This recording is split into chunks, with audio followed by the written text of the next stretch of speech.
Welcome, ladies and gentlemen, to Worth the Damn Gaming. My name is Jake Starvik. Joining me, as usual, on this wonderful little podcast is Street Rat Atlas. I want to call you by your real name, but no, we shall refer to you as your... what's the word I'm looking for here? Ooh, there's a term. Anyway. Character name? Well, yeah, character name. There's another word I'm thinking of. Anyway, how are you, Street Rat? Alias. Alias, that's it.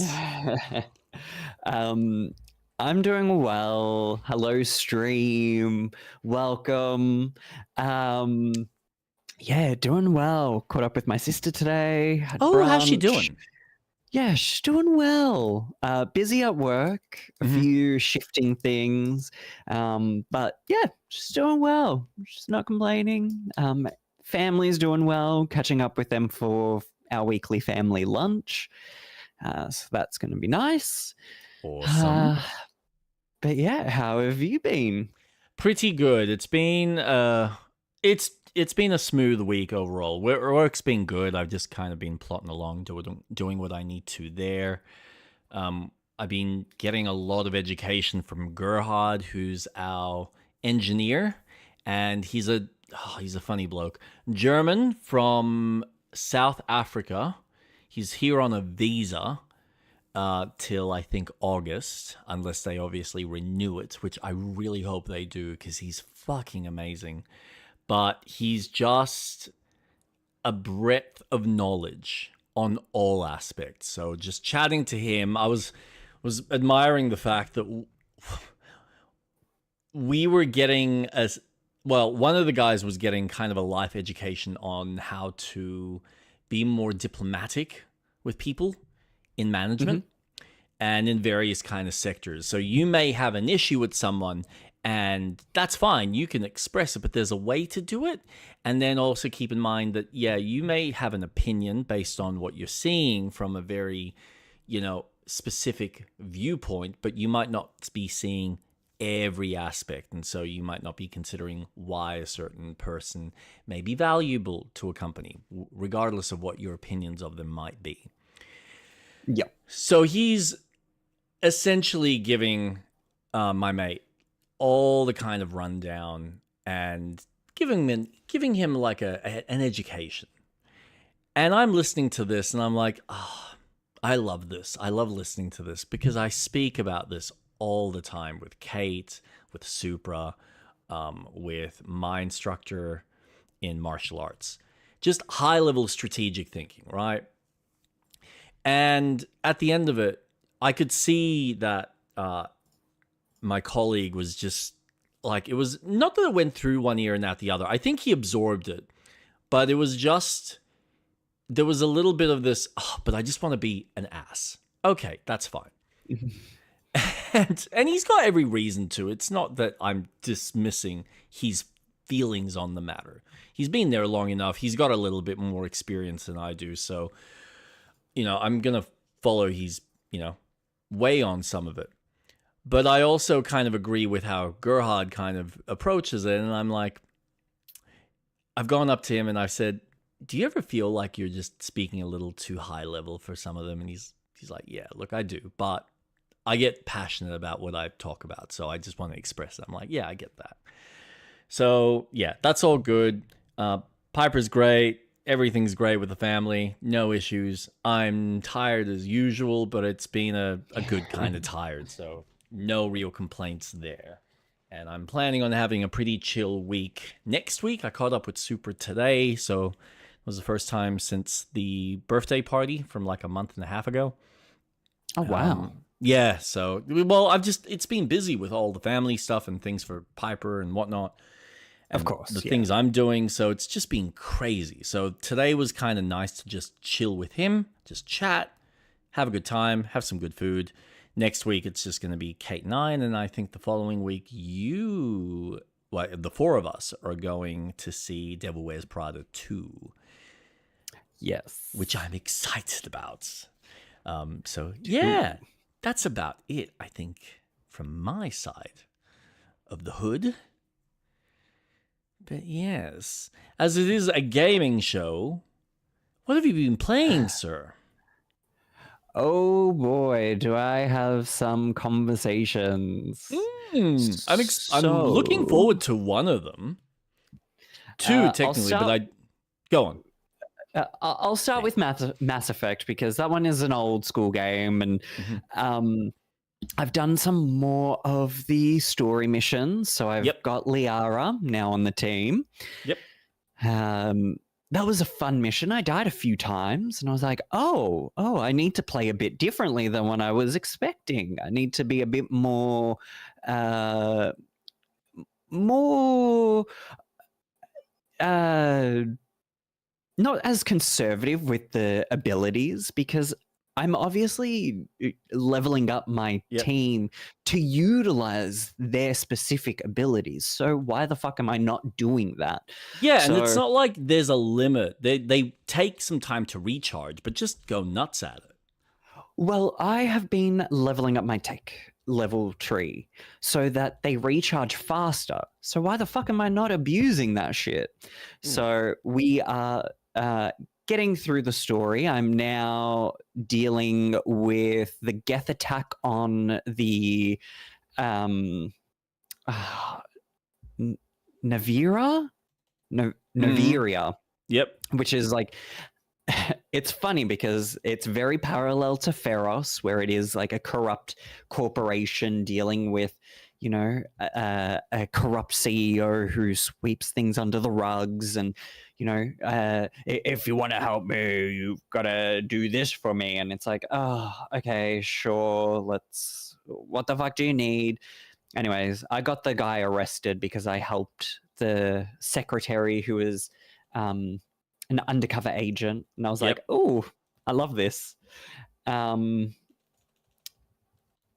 So I'm now on peak 15, following Liara's. No, not Liara. The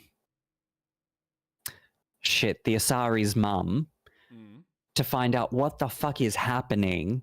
Why are they so obsessed with such parallel themes? So going to Feros and looking for the ancient alien, like what are they trying to find? And now they're repeating that in this planet, and it's like, okay, what are they looking for? Why are they going to places that are doing secret investigations on things? So it's really fun. I'm really loving the story. Awesome. So I'm still going through that planet. I wanted to ideally for the stream finish the 2 story missions, Yep. but I get so sidetracked with exploring and doing shit. And I'm like, I just want to keep playing. And I could easily play for hours on end. So I'm really enjoying Mass Effect, loving the story. I'm loving piecing together things from just casual conversations, having the council pop up because we reported it, and the council was shitty at me because we destroyed the mine where some of the Prothean stuff is. And I'm like, fuck you. I don't trust you. I'm really holding my reservations. I don't think they're a good group of people. I just get the inkling on the back of my neck. I'm like, I just don't trust. There's just something there. So I'm having fun. I love it. BioWare just at their peak.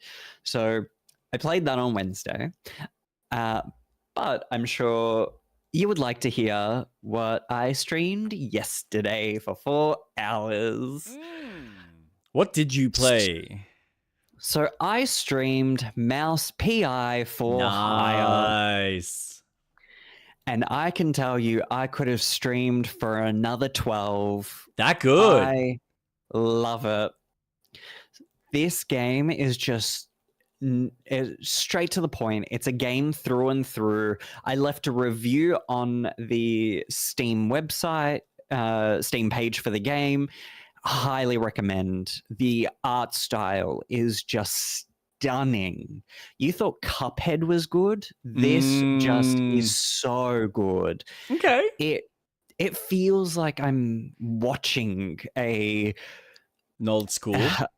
yeah, a rubber hose cartoon. Like, it's just so true in form. It is Yep. so Yep. good. And because it's set in the 1930s, it's got that, and this doll came up to me and she was trouble before she even spoke. And I was like, oh, yes, I love this. They fully commit Let to the bit. Absolutely, through and through. Yeah, nice. My main takeaway is that the music is some of the best I've heard since Claire Obscure. This music Wow. No is way. incredible. Okay. It is jazzy. It is so, you can feel that it's black and white. It is lovely. And the sound cues, so when you're swimming in the water and it's your oxygen starts to shrink, the music just picks up like, hey, the oxygen's starting to run out. Oh, I love it. When you get into combat, it's fun, it's kinetic. It reminds me of BioShock mixed with Doom Remake, mixed with some Sly Cooper. It's just so good. The boss fights are charming. The conversations with the NPCs are just wonderful. There's a cheekiness to the conversations. Yeah. Someone makes a bit of a crude kind of advertisement for the upgrade store, and it's called Bang, and it's like, do you want to last hard and long? And you as a character is like, how could you put that up? And she's like, what? It's called Bang. And she has to explain to you, who's thinking dirty about it, that no, Bang stands for this, and this. Yeah. And he's like, oh, okay, maybe I can get on board with it. So it's really cool. And the upgrades are fun. Like, I unlocked an ability at the end of my stream where I've got a tail spin. So now I can glide. And now I'm introduced to more of a verticality sense, so I can go further distances. I can fly and shoot, so I can get some air. I can double jump. The weapons are so much fun, and the way that they're used on the enemies are just so creative. So one gun I have, so you start off with a pistol, basic gun. It does the job, but depending on where you shoot is where the animations will really shine. So if you shoot an enemy in the stomach and they die and their last shot was their stomach, they get a hole in the stomach. Oh, you shoot their heads disappear. I haven't really aimed for anywhere else because they have really funny commentary when they die. You get a gun that shoots like an acid ball, and it has automatically become my all-time favorite gun because it wipes enemies out really well. I've seen the video footage when they did the first, I think it was like a 20-minute preview on IGN, and I'd seen what it does, and you just watch the animation of them just turn into like bones, and it's like dust with the two eyes just kind of staring at you sad. I'm like, that is so fucking cool. It's so like Warner Brothers and Disney infused. I love it. It is so incredible. Like, when you burn an enemy, they turn into crisp and you see their eyes as well. The conversations you have to get different quests in are just, they're all interconnected. And I get that some people are quite disappointed that you're not manually solving the puzzles by putting them on the corkboard or anything.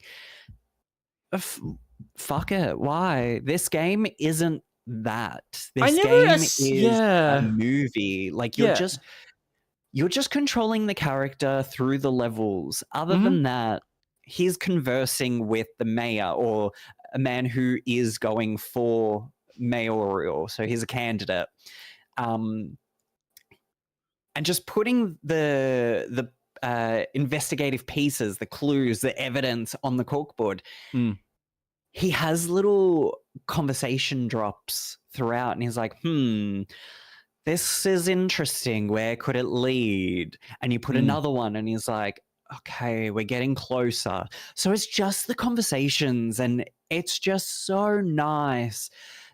Oh, the game, I highly recommend. In Australia, it's $44. It is absolutely worth full price. It Okay. is a wonderfully made game. It is as charming as can be. It's one of those indie games that will stand the test of time. It is so much fun. Oh, the mystery. So I've got a couple of investigations that are going, Okay. and Yeah, because you've got like little now side quests so that you've also got interspersed with the main moment to you moment think story, don't that you? you think that. Really? So I've got two. Okay. And my first one was a murder mystery Uh-huh. and trying to figure out who killed this woman.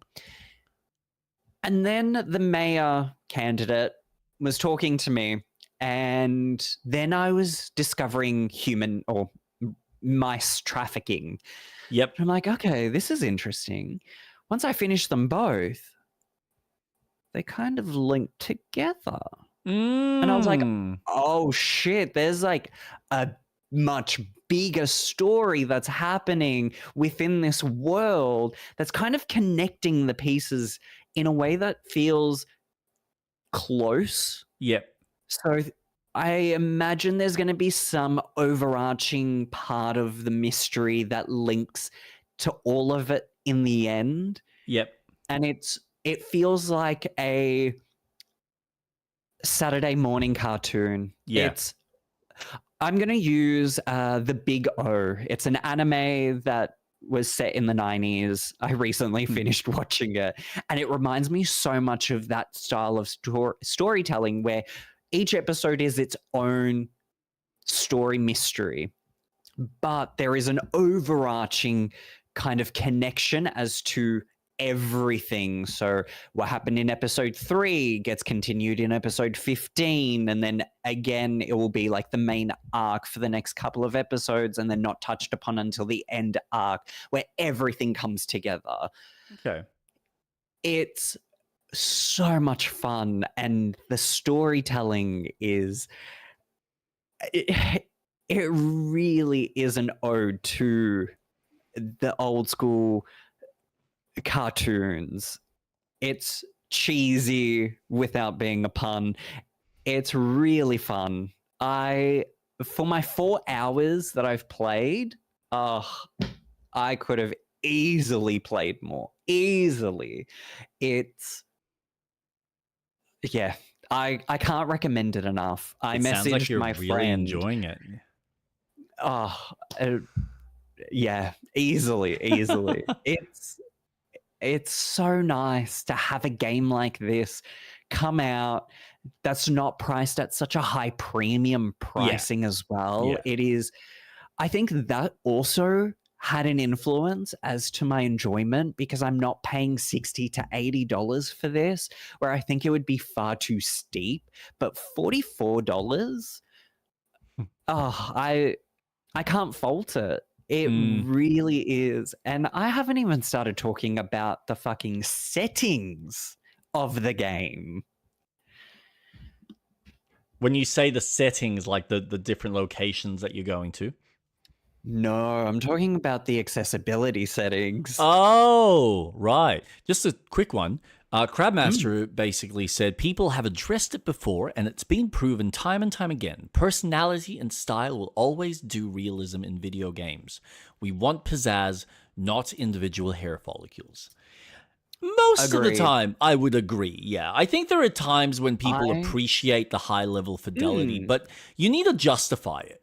I think at the end of the day, if you can justify it and back it up with proper gameplay so that it's fun and it looks, schmick, that's fine. Go the extra mile. But I will say, to add to that point, this is where Jake and I kind of differ, where Jake really appreciates the more realism of the PlayStation games, and 100%, Within they reason. are Within reason. stunning. Yes, of course. Where I'm more attracted to a game that has the creativity style where they commit to an art style rather than realism, because Yep. I've said this as a point. I can look outside and it's real.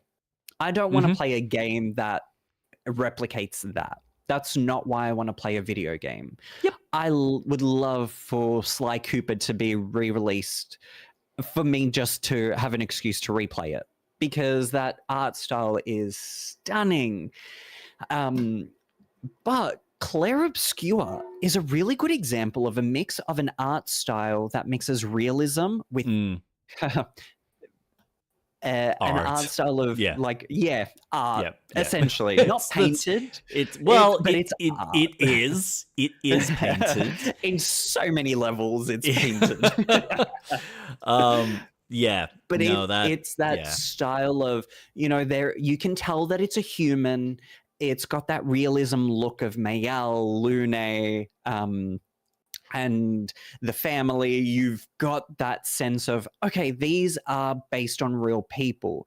But once you start exploring the world, you see that art style really set in, and you go, wow, this is just so detached from being that realism look. And it's rare for games to, especially in today's era, to have such a standout. Hey, I knew you wanted to go. 2 seconds. Leo wanted to be in the office with me, and I'm like, okay, we'll see how long that lasts. Silly dog. No, so I think the one example I always use as a game that I think went too far in the graphical side of things was Hellblade 2, where you could tell that they spent more time really honing in on making every aspect of the characters and the world feel as lifelike as possible, which was very pretty and a showcase of graphical fidelity. But there was just no game to it. And it's a tech demo. Yeah, well, it becomes that, unfortunately. Like, it's not to say that there wasn't a game. It's so bare bones that you just go, but what am I actually playing this for? I get there's a story here. This is fun. This is exciting. But why does this stand out from me just watching a movie? It really doesn't. And that's where, like, there's this fine line where you're making a game to be a game. I remember having these debates with Kara where, I mean, you've got a perfect example with your Quantic Dream games or a lot of adventure games where, for the most part, your play is you're watching a movie, but you're interacting with it. But to be fair, you're at least making decisions that are then veering off and determining what aspect of the movie, game you're actually experiencing. So there's a bit of choice there. And then, depending on how well it's made, in the instance of Heavy Rain and Detroit Become Human, you've actually got some detective work which determines how successful you are and how likely you are at getting a specific outcome or a specific story thread play out. So that stuff works for me. But there is that I really liked how Until Dawn went as well. That's another perfect example. Yes. You have control over the likelihood of characters' deaths. But it's a movie, and it's an interactive movie where this does make sense. I feel so. When I did my degree at uni, we learned that you always have to sacrifice one of the 3 things in storytelling in a game. It's either narrative, art style, or gameplay. Yep. You always have to make a sacrifice.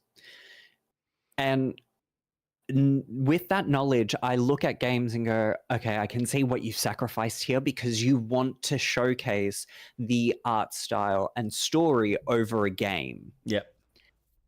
And that's what I get from Until Dawn or Heavy Rain, where it is very much no, this is just an interactive movie where you will have your input at these designated times Yep. and have a choose your own adventure. Yep. Not to say it's bad. No, It's great but the because you thing, get that creativity in a but different style. the interesting thing is it gives you, as a player, and this is the important distinguishing difference, it gives you far more I had the word in my head. Oh, Sorry. fucking hell. No, you're right. Urgency. It gives you far more urgency from moment to moment. Agency. Thank you, not urgency. Agency. As you play through those moments, as opposed to Heavy Rain. Sorry, not Heavy Rain. Hellblade 2, Senua's Saga, where it feels like, yeah, okay, I'm going through these as a tick box, but why do I really need to be doing any of this? Other than, oh, you're just trying to make it feel like I'm engaged in this, but there's actually no real substance. There's no real depth to this. It looks very pretty, but I don't actually feel like I'm engaged. I don't feel like there's an agency to what I'm actually doing. Which, yeah. Games are fun. It's when the art. So I really love a game that has a real standout art style, and honestly, this game just through and through, there's just at no point does Mouse PI for Hire ever stride from anything other than what it's achieving. And once you play it, I think you'll understand. It's just, it commits to the bit and it fucking nails it. It is so much fun. I'm so glad that the Steamboat Willie is now public domain. Yeah, I know. Because we wouldn't have this game. It would have been a very different game. Think how much more we will get over time as a lot of those licenses just become free reign to play with. Yeah. Well, I mean, we've got Winnie the Pooh, which we've had horror movies come out. Pinocchio also is in public domain. There's a lot of stories that are, and hence why there's a lot of remakes from Disney so that they can keep in capturing that sense of, I mean, I don't particularly like their live action. I don't think anyone does. Yeah. The only live action that I really appreciated from Disney was Cruella. I love that movie. That is one of my all-time favorite recent live action Disney films that I could watch again and again. Emma Stone fucking nails Cruella perfectly. Yeah. I love it. Yeah, I gotta admit, that was a very clever and a cool interpretation of the character. Yeah, for an origin story. And yeah, I love it. Maleficent is also another one that I really enjoyed, but I really like Angelina Jolie playing that evil kind of character that, yeah, we'll put a little twist on it. I just appreciate her as an actress. I think she's great. But that's another thing with me, and I've said this in previous streams, I like animation over live action. Yes. Because live action removes a lot of that sense of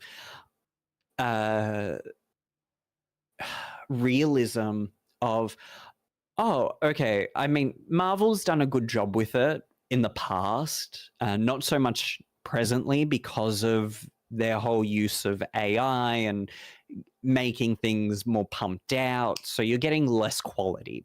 But when a live action interpretation of something exists, when there's already an animation aspect of it, I will always be attracted more to the animation style.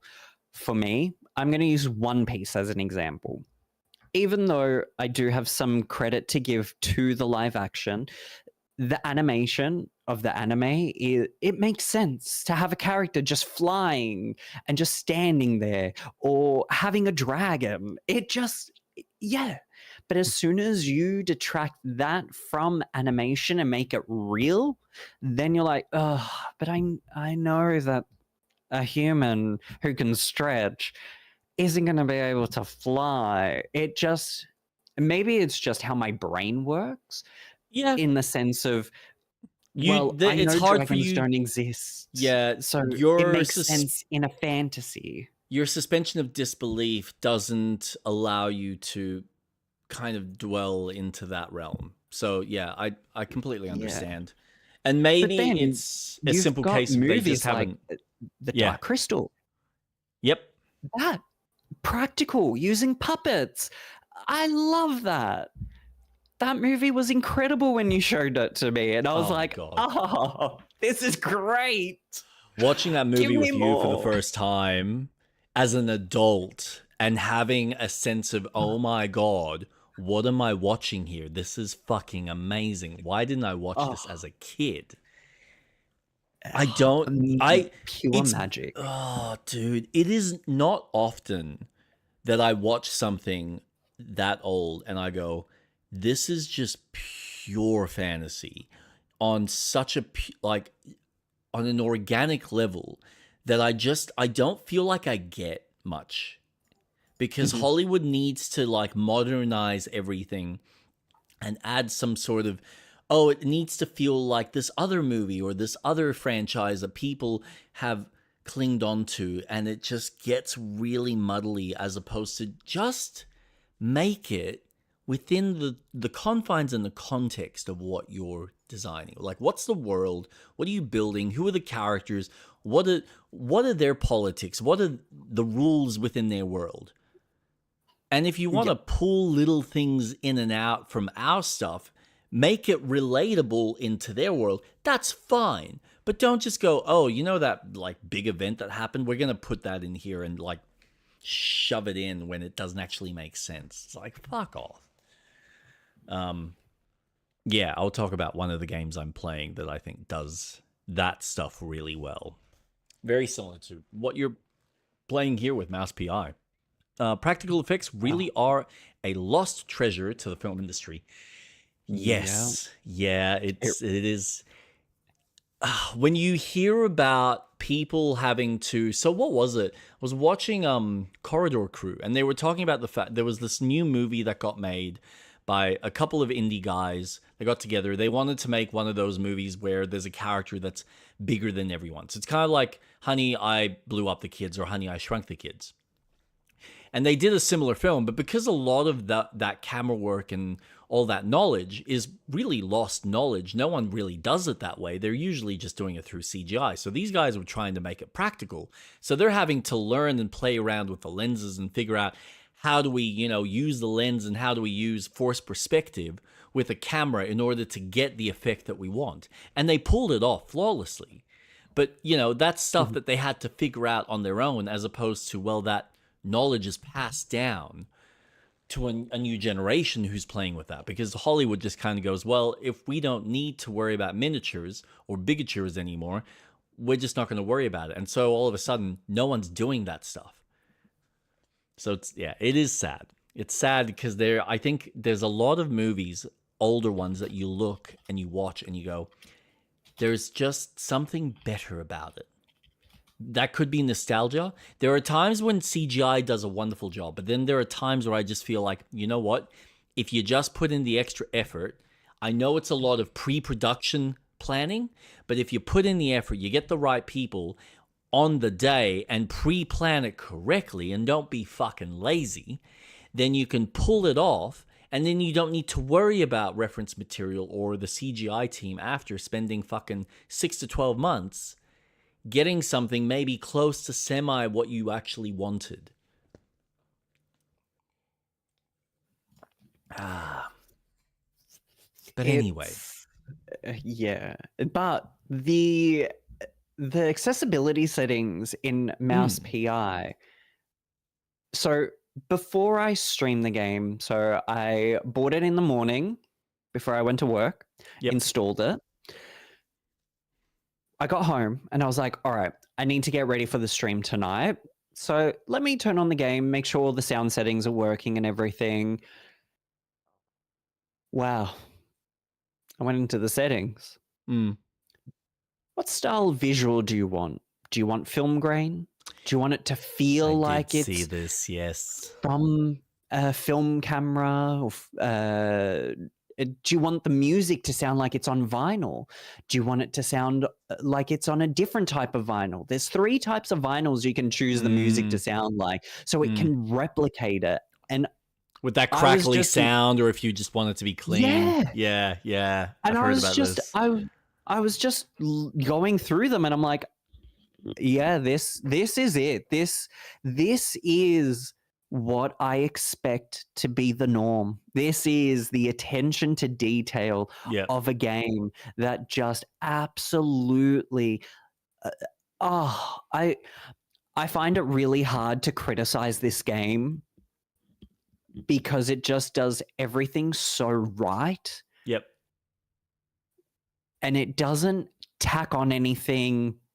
I've seen the reviews that some people would have liked a bit more, less handholdy. I'm playing it and I'm like, this takes me back to playing a game on the PlayStation 2 or 3, where it was just a video game and you did missions with just today's modernization of it. Some people This just is can't be it. happy for something fun and entertaining, No. can they? But I truly, truly highly suggest to people, play this game. Give it a go. It really is fun.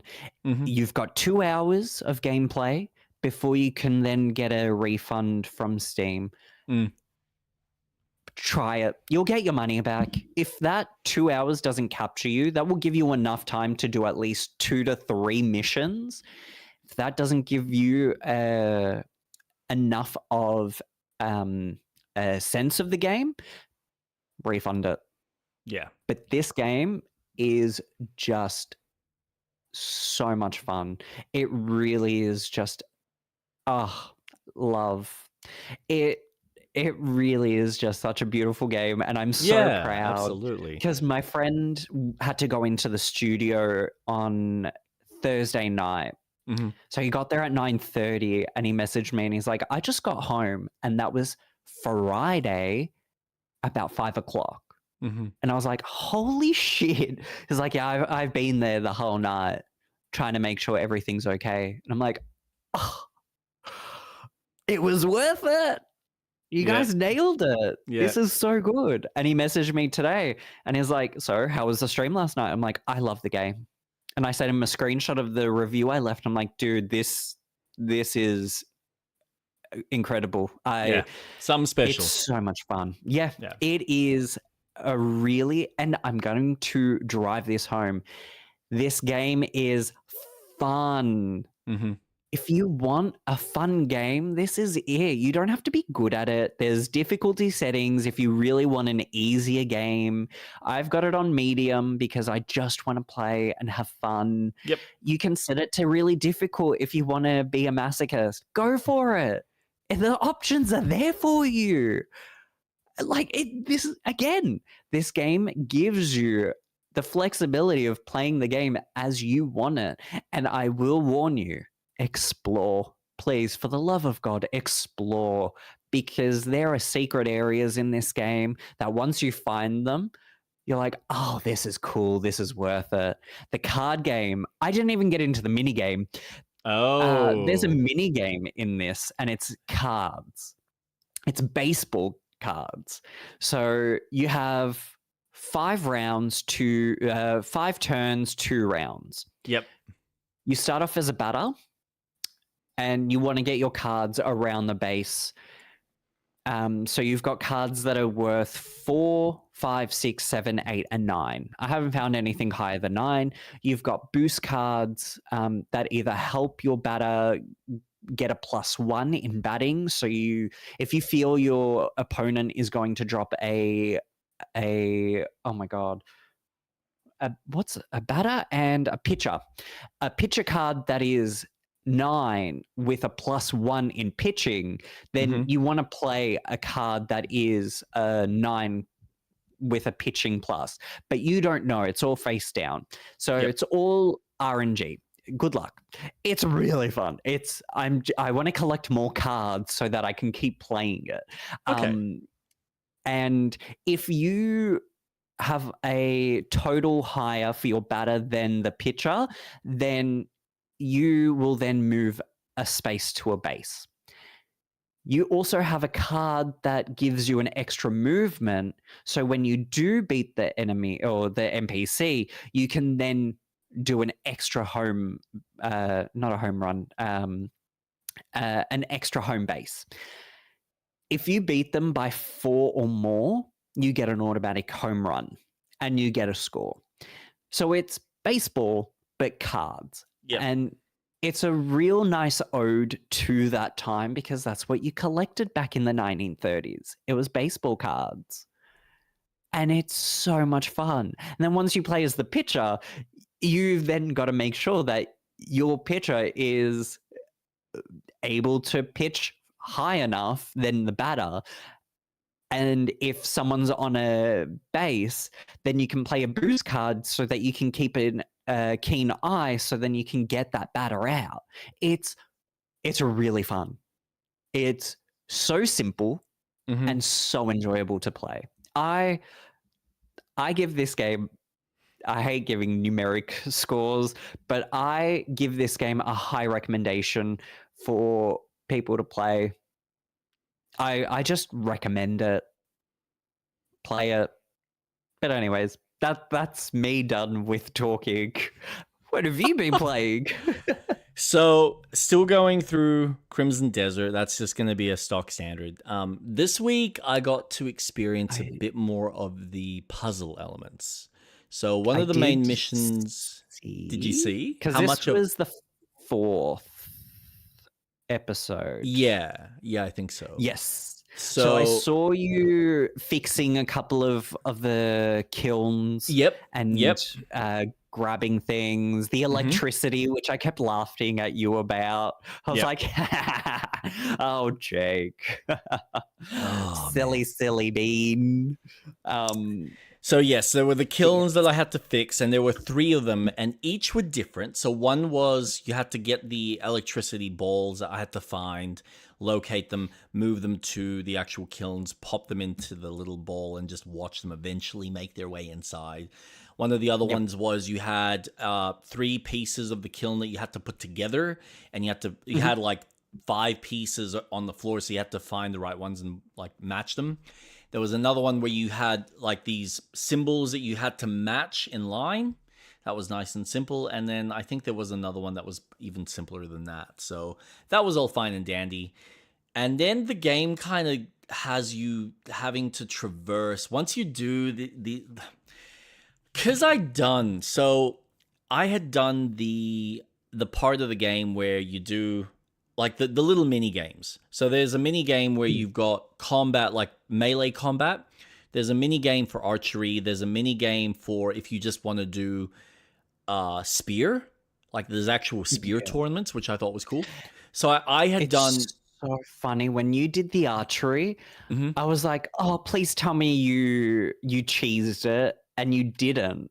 And you did it legitimately, and I was like, no, damn. I've seen the cheese. I've seen the fact that people can get. So what Street Rat's talking about, you can apparently, now that I've got the item, so there's, on the quest that I did in chapter 4, you get this, like a container, and you can essentially grab any large items and shove them into this container. And then you can pull them out whenever you need them for anything. So there's like a cheese that I saw recently where someone had gotten one of these massive fire kilns, thrown it on the ground, jumped on it, gone into his inventory before he's completely burnt himself to death, and just thrown every single bit of meat that he had.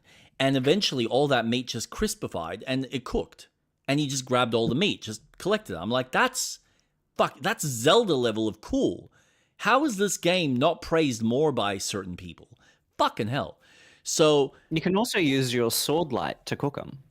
Yeah, there was stuff like that. Let's just, But and you're someone right, it is apparently, Zelda-like. so But yeah. someone had apparently found a cheese where if you collect the specific like hovering type totems, you can pop them on top of where the actual boards are supposed to fling up, and they just get destroyed automatically. So you get the kill. And I thought that's very weird that that's not being looked at, but okay. Maybe at some stage they'll patch it. But no, like That I had done it that's funny.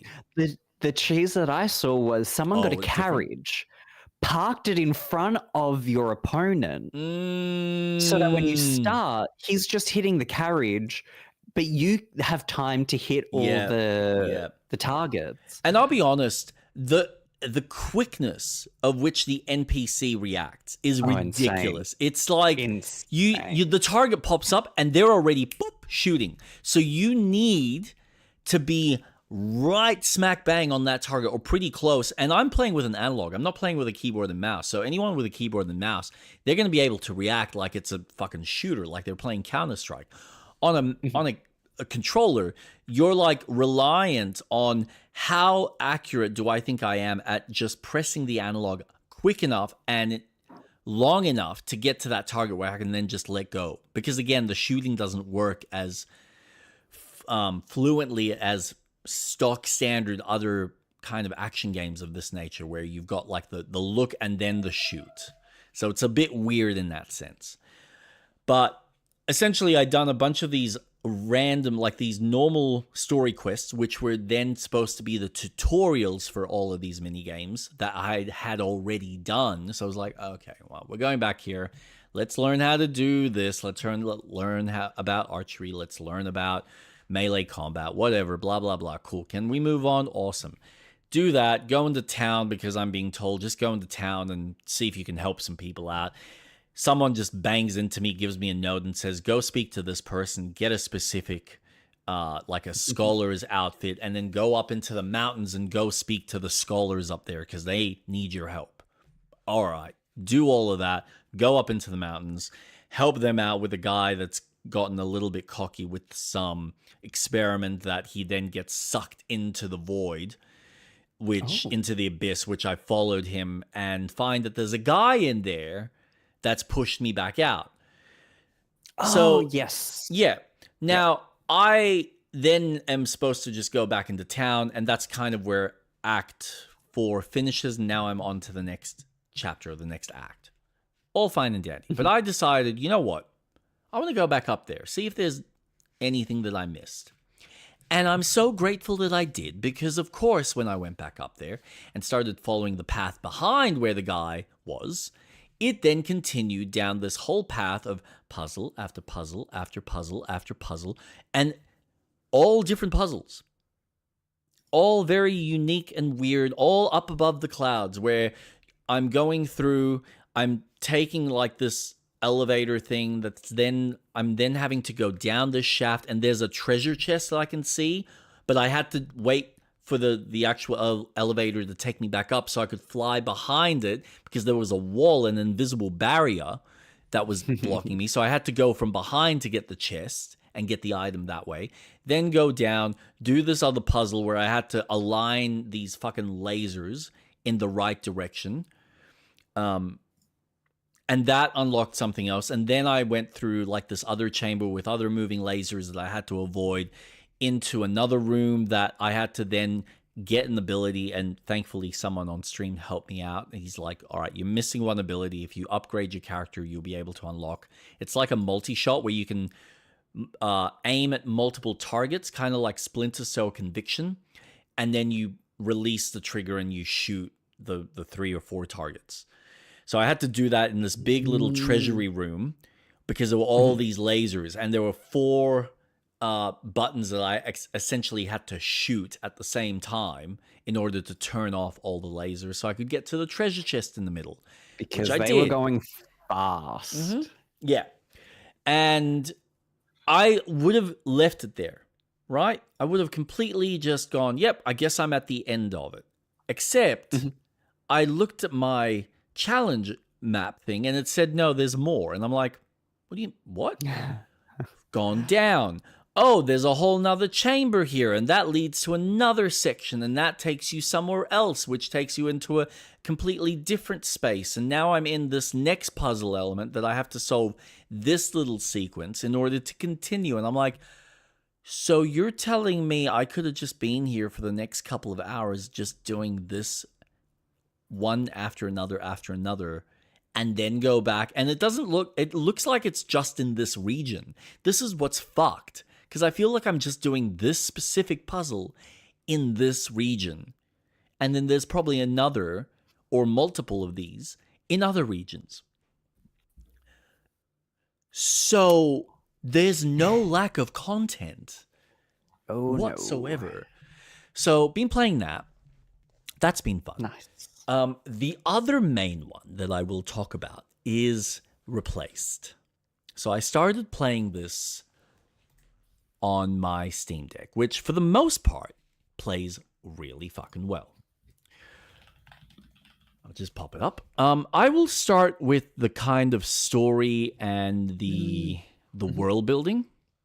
Yep. This game, from a story perspective, is really remarkable. So it's an alternative 1965 setting. Obviously, it's pixel art, so it is a 2D platformer in that sense, but there are moments where you kind of go and move into the foreground or the background. A large part of the game is these kind of combat sequences, which are very much like your kind of like a Batman game. But essentially, from a story perspective, alternative 1965 or 1970s era, you had an atomic bomb that happened in the 1945. So instead of Hiroshima being bombed, America got bombed. And essentially, America went into this whole atomic crisis. They were obviously trying to clean things up. And as you go through the story, what you start to uncover are some of the historical components, and what led to the events in this game. Because the story itself takes place, you start off as essentially a guy named Warren, I think his name is, who is working on this AI. He's been trying to like hone in. He's working for this, massive science in a science lab in this for a company called Phoenix.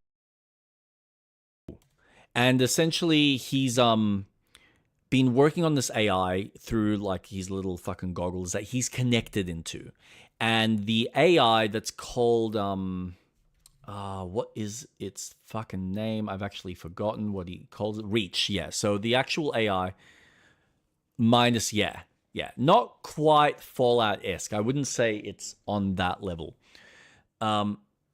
Essentially, Reach, the AI, is trying to warn Warren, hey, you've been in here for too long. I need to shut this down because it'll overload your brain. Like, you're mentally tired.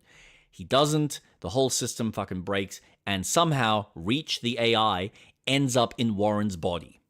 So now Reach is in this body of his master going, well, fuck, I need to get myself out and help Warren.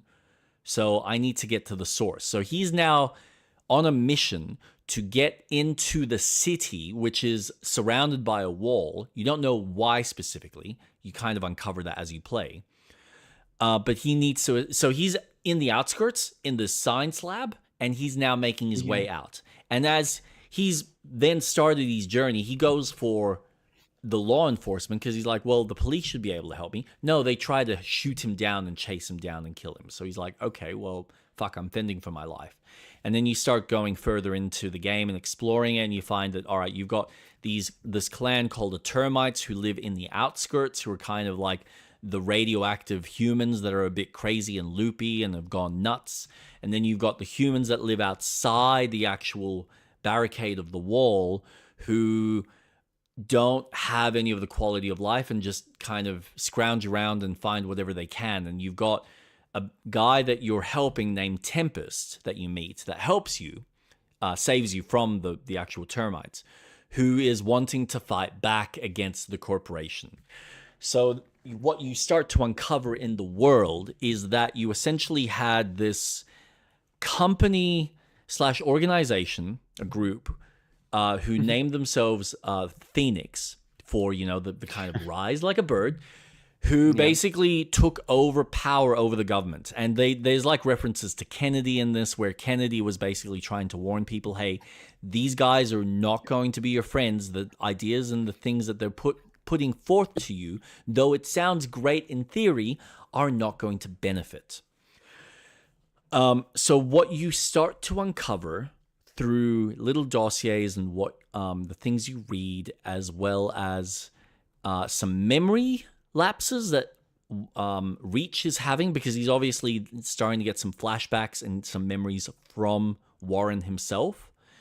You start to uncover the kind of machinations of Phoenix in this time frame. So they've gone in, they've tried to assist people, they've tried to obviously create all these different little corporations and organizations to help recover and rebuild America and try and help people. But in turn, what they've done is they've somehow created what I believe is a city that has all the rich and wealthy people within it, and they have a kind of healthcare system that if someone needs, a body part, a heart transplant, any of this, they will basically go and find someone who's the right candidate, offer them money for it.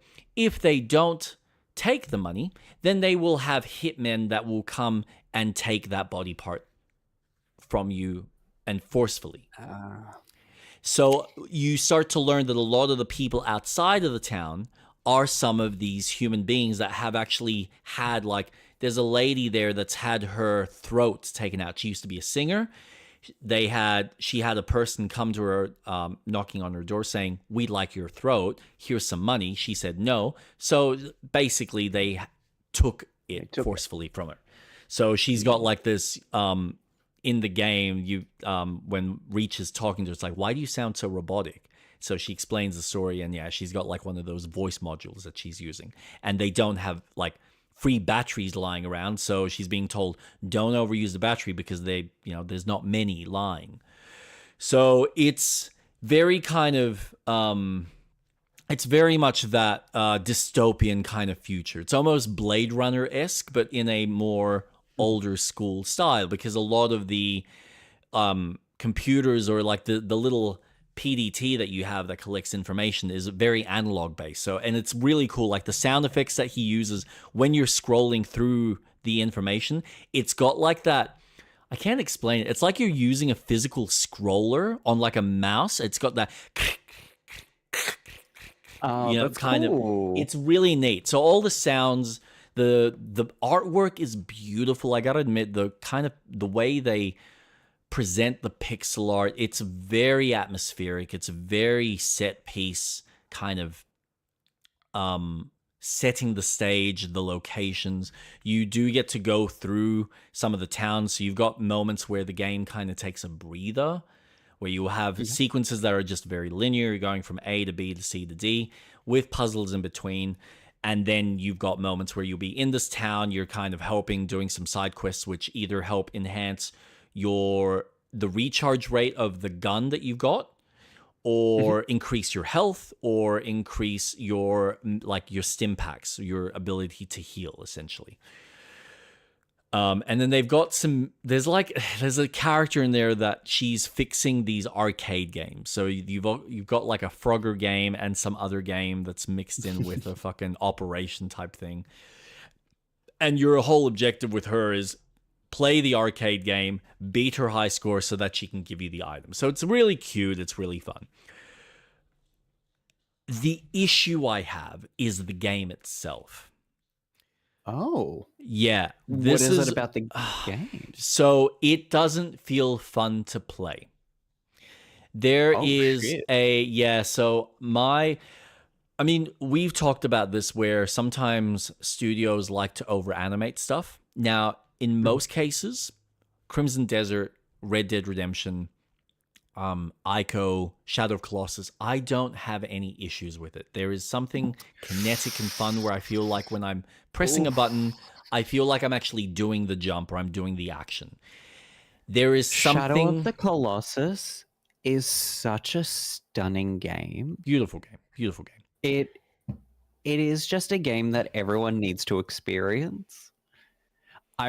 Sorry, just a side tangent. Mm, I remember I got the demo for Shadow of the Colossus, and it's only the first boss. yep. But the amount of time I fucked around just riding aggro around Mm, before fighting, that game is incredible. that game is, I Oh, think, the best mwah, example of scale that I've mwah, seen mwah, mwah, personally. mwah. So it's hard to replicate that. Just But chef's kiss. but But yes. anyway, so it's just not a fun game to play. I've had so many moments. So like, we'll go into combat. Combat for the most part is you've got your attack button, you've got your counter button, you have a dodge button, and Mhm. later on you've got a heavy attack button. The delay and the weightiness doesn't feel responsive enough for what you want. There are times where, like, for instance, when you gain the ability to, so you have guys with shields, or you've got some of the bigger brutes that sometimes have like shield plates on them. So in order to Yeah. do damage, you actually need to break the shield. You can't just, it's not like Batman where you jump over them and you do like some weird kind of flippy type thing to take the shield off. No, you actually have to break it. And so there's this whole long ass animation where when you press the actual, the heavy attack button, it's like 1, 2, 3, 4, slam for him to cut through. Now, the problem with the game is sometimes, regardless of where the enemy is, he will track and move towards him like Batman. Other times, he does not. So it's inconsistent. It's the same with other different abilities that you have where there's just this inconsistency with what you're doing versus what the enemies are doing. So, like, you have guys with guns, and most of the time, if you dodge too early, because they'll point at you, they'll have a white line. If you dodge too early, by the time you go out of your roll animation, you get shot. So that's fine. Okay, I learned that I gotta wait for it to turn red. Now I dodge. So I dodge the bullet. No, there are times where I've done that. I've waited, and it doesn't even turn, like, it's just bang, shot. And so I don't even have a moment to react. It gets really infuriating when you're then getting into the platforming section. So the combat is stiff as it is and almost feels like, well, I feel like I'm having to fucking move a truck half the time when I'm doing the combat, and sometimes it's not being responsive. But when you get into the platforming, that's when certain shit really fucking falls apart. The amount of times I have died because of the fact that the character isn't animating correctly, or I'm not pressing the jump at the specific time for him to do the animation that's required for him to do the extended jump in order to reach something. Because for some reason it's picked it up on the edge as opposed to a little further. And the fact that the game doesn't actually have a run button, but allows you to run in very specific moments, frustrates the fuck out of me. So the most of the time when you're exploring the world, you're just doing this light jog, and you want to be able to run, but you can't. He only runs in very specific action set piece moments, which is annoying, right? When you're doing climbing around, and there's like, you have with the little hammer thing, or the pickaxe, which is what you use to break the shields, there are areas in platforming where it'll be like, you'll have the little yellow rail, and then you have like a broken wall that you need to jump and then press the action button as you're passing it. There's this weird timing where and a cadence that if you don't get it, it's not like it's, all right, I jump past it and then I press it. No, it's almost like you got to wait at the right time to press it, because you press it too early or too late and he just misses. It's just, he goes past it. Climbing sometimes, like whether it's D-pad or analog, sometimes you might press the down button and he's just reacting in a weird, like, delayed kind of quick way. It's just, I know I feel like I'm contradicting myself. It's just not a smooth experience from a platforming standpoint. I'll use Uncharted as a great example, where with Uncharted, it's easy enough when you're jumping up on walls to just be like, all right, I just need to jump up. I just keep pressing the jump button, and he will just naturally and organically kind of climb. I'll climb left, I'll climb right, whatever it may be. Here, I'm trying to tell him to do that, and sometimes he's not even reacting, or he's not actually moving in the direction you need him to go, or you're trying to tell him to go in one direction, and instead he goes up into like a little vent that's got heat, so it pushes you or burns you. There was one sequence I was playing the other night that I swear I had done like 20 times, and it was a long sequence where you have to kind of climb around perfectly, avoiding these heat vents, and you'd see the animation of the vent finishing, but because it's not like completely gone, you go too close, you fall off, you die. So like you're hearing the sound go and then it stops and you can see it fizzling out. Normally in most games you'd be able to start kind of traversing so you can quickly get through, say, 2 vents to get up to a section to then continue climbing. No, you gotta wait for the dust to completely settle before you move, because if you go a little bit too early, you misjudge it, you get burnt, start again. Start that whole platforming sequence again. It's like, for fuck's sake.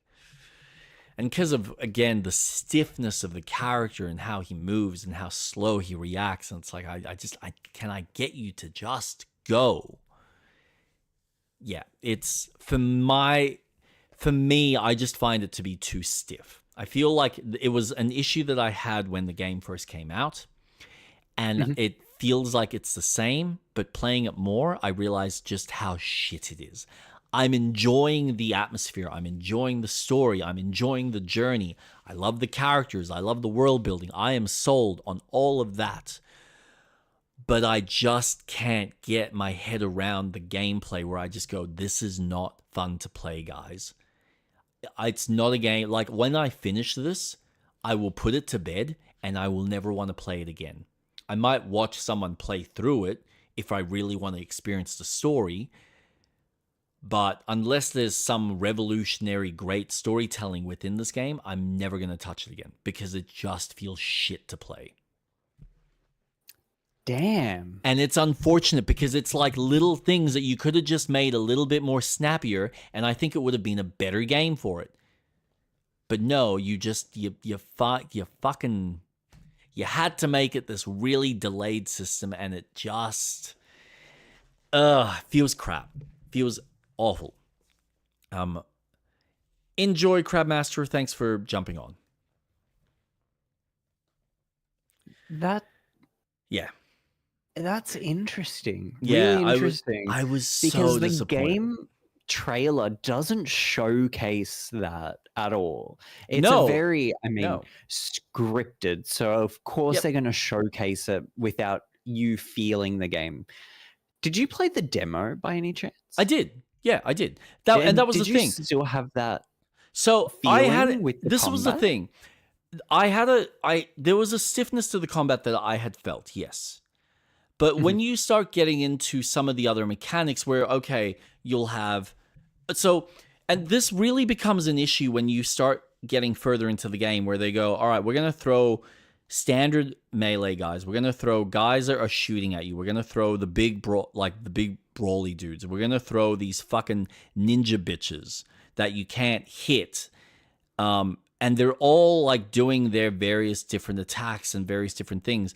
And if you don't have the cadence, the very slow cadence down, you can't just, like, you can't button mash, which is fine, but it's not like it has a responsiveness where I'm attacking someone, oh, I see there's an attack coming, I should roll. No, because I'm currently stuck in another animation, or it hasn't picked up the fact that I want him to roll, and so now I get dicked. Or I see that there's a guy about to shoot me, and I wait for the right animation. No, I get shot. All right, fine. Well, I do the roll so that I miss it. And if I've timed it right, I should not get hit by the gunshot, but a lot of the times I do. So I eat it. And it's like, for fuck's sake, guys, like this should be responsive. Did you not play Batman? Did you not play Spider-Man? I know that you want to have this weightiness to it, but even fucking Mad Max did it better. And that's the part that I don't understand. I understand you want to go for a crunchy feel, and I get the crunchy sensation when I'm hitting enemies, but pulling off those movements, it's not a responsive enough system, and I feel like it should be for how the enemies play with you. So it is lacking a lot. And then you've got the pistol, which is a cool little addition, because the more attacks you do, you charge up the pistol, so then you can throw a shot at one of them, which is essentially like an instant kill for the most part. But yeah, it's lacking a bit from that perspective. The puzzles are, basic puzzles. There's nothing overly complicated with them. There is one puzzle that I encountered that I just looked up a guide, and it was an optional thing where I just couldn't figure out what the game wanted as far as the answer or the code that it needed. But for the most part, everything's pretty stock standard. It's easy to read. It's easy to register what you need to do and how you need to move things along or do certain actions. But yeah, just to play it, it's not, I wouldn't call it a really fun platformer. Do you feel that it's something that that it could be improved upon with patching the game? Look, I reckon they could. It's just whether they choose to, and whether it affects the animation timing of the character. That's what I don't know. That's the problem. Because if everything that they designed from a gameplay standpoint is linked to those animations, that might be a problem from a feeling perspective. Whereas for me, I kind of go, well, you want it to still serve the player who's playing it. And I'm okay with having a slower moving character, but I also want to know that if I'm pressing a button or the actions that are being presented to me. So, like, I don't know if you're watching my stream. So this is a perfect example where here's the guy who's lining up the shot, right? So he's got white, and you see how long it takes before he's shot. Sometimes it is meant to give you a red indication that he's about to shoot, so that you know that's the timing to dodge. And that's my issue, where it's like, okay, you've got a guy that's aiming at me, but I can't instantly just go up to him and hit him because I've got someone else that's currently charging me. So it's like, well, I either get hit by that guy running into me, or I get shot by the bullet. Like, I don't have another option. Because it's not responsive enough to react according to where you are and what you're trying to do at any given time.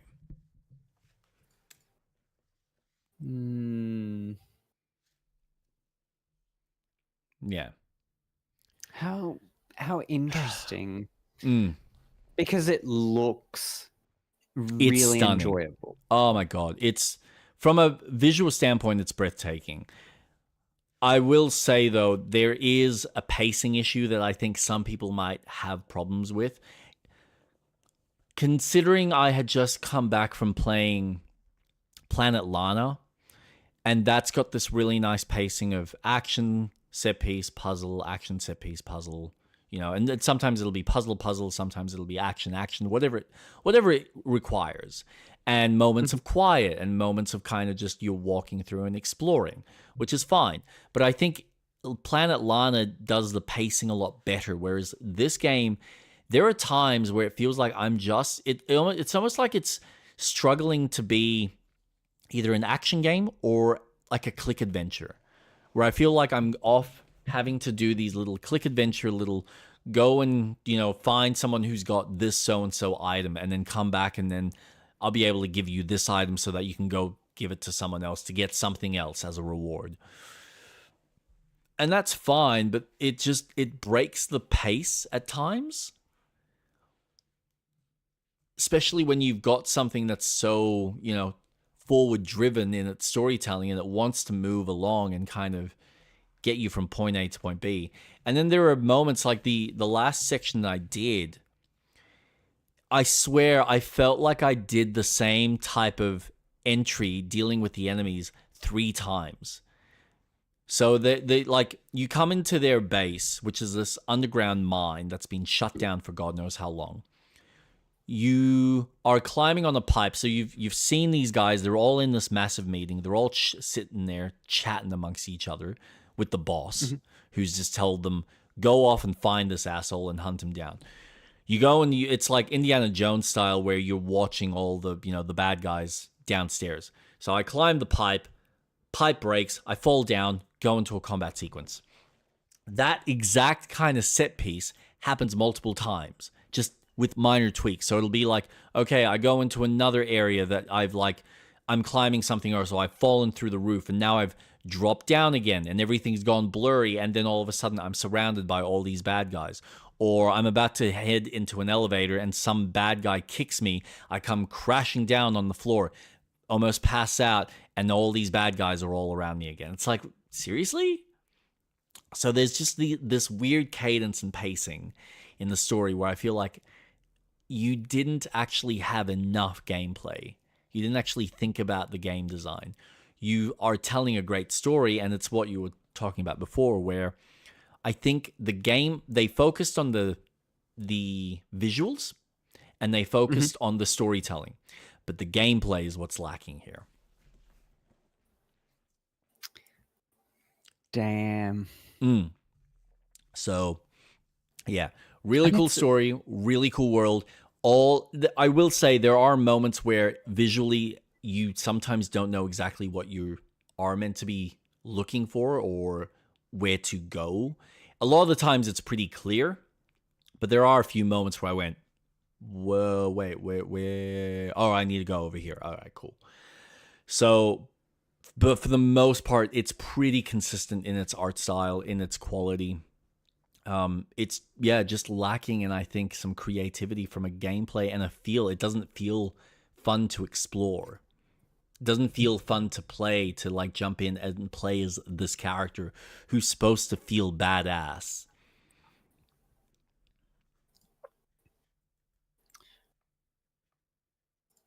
Oof. So that's disappointing. yeah. You're telling me, man. I was looking forward to this game. And like, it's a good price. I'm never going to complain about the price. And I got it even cheaper because I had it. There was some discount on Steam where they were pricing it or packaging it with Planet Lana. And because I had already gotten Planet Lana, I got the game even cheaper. Yeah, I'm like, nice. Perfect. Awesome. No complaints. But it's just, to be so excited, to be looking forward to this style again, because I love side scrollers, and anything that's going to be cyberpunk-esque or something that's got this real kind of flair and style to it, I eat it up. I love this kind of shit. It's just unfortunate that it doesn't feel fun to play. Like, it's rudimentary, but you compare it to any other side-scrolling beat 'em up or action game, there's so many that do it so much better, and I just go, how did you fuck this up? You had a very basic system. You could have made it far more smoother and far more enjoyable, and you made it overly heavy so that there's like a sense of I don't know, like risk, but it's not an enjoyable risk. It just feels like you're having to battle with the fucking controller, battle with the character to listen to your simple fucking commands half the time. So, yeah.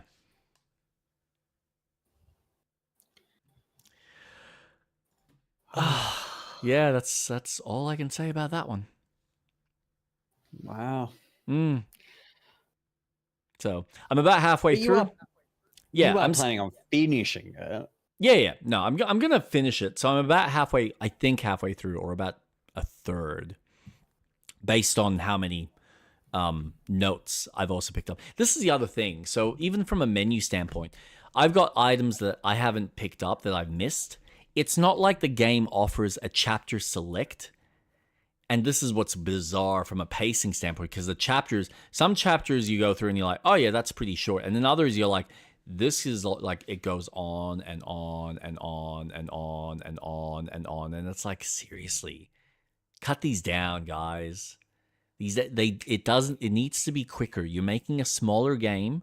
It doesn't have to be this fucking like, slow and cumbersome. Like if you were making a click adventure, I'd understand and I'd be fine with that. But no, you're making a side scroller and you're making me do these weird fucking fetch quests for some level ups, whereas you could have just made these short, sharp little levels, had me find items and have me be able to replay the level so I could mid-max the character all the way to the end. But you don't even offer that. I'm not allowed to go into a menu and chapter select a level. If I want to find those dossiers, I need to either find them on my first playthrough or I'm going to look them up online in order to get the required information I need. Unless something else unlocks at the end of the game, which for me is fucking bizarre. But I will finish it, I will play it, I will see what it's like, and I will give you my final thoughts at the end of it. And see whether it sticks the landing, because that's, I guess, I'm only really sticking through to see how the story plays out, because I am actually so invested in the world building. It's really fucking cool. I love the kind of set piece that they've set up. And the politics are really neat. But it sucks that I'm not enjoying my experience going through it, and I'm like, what other bullshit are you going to put me through just to get through to the next story beat that I actually want? Like when I pick up a little dossier and I'm reading something about the world, it's like, oh, cool, this is fun. And then I have to play the game and it's like, oh. So we'll see. Maybe a certain train chase sequence will change my mind, but based on what I'm playing so far, I fucking doubt it. So, yeah. Oof. Well, hopefully it gets somewhat better. I hope. One can only hope. One can only hope. I'm also now thinking about it. I do wonder whether maybe playing it on the Steam Deck maybe changes the experience. I don't know. I don't think it should. Oh. Just from a performance standpoint. So I wonder if it would play differently on a PC. I might give that a go. Just to see if there's a comparison. Now that I think about it. Which, if that's the case, considering they announced that it was Steam Deck ready or Steam Deck approved, that's a massive fuck you from the developer. Like, if I notice that it plays differently on PC and it's a smoother experience compared to Steam Deck, that's like nah, fuck you. You sat there, you gave the fucking tick of approval for Steam Deck. I'd expect the same quality standard. Not a weaker, like, it's not like, if it was a graphical downgrade, completely understand. But if the gameplay is affected in any way, that's an issue. So, yeah.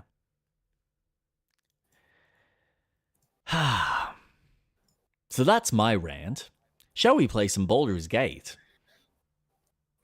Yes. So I'm just going to say, so I've spoken with Jake about this. So everyone knows, something's changed in me. After that heart night with the Emperor, something in me changed. It may have been the tentacles, I suddenly have magic. Dun, dun, dun. So I now go by Bardlock. So I'm dual classing as a bard as well as a warlock. Because those two classes synergize really well with the charisma stat. Because to cast spells, you need charisma. And I'm fucking charismatic as fuck. So,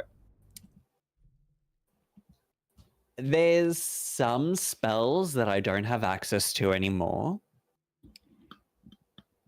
I can still heal, but I don't have the mass heal until I'm level 12.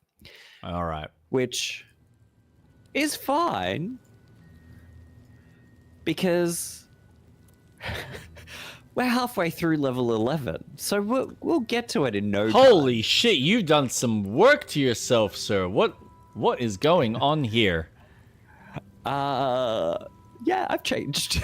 You've changed. You've changed. You're not the same street rat we know, the same Atlas. Oh, dude. Before you run off. Yeah, you run off. I'm not running anywhere. I just realized where we are. I completely forgot. Yeah. I'm gonna just take lead in this situation. All right. Because if we can avoid this, that would be great. Awesome. Oh, have you done some reading or experimenting? By accident, because what I'm trying to achieve in the Sundries place, I was like, oh, will anything affect what we do? And I had to Google where we were, and it doesn't. And because I read it, I was like, oh, okay. Well, that's good to know, I guess. But after this, we have to go back to the House of Sundries. You're coming with me. We've got some exploring to do. Okay. And I refuse for Gale to kill himself. All right. What a pleasant surprise. Here you are, as brazen as described. The traitor who would steal from our queen. Of course you had help, didn't you? From the illithid you carry inside the astral prism. How quaint that we should meet here, in the very place that it once called home. We know all about the Emperor and its dealings with you. Though I must confess, its peculiar relationship with you threw us off course for a while. Most illithids prefer to dominate their thralls through transformation. But here you stand, only partially transformed. Oh. Excuse me. What did it offer you? He's fully transformed, baby. He had a night of transformation. Ooh, Not only baby. were my tentacles in the Emperor's tentacles were in me.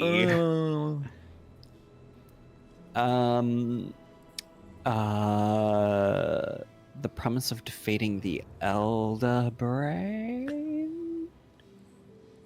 Should I tell the Githyanki that we're going after the Elder Brain? I maybe. Oh. Remember, you're now connected with your bestest buddy. My hot wife. How did you know about that? Mind Flayers are our quarry. We have filled libraries with our knowledge of how to hunt them down. We tracked it from the moment the astral prism fell into its claws. And now that we have found it, we will reclaim the astral prism, purge it of the illithid interloper, and restore it to its rightful owner.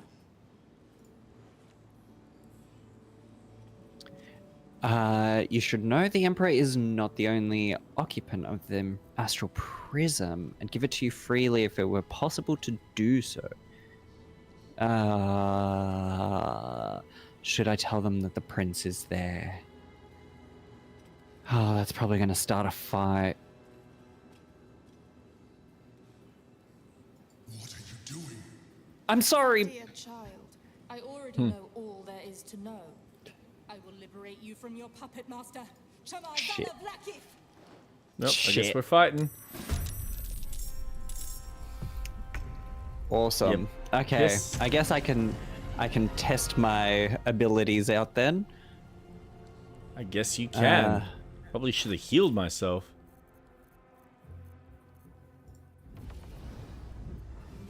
We'll go here. We'll do this.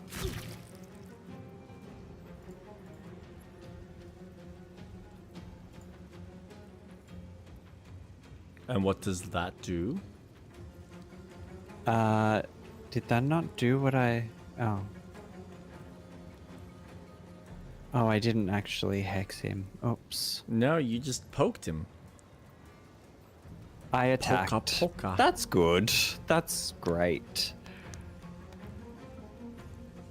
I'm gonna do... Strength. Well, I fucked up my turn. Ooh. Damn.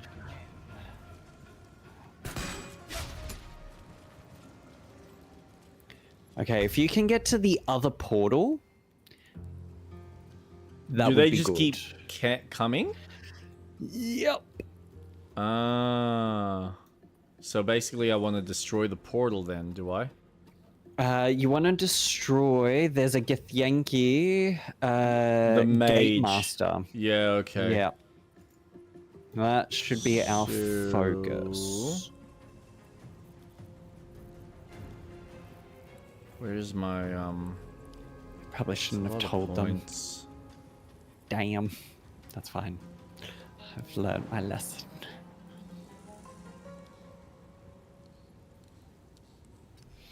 Okay, I don't know how. Fuck.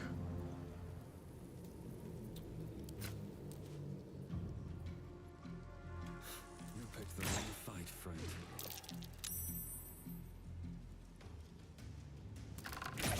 Oh, kind of works. Kind of like that. Perfect.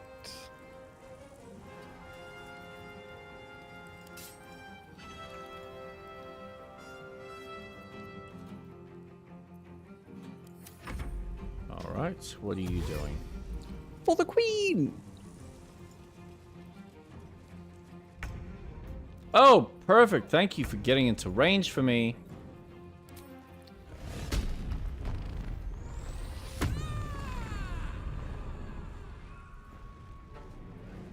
You're not gonna like this, mate.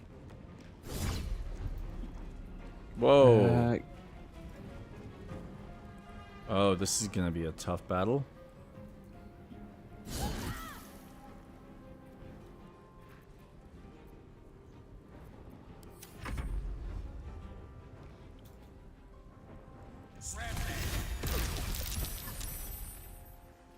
That's one way to do it. Okay.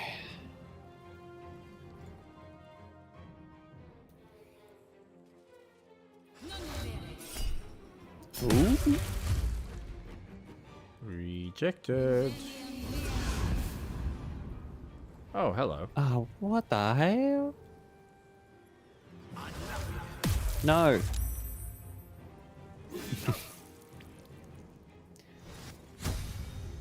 Damn it. Yep. You don't have to jump. Slip. Damn it. Nope. Not so easy. Okay. I could do...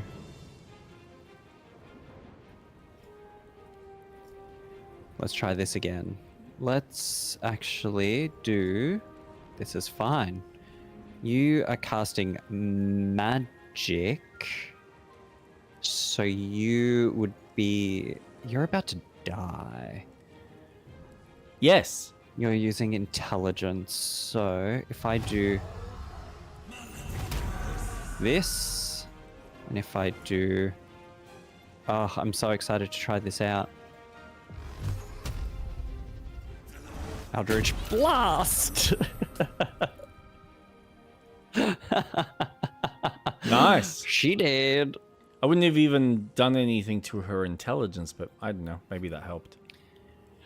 So okay. Hex is an ability that if I kill the person that is hexed, I can recast it for free if I kill them. Nice. So I can that's handy. recast it again and kill them without expending a spell slot. That's clever. Yeah, actually that's very clever. why. So it's good because now I feel like I can actually stand up in a fight. Yeah. Not stand up, but I Yeah. can No, put I'm up a with you. fight. All right, what do we got here? Threatened. And I can also do stuff to Saving the party. I throws, can buff us and whatnot. Can't be. All right, so. So who's concentrating veteran Gushins?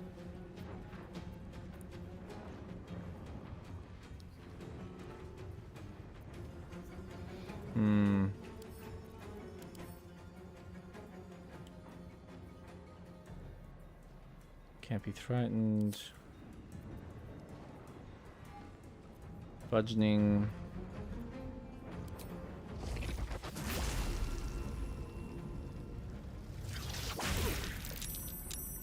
Alright, not quite. That's the only thing that sucks. Fuck me. Can you make a trip by any chance? I tried. That's what I literally just tried doing right now. But it's not quite working. Oh shit. I need to get the fuck out of there. No, that's good. She's missing. I didn't realize. How hold person? How do I get rid of that? 10 turns. Yeah. What the fuck? I could do. How far can Gale get? Because maybe I could do. Dash. Oh no, these are all. Damn.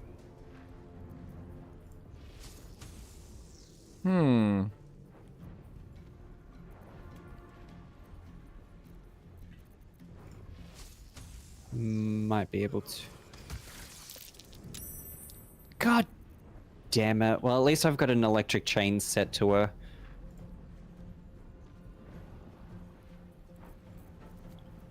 Just want to know what that is considered.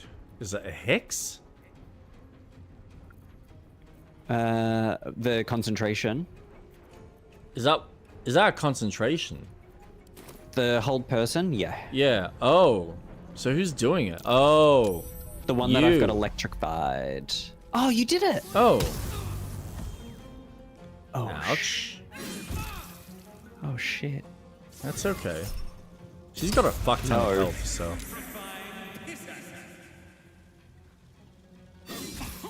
Ooh.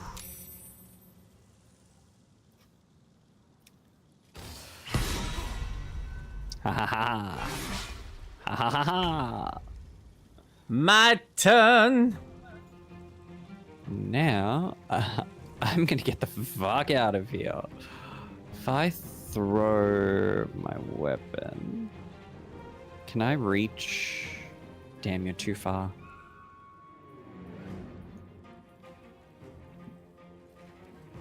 Where's? I thought there was one with a crossbow. Yeah, I thought there was two.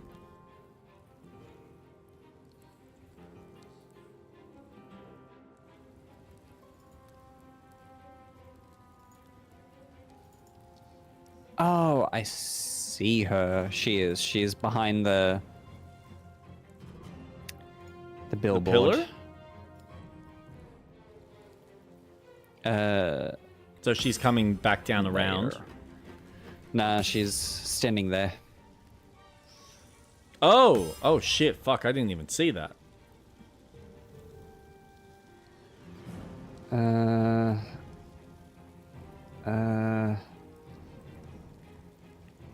It looks like the table from Elden Ring.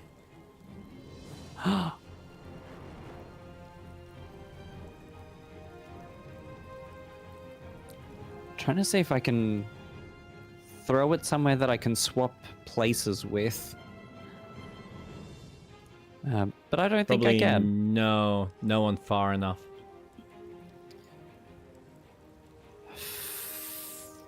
Fine.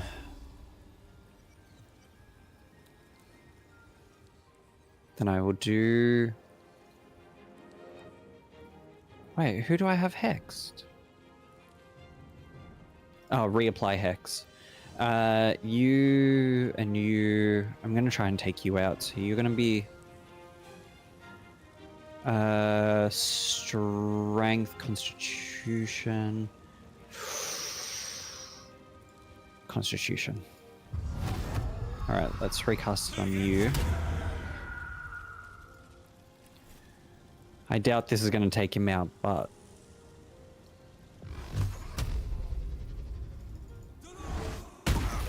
One can only hope. At least Well done. I pushed him the fuck back. Okay.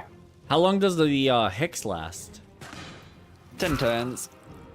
10 turns? Yeah. Nice.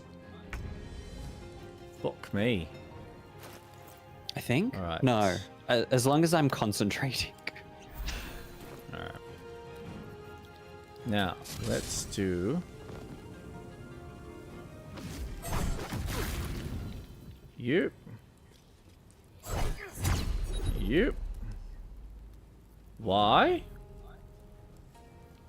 You son She of was a ready bitch. to parry. Ah. Oh, what the fuck?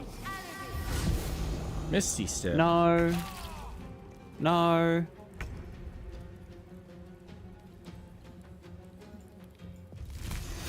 Oh, did she lose her buff? Fucking hell.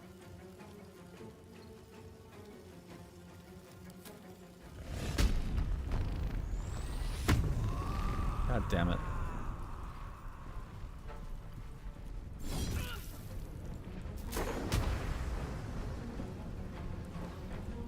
You're in the way. Count on me. Here. Hopefully that'll get in the way. Oh, I can't move. I'm scared. Well, that sucks. Fuck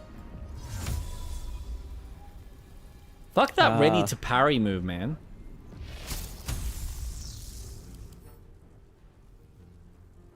Oh, I can't Get move. the Yankee can parry an attack as long as they have a reaction. They will a great sword and they can't, and they aren't blinded. Incapacitated or restrained.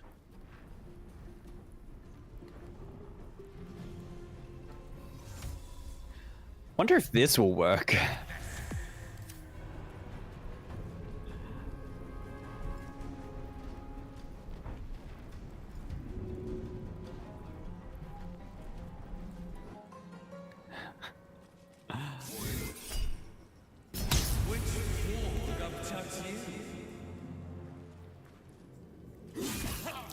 Oh. Oh, you're taking the beating, sir. Ha ha Taking ha the real ha. beating. Bye-bye. Finish him. Oh, that's why you want the arms of Hadar. I see. Oh. I don't. Do I?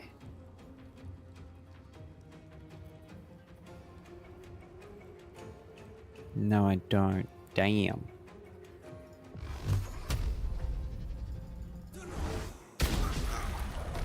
Ooh, so close. Does it have to be you? Spell prevents them from using reactions, so they can't be ready to parry.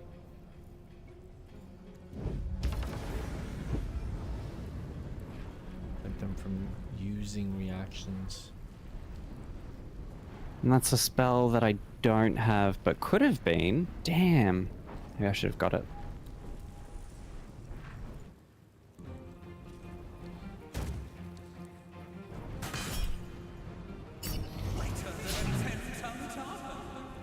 Charm.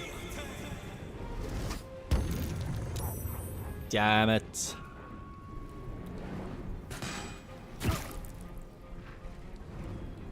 Ow.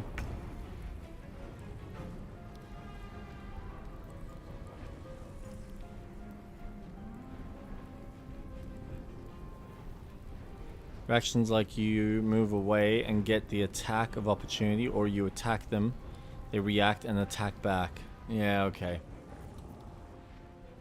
At the ready.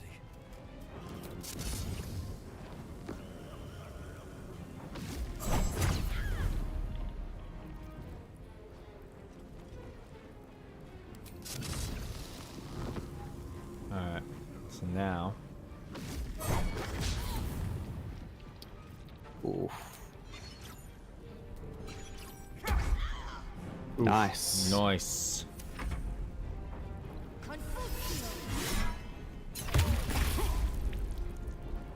That was a pretty hefty hit.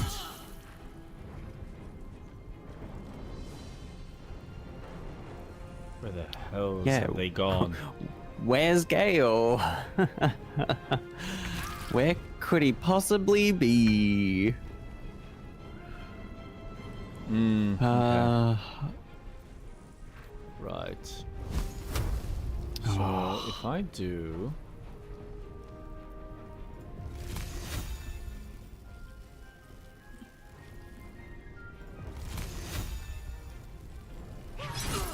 That's annoying. I was moving to what so I could get... No. It's okay. Frenzied attack.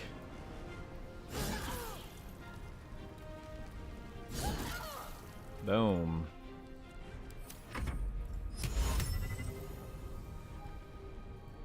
Wonder if this will work.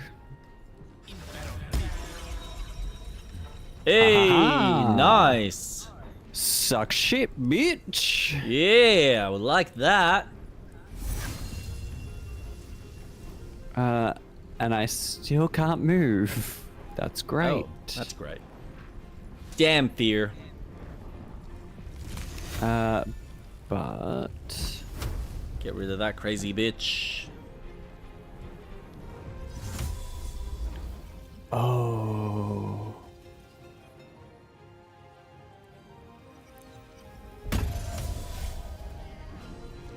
there we go. Focus on the cat. Distraction.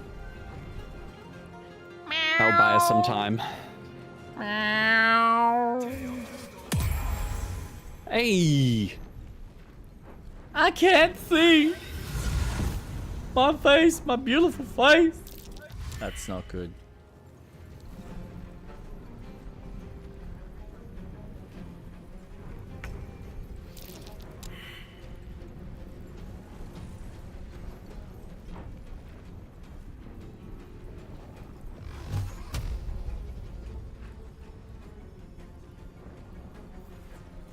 Oh, I have a very short range.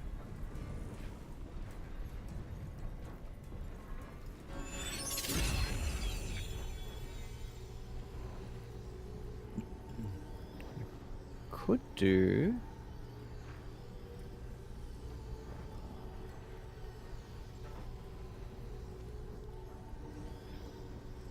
Alright, I'm gonna try this. Oh no, I can't do that. What's the issue? I need to be in a position.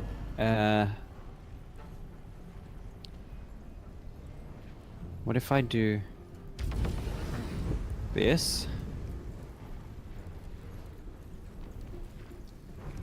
Do this. Do this.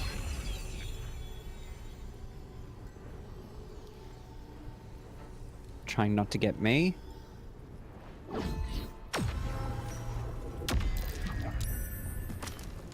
Oh, nice. And then I'm just going to fly. Like a bird. Oh, actually, I only guess fly don't need to away.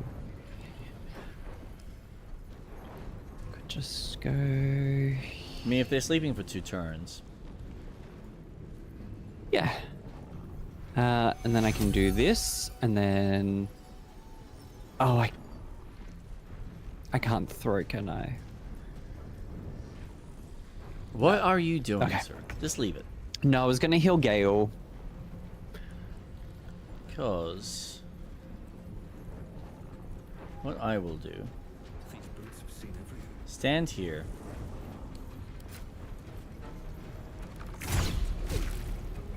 Oh, you son of a bitch!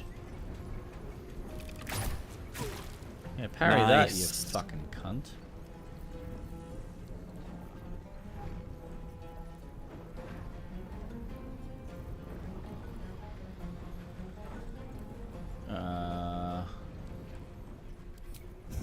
Sure.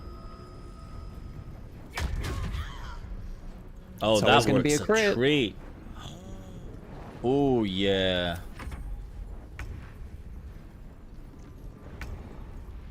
I'm still frightened.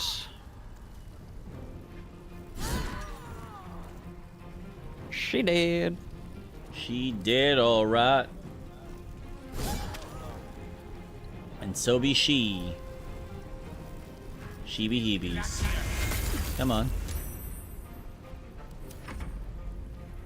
Who's next?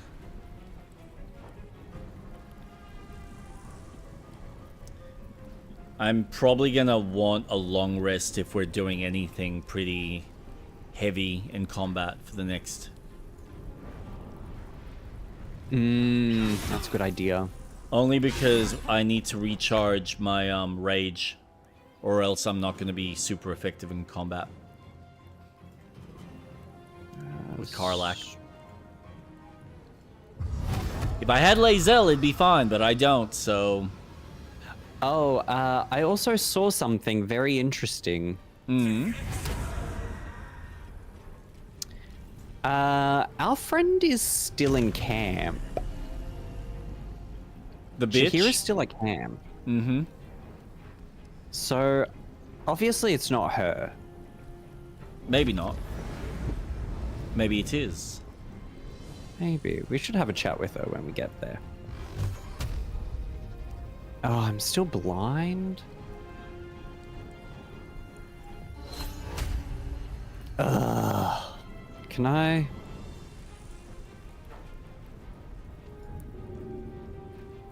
Too heavy to throw. Ugh. Alright. Fine. Fuck off. Nice. Yeah. I just that was- realized I'm. Great. Thank you. What's the issue? I'm gonna be burning. I set the floor on fire, but it's fine. Job. Thank you. Oh, someone's awake.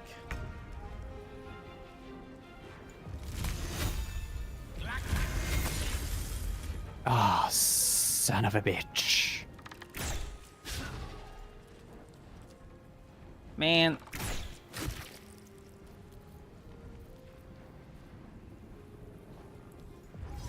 Nah, that's just gonna take my bonus turn away. Although.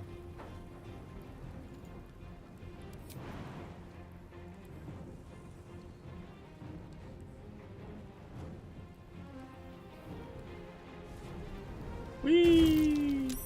No. Let's get the fire, baby. Oh, make sure that Lucian has his melee weapon. Oh, forgot about that. I've already moved on. No, you can cancel end turn. Can I? Stand in my way. Yeah. How do I do that? Select him, and then the option should show up above where you end turn. On the left-hand side. Wait, what? Where? Oh. It should be where, just above where you select end turn, there should be a square. Nope, no square. Oh, cancel it. Oh! Awesome. Yes. There you go.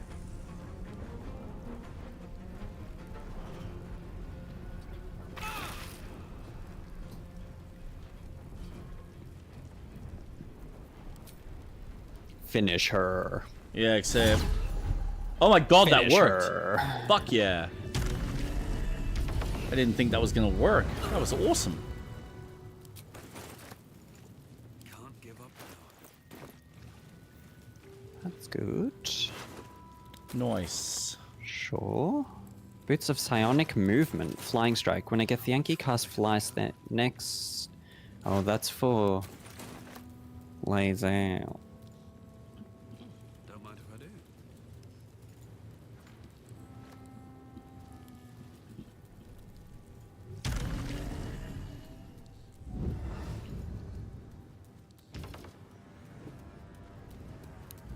Ah, you doing that?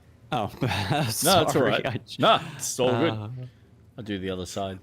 Please. But there was... I'm gonna go back to the entrance.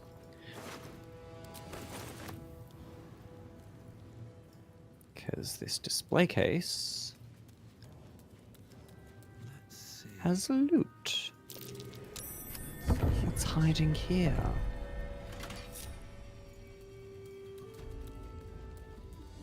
Alright. Ooh. We are back where I came out of. So I already know about this space. Is that... Oh, I haven't been to the Emperor's... No. Workshop. So yeah, you haven't explored this. I have.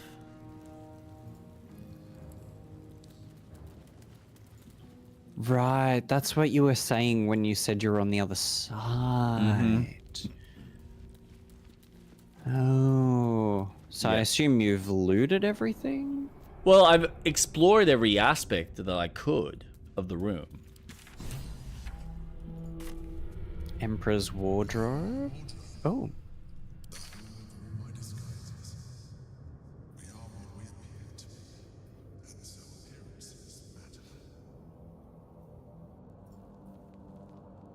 Oh. Frank. Yes, please.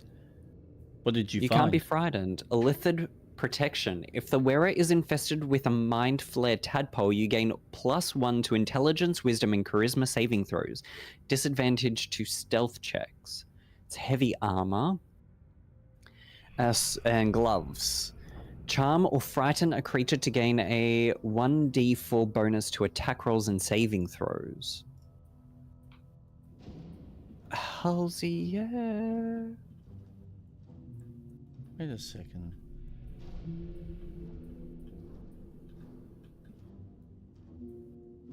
How did we not? Is that explorable? Where is that?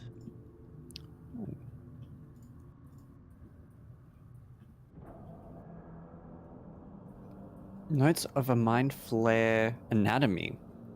Insights gleaned from research. Mind flayers must consume the brains of humanoids in order to stay alive. It is said that the act of devouring a humanoid brain results in a state of euphoria and contributes to a thin glaze of mucus that coats a mind flayer's skin. Some researchers go so far as to claim that it is possible to deduce how recently another mind flayer fed, and indeed the health of its victims, from the viscosity of that mucus. Little is known about what a Mind Flayer's brain contains. Some have argued that their skills are filled with eggs that will later become the tadpoles with which they enthrall their victims. Others propose that the brain is in fact a cluster of pure cerebral nerves. Since Mind Flayers procreate by tadpoling humanoids, they technically have no need of genitals. But I have been unable to verify this in the absence of any written record. Stelmane's portrait.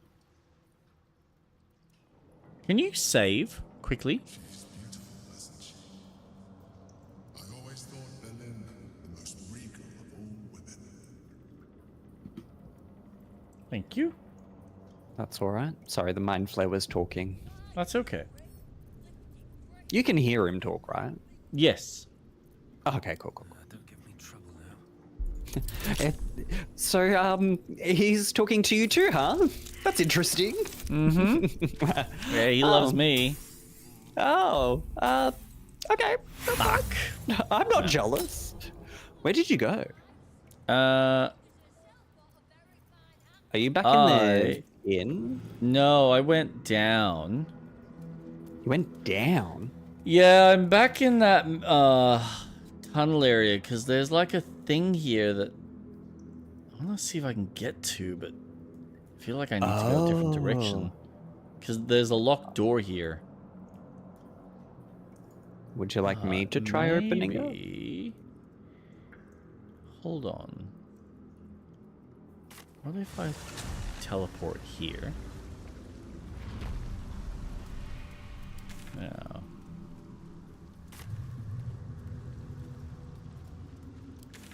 Where do we want to go? Right?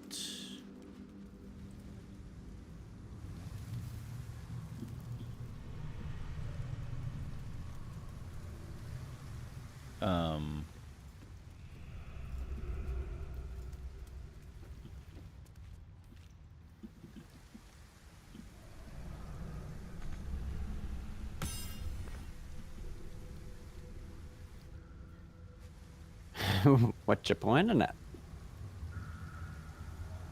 Me? Yeah, I heard the thing.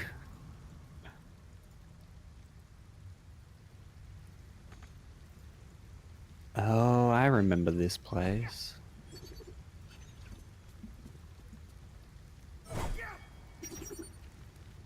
There's a door here. There has to be. But where?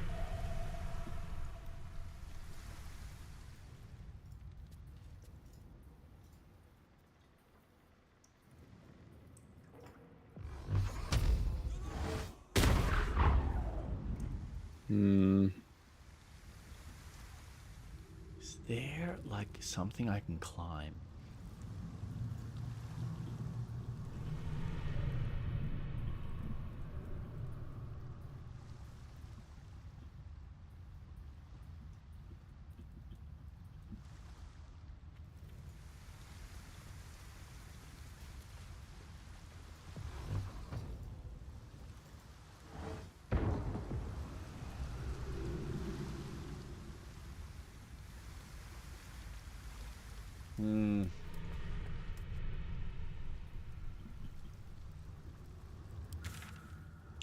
Because, yeah, there's a door about here.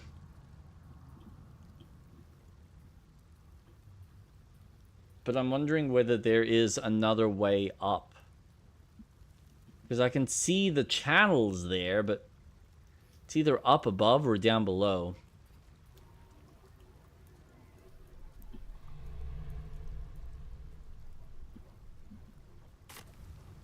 Oh, excuse me.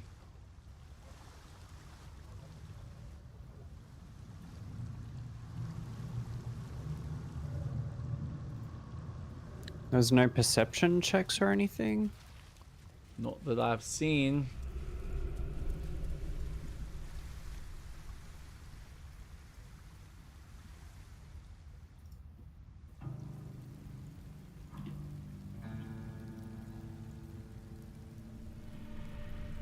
I wonder if there's somewhere I can I fly up? Valid.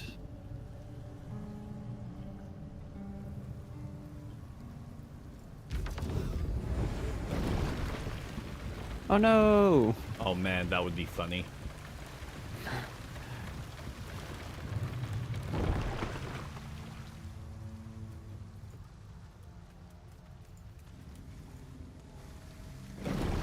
Bye. See ya. Aha. That's a ladder up. Oh, Hello, person.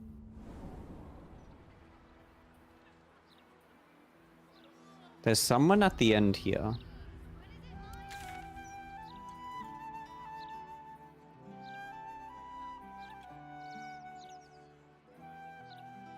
Ah, a friendly face at last. Are you going to the party as well? This Cutting must the be what they're swords? referring to. Bit strange, isn't it? But then you have to be open. Hold on, I'm coming back down. Where the hell are you? Where did you Get on the find her? boat? I just kept going on the boat. Oh, you can keep going. Yeah, on the boat you can push the lever that goes further on. Nice.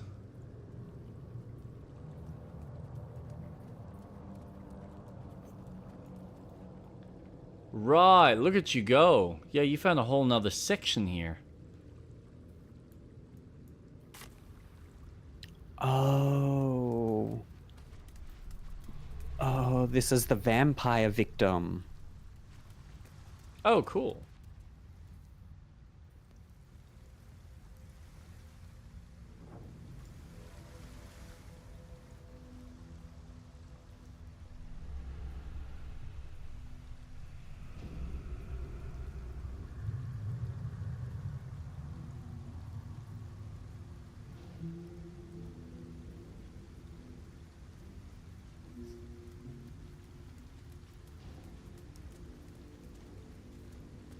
Okay. I just saved a victim. Woohoo.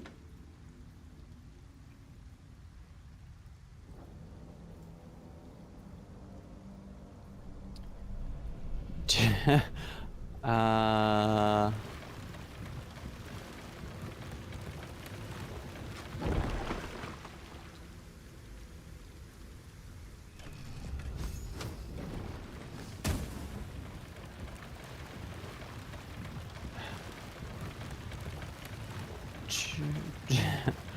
Poor I'm Gale. coming. Yeah. Gale is left behind.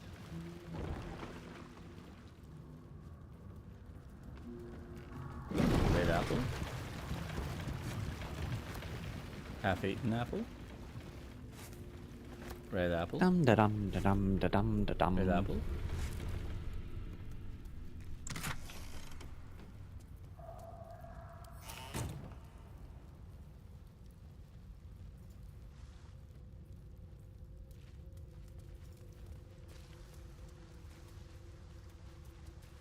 Now, can I forcibly get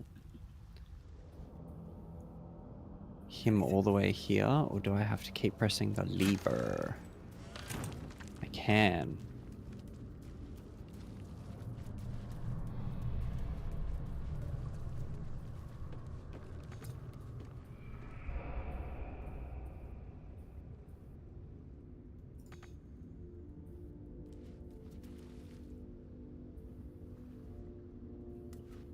Oh. Is there a lot more to explore? Nope. That door Get doesn't in. open? At least nothing that I can interact with. Oh.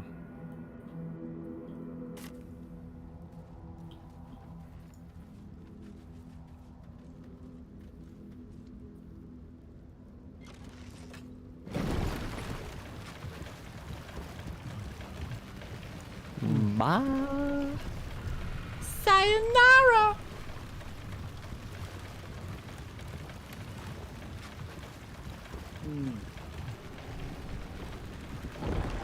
All right. So, what did you want to do next? Okay. I guess we could just... Teleport. So we need to go back to the inn.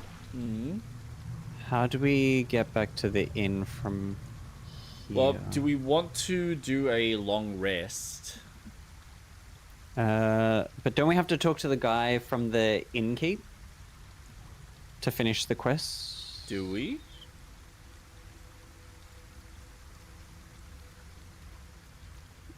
I'm gonna quickly do that. If you want to head back and talk to Jahira in the meantime, Sure. see what the I fuck can her do deal that. is.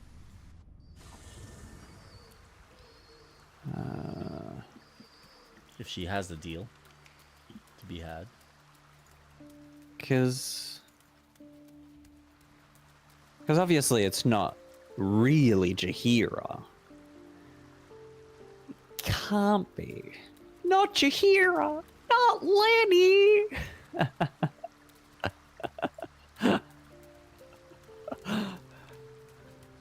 What are you blabbering on about, sir? You know. Just the Not usual. Lenny.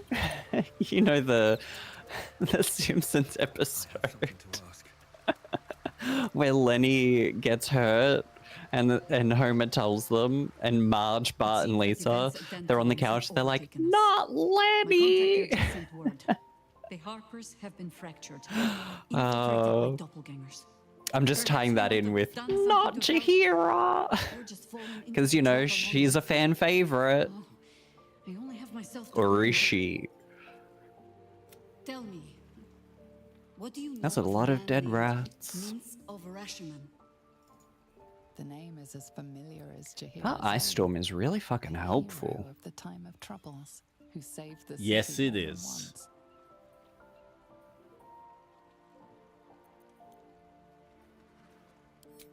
But few know of his fate, I think. I had hoped to keep it that way. Minsk is Okay, an was old it friend, Chef Rovia? perhaps my oldest. Yeah. Fought at one another's backs, times beyond counting. And the last time I saw him, I left him to die.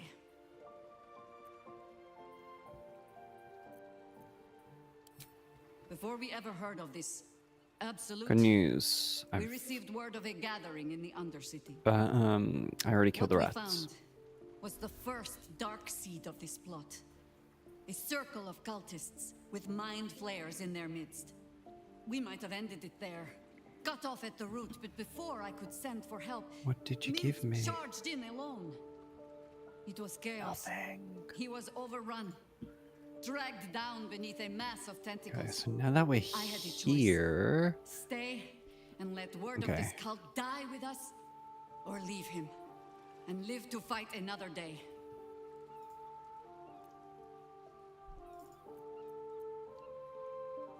we need to make sure that we come back to the Devil's Fee, The world takes much from As those well. who presume to defend it. But so we can get sometimes some good you loot. get to take it back. So don't be sorry, because I mean to use you, if you're willing. Infection, indoctrination, eradication. Anything That has interesting been with the fate Jahira? Of everyone the cult has captured so far. Some sort But of it has past not been event that yours. happened that With she's your talking help? about. Perhaps it need not be Minsk's either.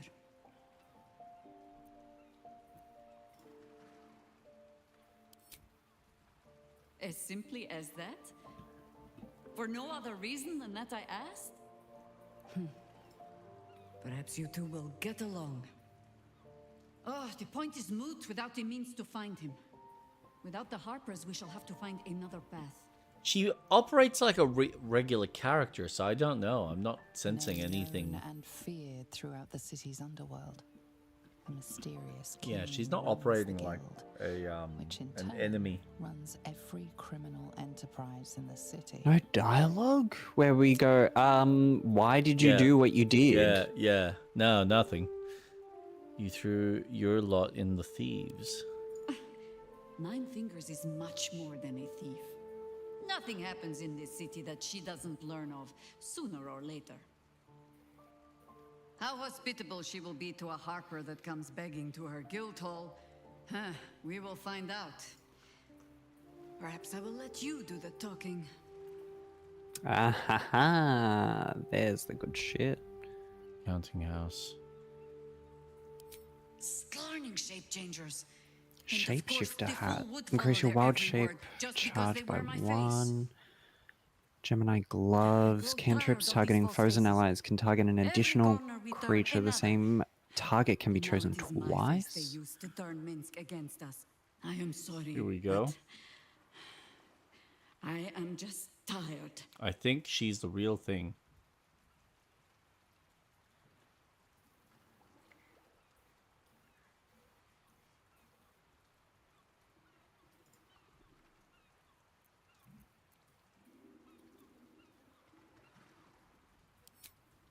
It is some defect of the mind, I think, to stubbornly insist you are following the light, even as you blunder through the darkness. Or perhaps the defect is mine. When I left Minsk to this fate, I believed I had no choice. I believe it still. We were ignorant of our enemy, unarmed against the cult. I made the right decision, but I do not like how easily I made it. Minsk would have never left me behind, no matter what happened. That is his problem entire. The past century left Minsk unchanged. And so he believes the world has never changed, that I have not. You saw the fool, hanging on the doppelganger's every word so for you've no got other nothing. reason than it wears my face.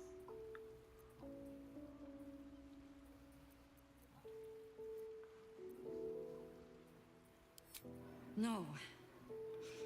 But snotting into my sleeve while there is still work to do is. Come then. We need a lead, and bullying this banker ought to make me feel better. I have.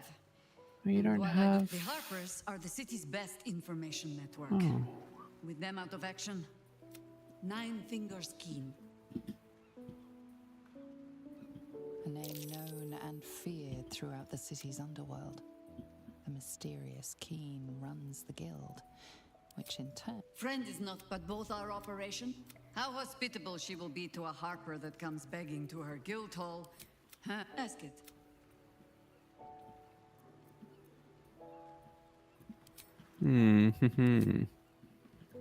Okay. Nope, she's, I think, the real deal.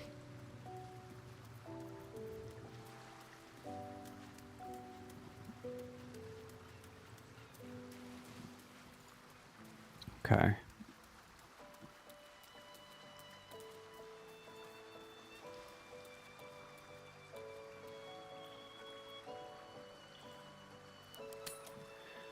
All right.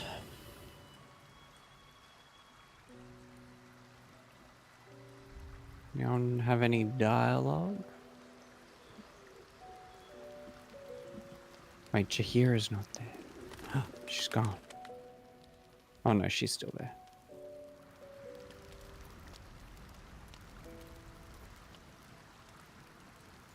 Anyone got anything important to say? Doesn't look like it.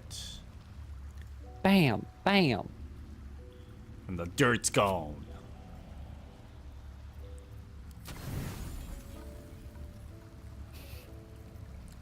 I do love how much food we have. You have so much food in your inventory. I was peeking.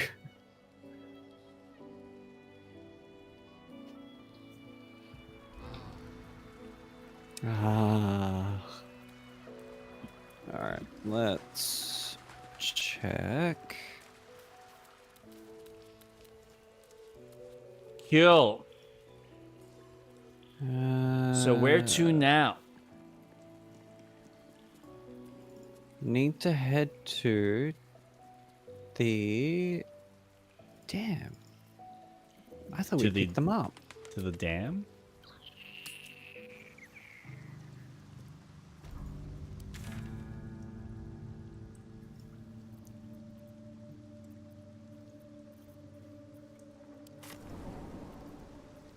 Oh. Sure. Where are we going? No. Oh.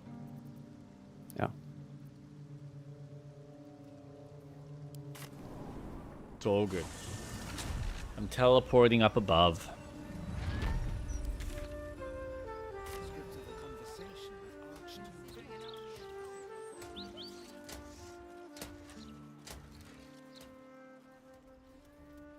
I have to wait for this to cancel. Thank you. What can I do you for? Go on then. Well, let me frickin' do it then, lass. God, so much money.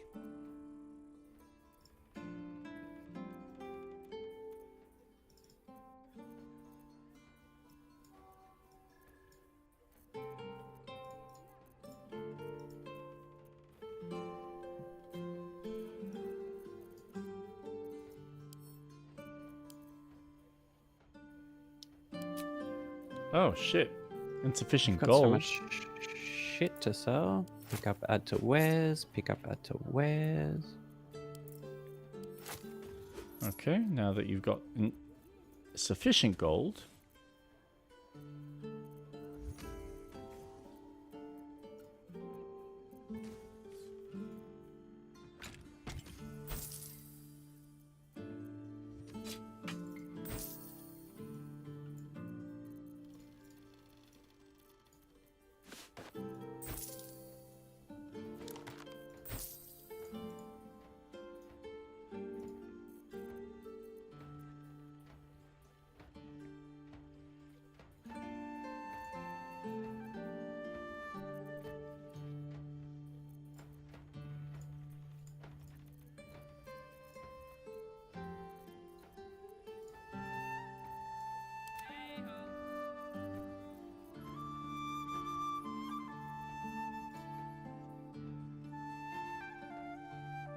Okay.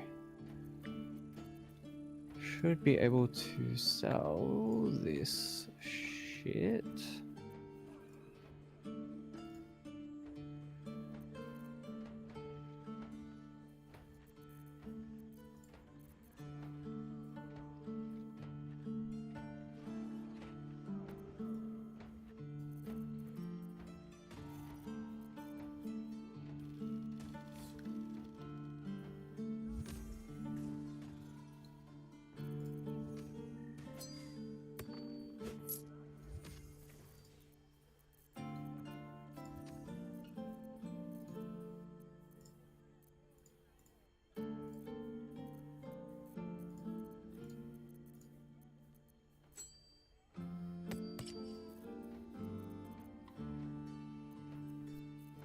What's wrong? Shit. I thought we picked something up in an earlier act. We didn't? No. Oh, well, that sucks. Leave camp. Yeah, I thought we picked up a pair of boots in the Underdark.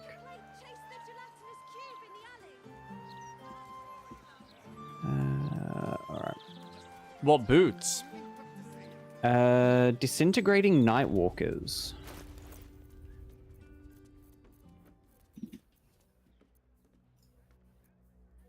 Nothing like so- that. Where's... Hey.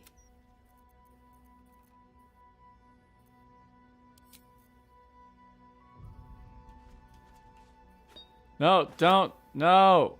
You were seen Oh. stealing. Okay. Resolving this peacefully. Did you steal? Oh, yes, but that was... I didn't mean to... I was trying to click... I was talking A to show her. of I know. contrition and property return. Unbelievable. Can't take you know. anywhere. Prospective customer. Welcome back. All I wanted Okay. was to buy potions.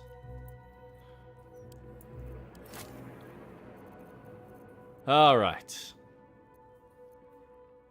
We When you should- are done there, Fine. Yes, meet me I'm done. Seen what I at have the for thee. Sorceress Remember, Sundries, Which the is magic where? shop with the portals, the large circle.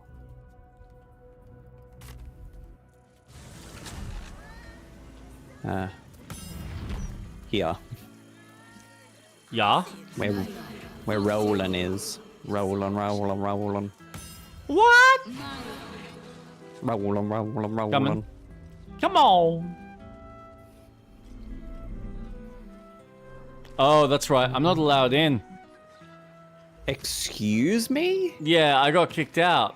Remember? Oh, well, this is gonna be interesting. Can I attack? Don't attack! Well, now the whole group is out to get me. Did we save? When was the last time we saved? Oh my god. I think that was like down in the sewers. Yeah.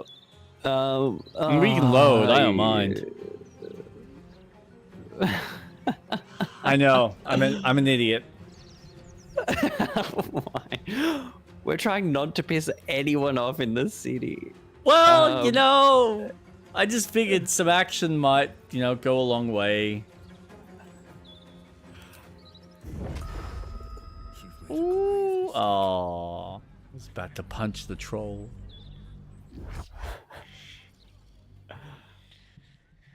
Okay.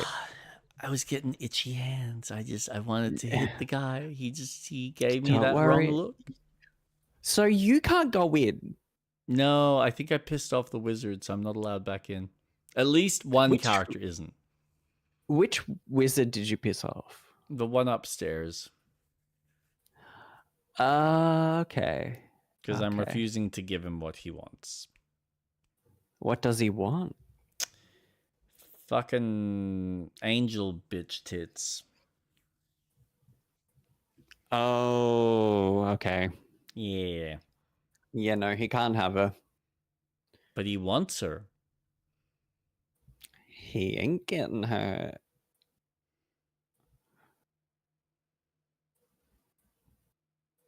Could you take any longer to load game? Come on.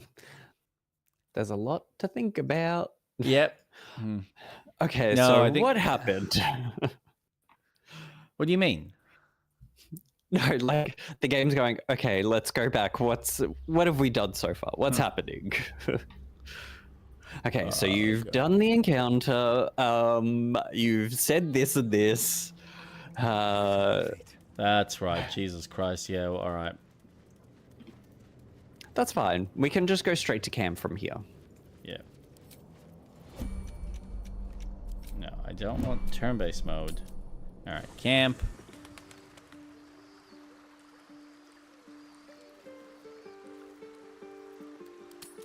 Yes.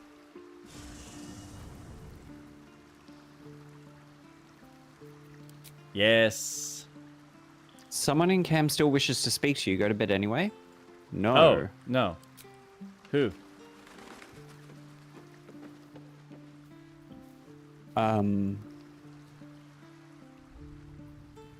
I don't know.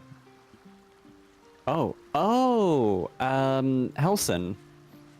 Who?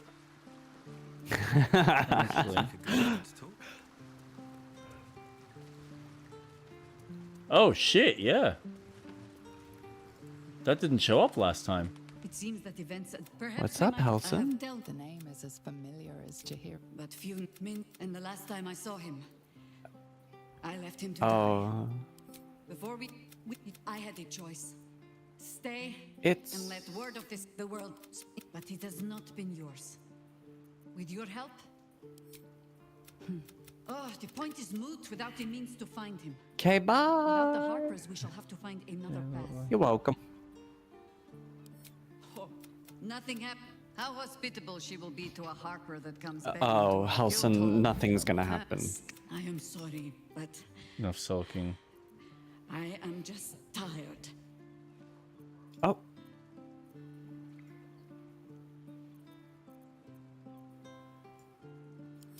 You saw Oh. the fool. Hanging on the doppelgangers, every word for no other I reason thought you than were it wears bound to my- No, nature. come then. We need a lead in bullying this banker up the heart 9 fingers keen. Oh, to be nothing. How hospitable she will be to a Harper that comes. Leave. Okay. All right. Did what I need to there.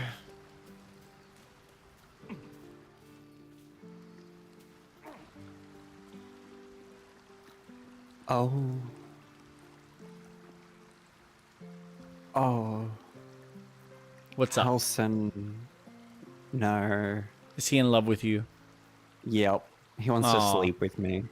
I wanna bang. Everybody's horny in this game, man. I'm afraid I just don't see you that way. I'm more interested in tentacles. Sorry. I found a new fetish you don't that you look just up- can't fulfill. You don't fulfill my octopus urges, so I'm after bye. the octopusy, if you catch my drift. Honey, you got the wrong style of hairdo. I want the other style. From the face.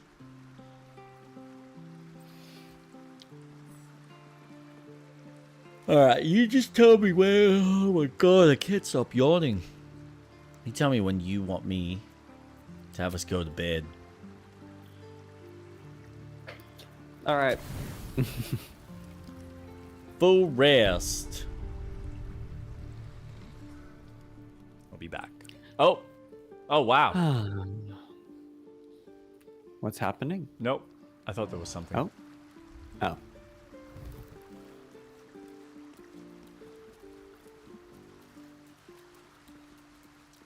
My character slipped soundly. Leave camp. All right. Let's. And lower city central walls.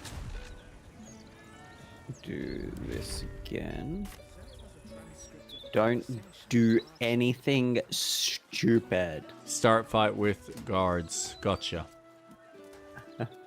Not yet.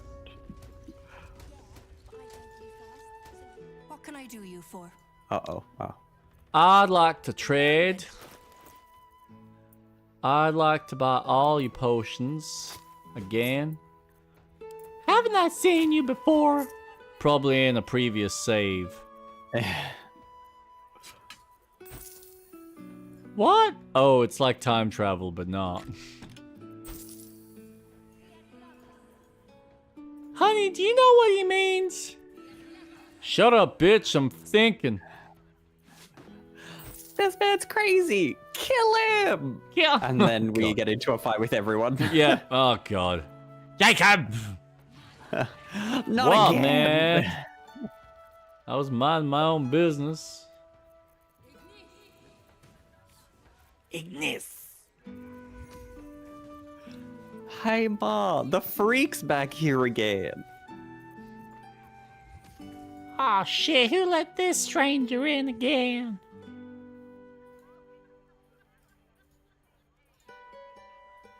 I'm While just raging, getting the wearer generates two. Wait. stuff. Ooh. I'm also trying to unlock her special. I don't know where you are. Me? Me, I'm just going up to where you are. Are you in the deep, the hell place? No. Okay. I'm She has special upstairs. inventory. Oh, devils. that You can mean unlock. devil's fee, you mean? Yeah. I'm about to be. See if you can Fish. unlock her special inventory. She Oh, gets yeah, more no. stuff. Yeah, I've done that. Oh, got that before. by any chance, did you buy a cloak? I'm looking for a cloak. That would be really fucking handy for me. Perhaps would it be the cloak of the weave? Yes. Really? Really? So I should like go and just destroy it? Maybe drop it? That's fine. That's fine. You can continue using it. That's fine. No, I'm not using it. I'm holding it in my inventory. You know, just for a special occasion. You never know when you might need it. Oh, interesting. Interesting. Yes. Who wants it? Gale or Atlas? It's fine, Atlas. Subtle. I'll take your rope then. Ha ha ha ha. You can take my. You have so much money and gold that you need to sell. Oh, I'm about to sell a lot more. Well, apparently you better do it because we're gonna need all the money to talk to this Okay. crazy ass bitch. I'm just gonna save. All right, then you save. You fucking save. Yeah, I'm just gonna talk My to most this. perceptive perspective customer. Show me your wares. Welcome back. I want to see what you've got for sale. You had more health potions before. What happened to them? Give them back. Shapeshifter hat. Bunch of gauntlets. Nothing of Now you've interest. seen what I have. Thank you, Like to love. buy something. Alright, Okay, so Roland. where would you like me to be? Who would you like me to talk to? How would you like me to help? So, Do you want me down in the bottom? well, The-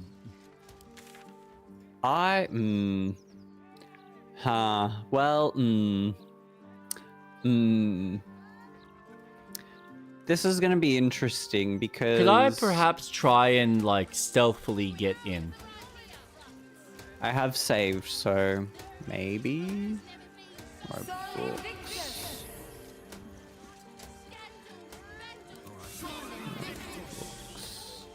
Do you want me to cast invisibility on you?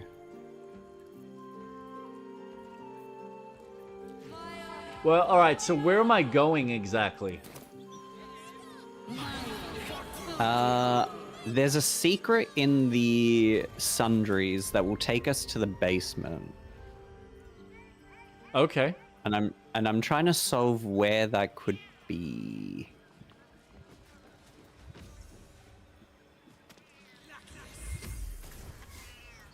The Alright, chosen well of let's mist. Read. let's To be the chosen disconnect. god is to be empowered with their very essence and to be Because chosen Karlak of can the god. come.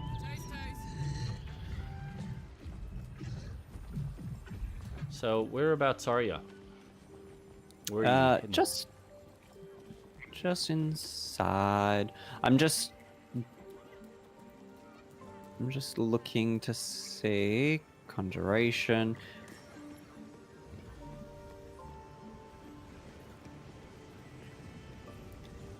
One of these rows of books might be something. Listen. Harping by moonlight, an approach to life. What? Be quick about it. And what if I don't want to be quick? What if I want to take me fucking time? Schools, books, necromancy.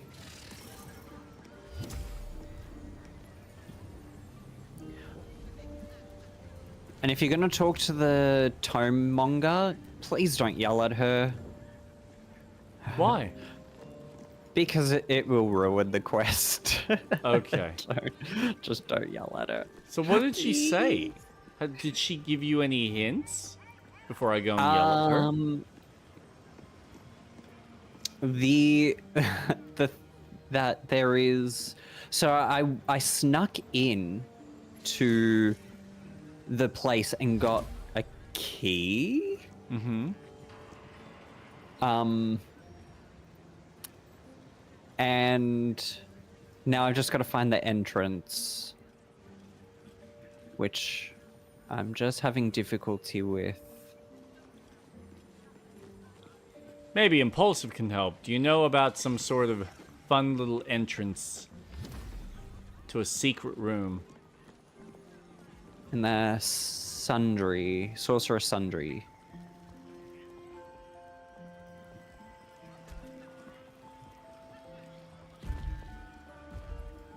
I feel like I've explored everything.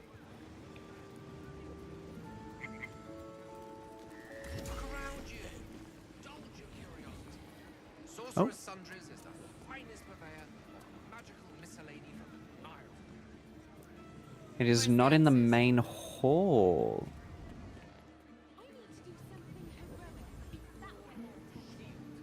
They sell not You don't have permission to be here. You're about to be ejected. Hmm.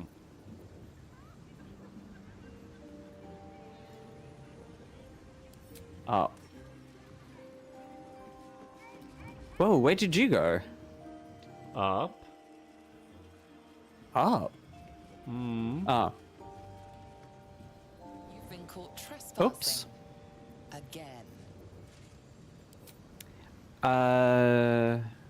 Yes, again. Try to convince them you don't belong here. These aren't the droids you are looking for. You know what? Persuasion. Look at me. Do I look dangerous?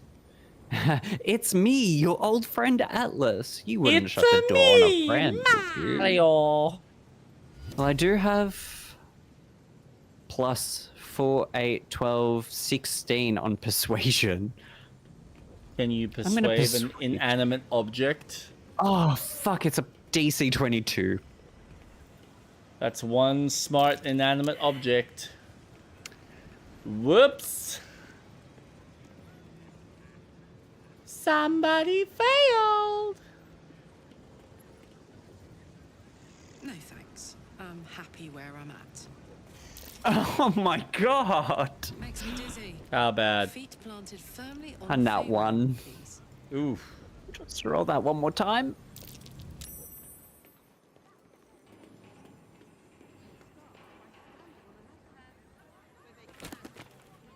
$23. There we go.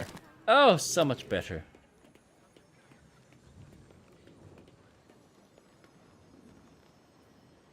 Take the portal to the wizard and look around. Oh.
Which portal? The green, The very left. very left. So the one next to the red one? Oh. No way.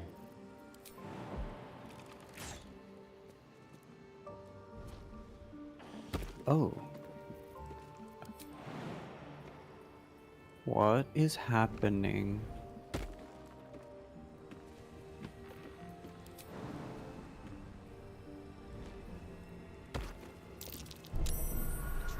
Oh. Do you want me to save? I mean, if you want to, go nuts.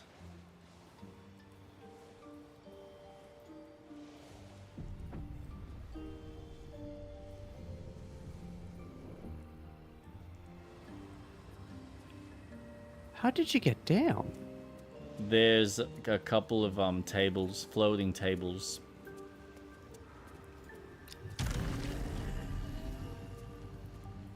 I say that, but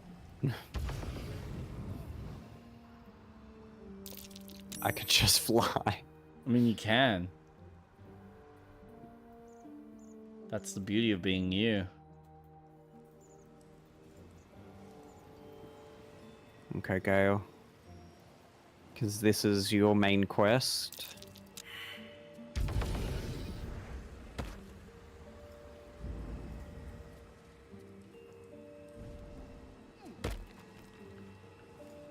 Oh, sick.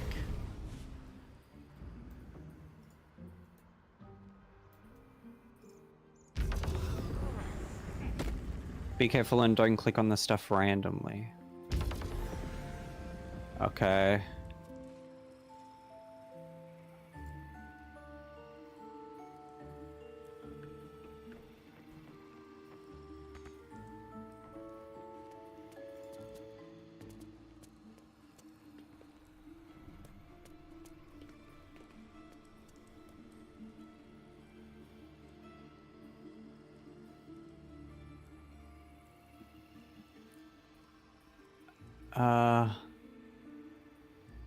Oh.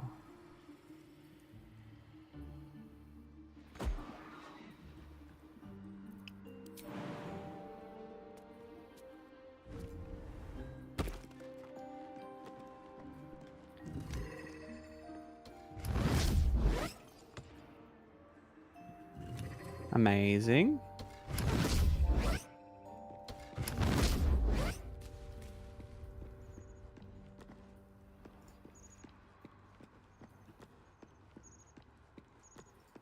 Low. Below. Revealed.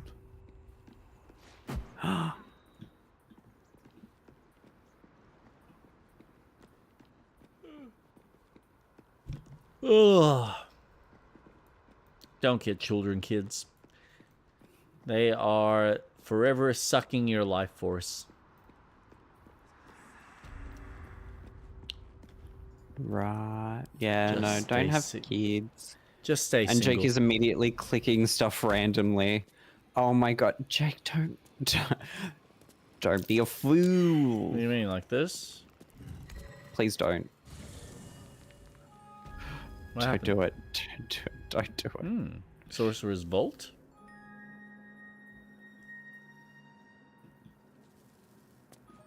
This looks like fun. Clean up.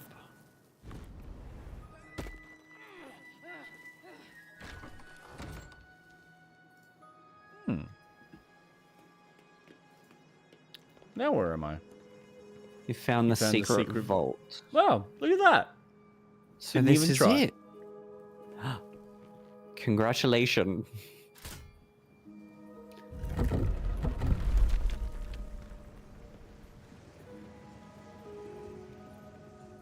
And that's a portal back.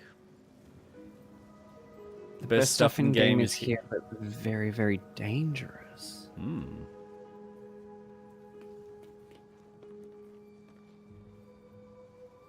Dangerous how? Can I click the button?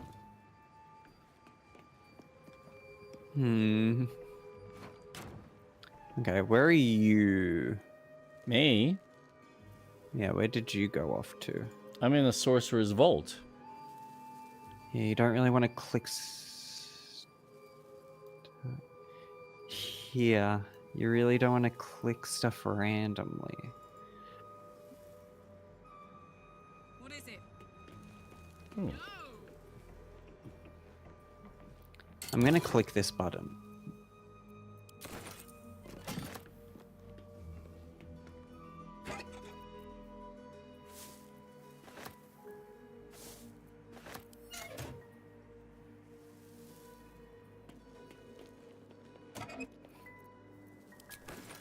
This can either go really poorly or absolutely fine. I mean, you can always save. Oh, Shouldn't be too hard. it just teleported me down. Oh, sick. Alright, so I definitely don't have the lockpicking capabilities for that.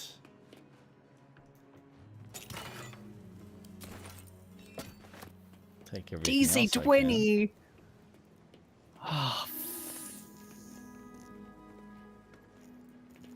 Oh! I got it! I got a nat 20! Oh, good job.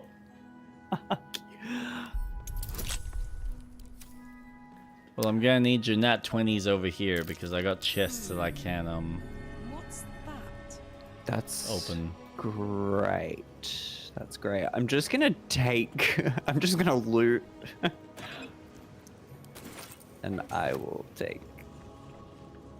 that. Equip.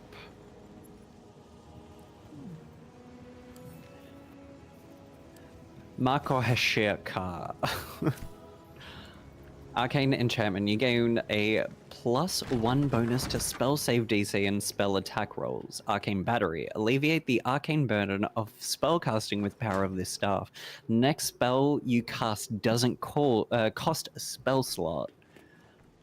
Fuck yeah. What's that? I feel like Restricted this area. this might be a trap. This is Lockpick. also a nat 20. Everything here is going to be a nat 20. By the way, there's a hidden wall.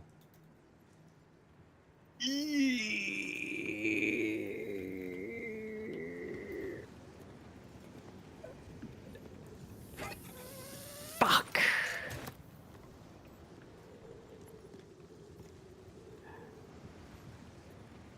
I need healing. I need healing. Whoa, how are you, like, so close it's all to good. death? It's fine. Yeah, with you, it's never fine. Okay. Oh,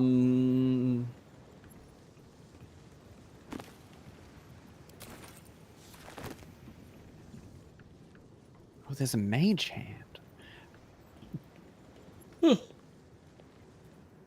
Okay, I don't know how to get to you. But I went through a particular portal, so I don't know. Oh, you went back. What do you mean I went back? I didn't go back. Where did you find the portal? I pressed one of the switches.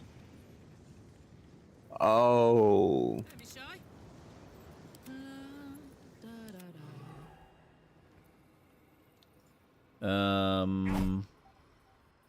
So hold on. Go.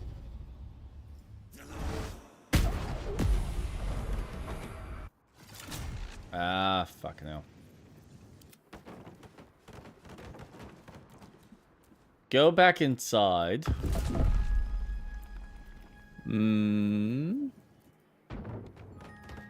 Did you go to What? to clean up? Security? Nope. So I think it's... Is it that one? No, it's that one.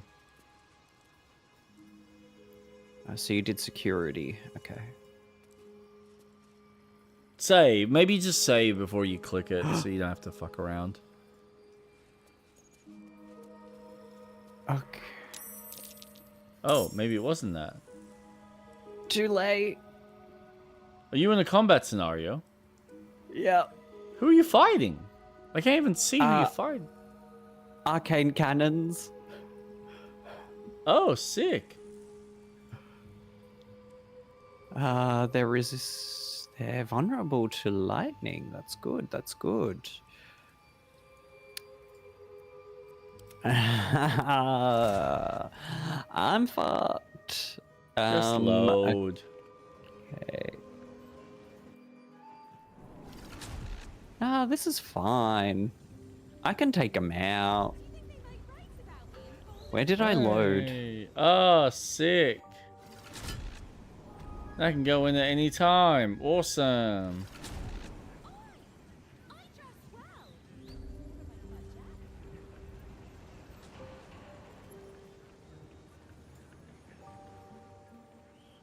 Well, technically, you could have gone through the portal the opposite way. I don't know. I don't... But now you tell me. Yeah, well, I didn't know either, did I? Oh, okay. Wait, what? For your own personal safety, it is ill-advised to rest faster than this time. Did I pick the wrong portal? I thought... Okay, now I'm going to ask that you do load? What the fuck is going on? Ay, ay, ay, ay, ay. Oh, did I save after getting the weapon? God, I hope I did. The weapon? Yeah, I got a really good weapon. So wait, did you find the secret location, or did I? Because now I don't know. I have no idea. You disappeared from the map, and when I looked at you, I had no familiarity of where you went. Fuck.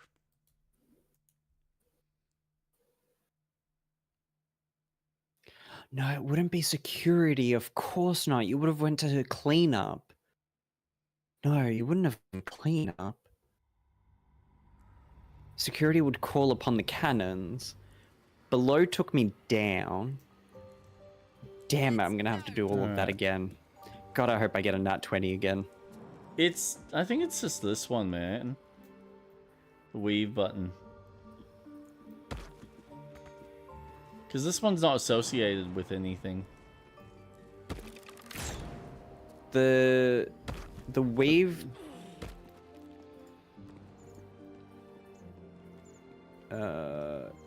If you click on this one, it takes you down. Oh, really? Okay. So what the fuck did I click? Here goes.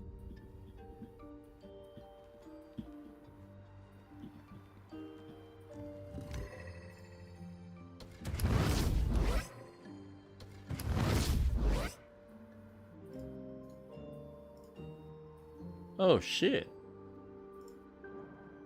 Oh, that's great.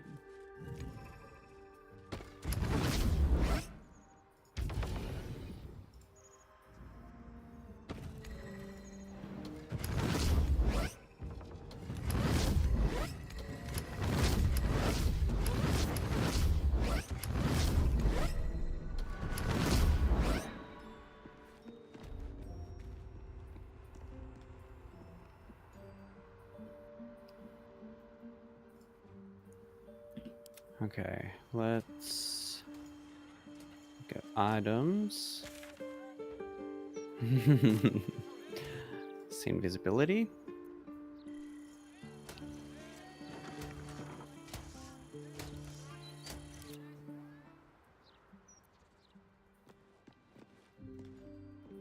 Soldier?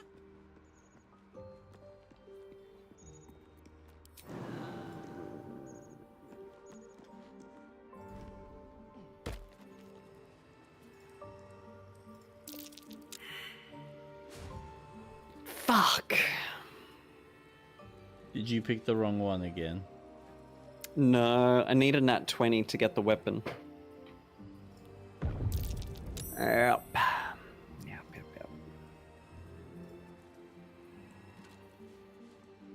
Oh, how did I you should get use- down there? Hey. Fuck. Give me a. The best way to describe it, the button that has the 2 pink flowers on the windowsill. Yeah, I thought that was gonna happen.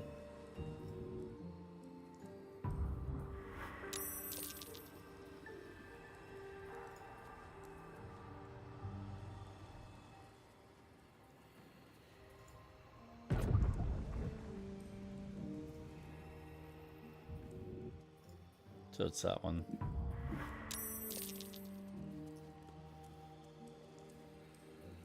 I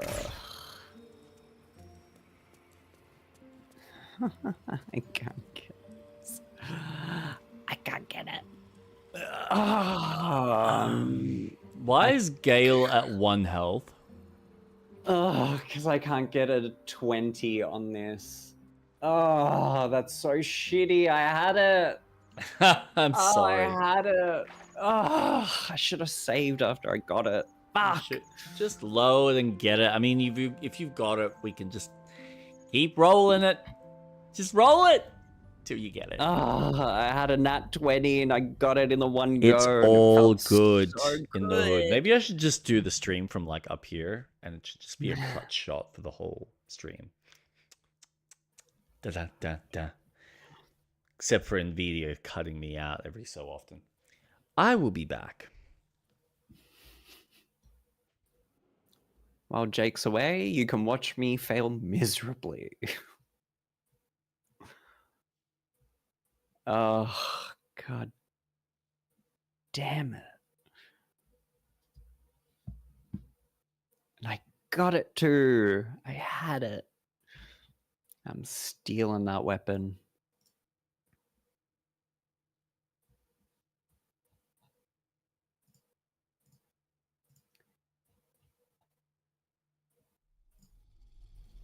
Okay.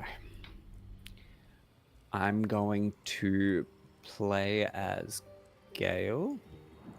I'm going to save once I get there.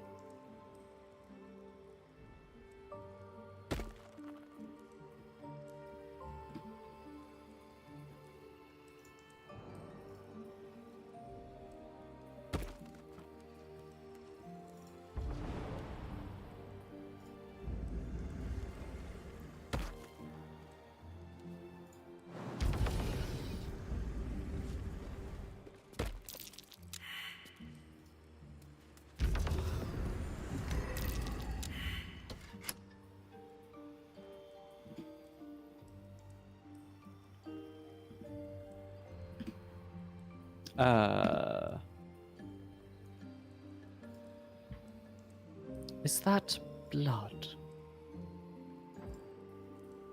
Pop this. We're going to save.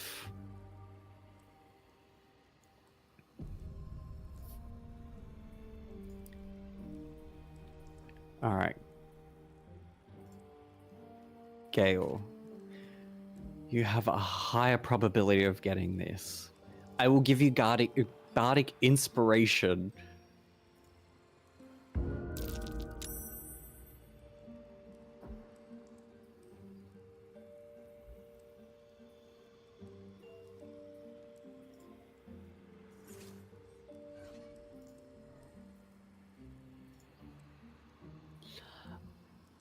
I got it. And now I'm saving.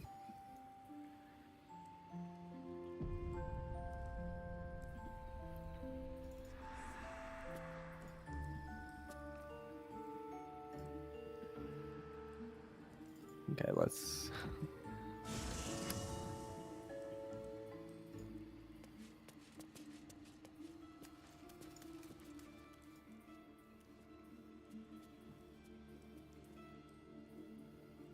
Okay. I am now following you, Jake, so that I can know where you went. Oh,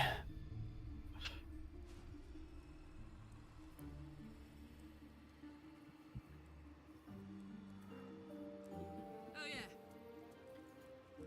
So I'm assuming you went here.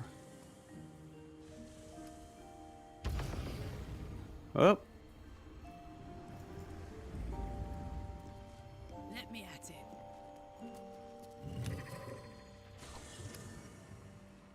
Yeah.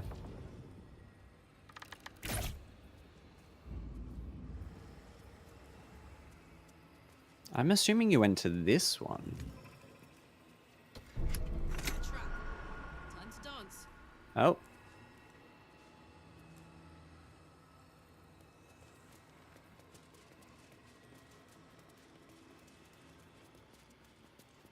Oh. Cloud kill. Nice. Oh, there's another one there. You can break that if you want.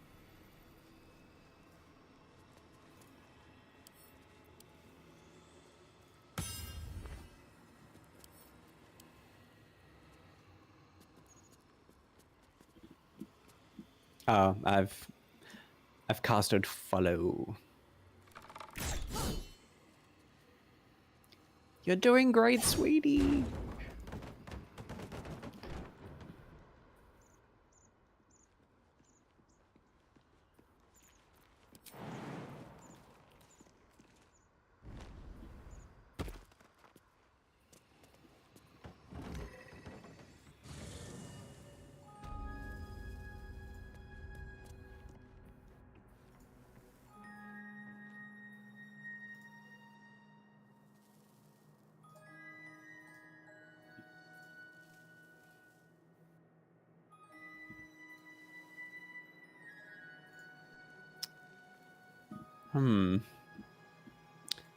That's a concern. Did you go on the... Did you press the button? I cannot. I Why? need to jump. Yes. Oh. Artillery. Oh.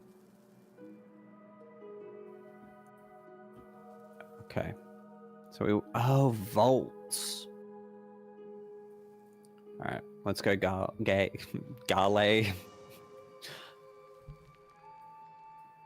Okay. Man, this winter season sucks. Not even winter yet. I know. It really sucks.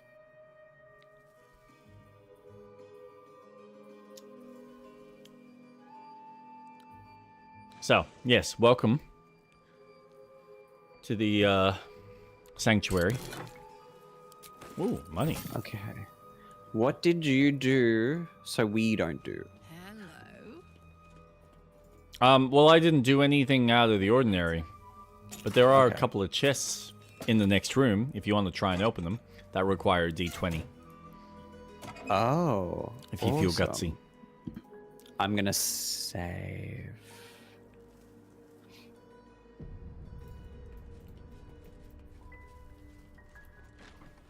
There's also that display case, but I don't know what the dealio with that is. Oh. It looks... It looks important and also dangerous. The Darkhold. Why don't you bring America here? I can look after her. I didn't tell you her name, Wanda.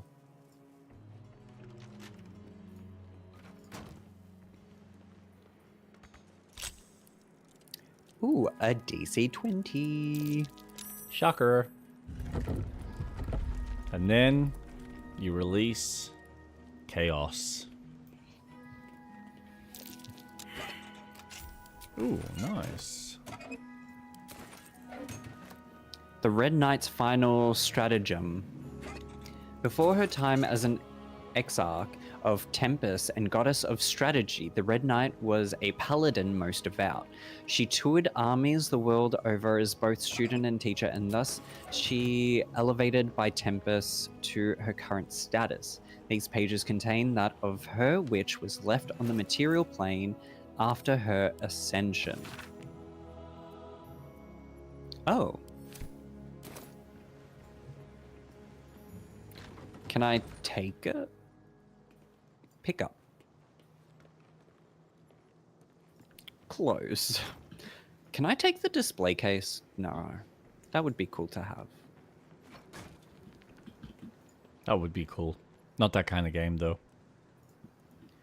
No. Which is a shame because it could have had cool stuff. Could have, would have, should have, didn't. Lockpick.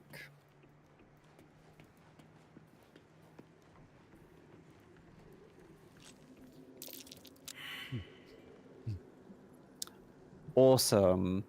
D20? A DC 10 and I got a nat 1. Aha!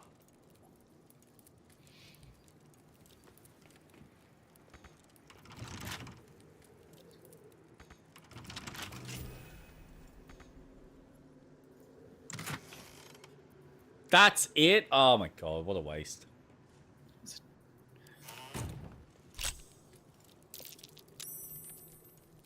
Oh, that worked.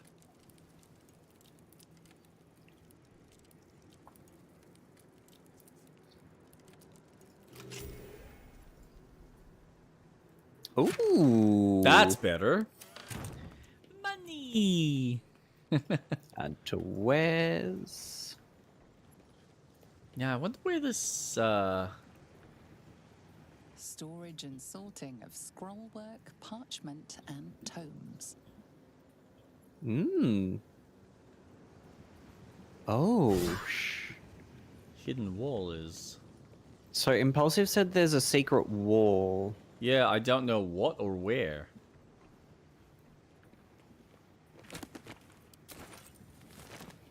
I would like to know. That might Oh. be worth a look. Oh, hello. Oh, you found it? Yeah.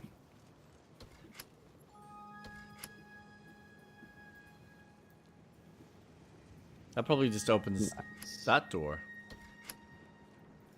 because it doesn't do anything.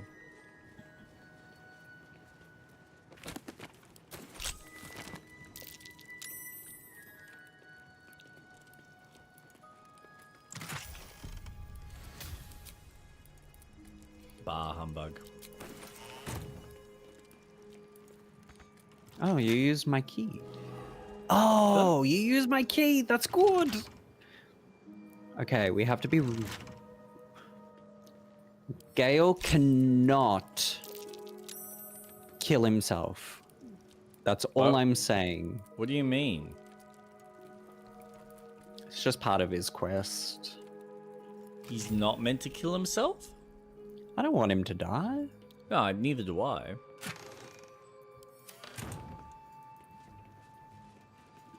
No entry to vaults. Trespassers will be disintegrated. Master Oh. Leroican. So I would save if you're going to attempt to open this.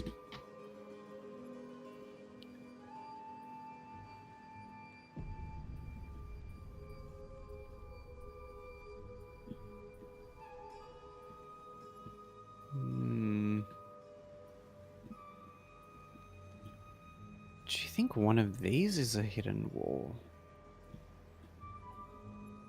I did wonder that, but I haven't seen anything to suggest otherwise.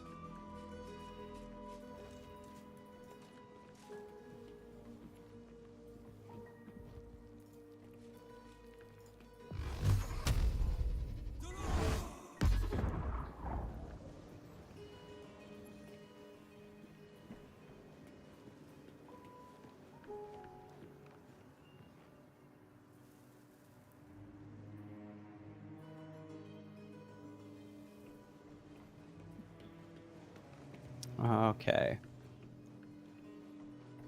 What's wrong? Well,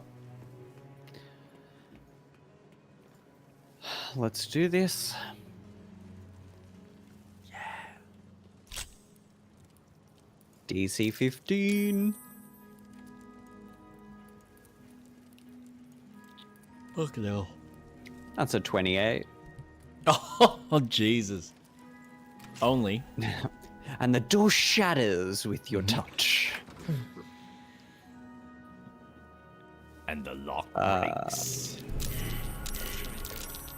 Oh. Okay. I can... Silver Hand. Karsus. Alimster. Ooh. And after wizards, there's Ramazith, Elminster, Silverhand, and Karsus. The animals must be behind his door.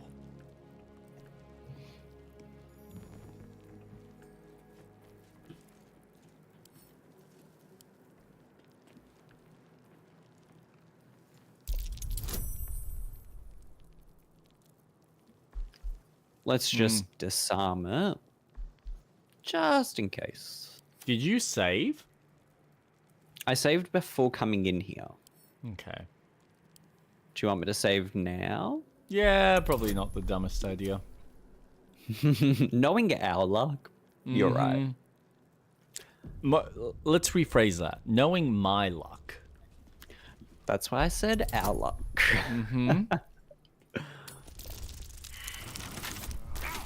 Oh, look, a 4.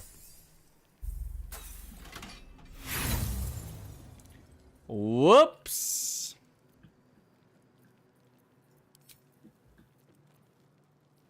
Can you give me a better roll? Oh, 20, much better.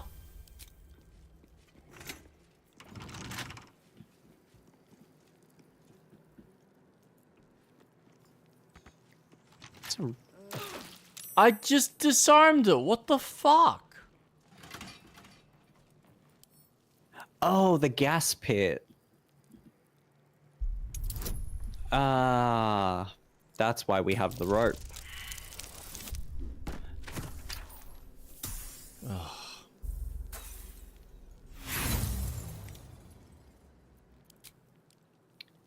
Lockpicking impossible? What do you mean, impossible? Better. Success. There we go.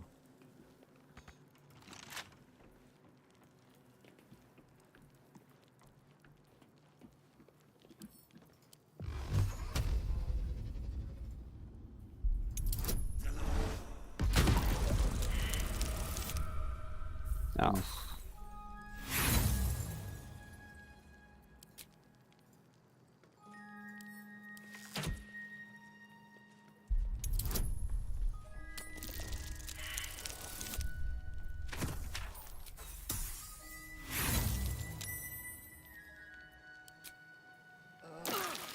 Hey!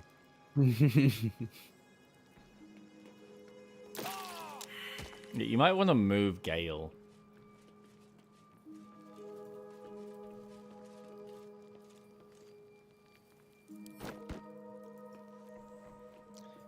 Well, I guess we can try and open these now. Lockpicking impossible? What level do you need to have?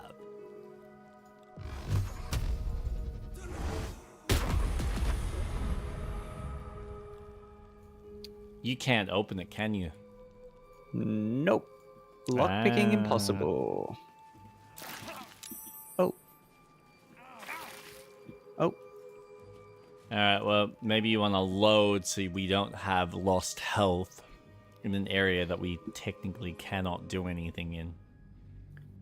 How the fuck do we get in? Either it doesn't happen or it happens later. I don't know.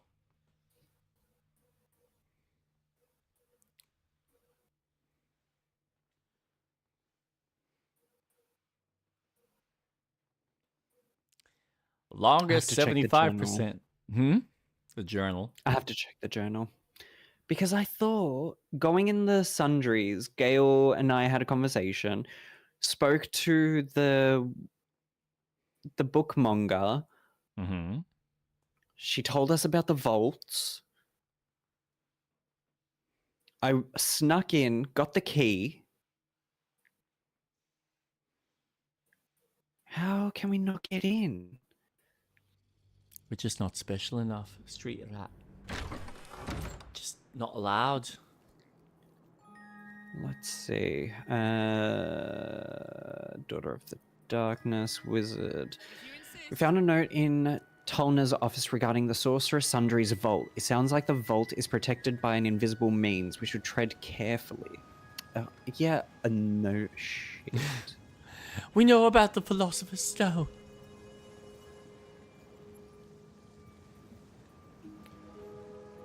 I'm so disappointed that I'm out of coffee. Make another one. I can. But now I'm like, I sat down. I'm comfy. I don't want to move. And I probably technically shouldn't be having caffeine before bed. Because then apparently you don't sleep very well. According to all the research and studies. Uh-oh. Uh-oh. What's an uh-oh? Now you sound like Piper. Uh-oh. Uh-oh. I went through one of the doors. Oh, cool. What'd you find?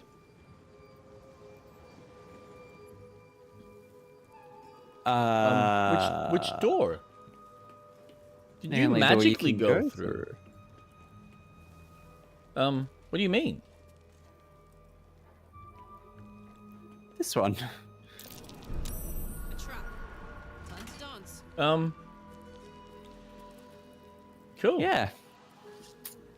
I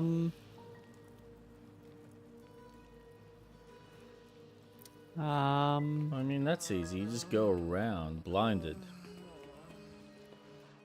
Okay.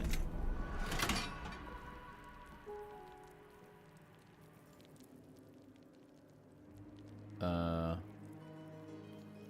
right. What's there?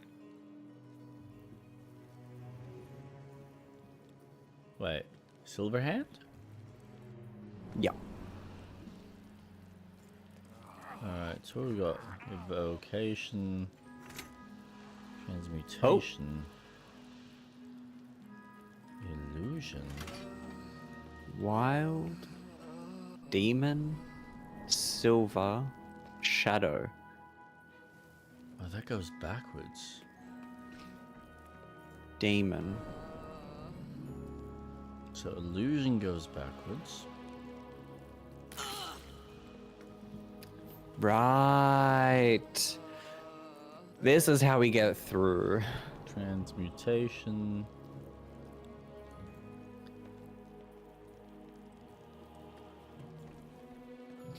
I found the right one, but I don't remember what it was. Oh shit, this place is getting worse. Yep. I probably shouldn't touch this.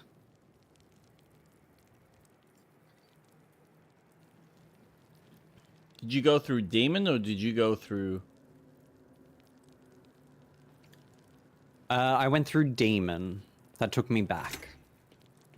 Okay, let's try shadow. Did that take you back? What? Yes.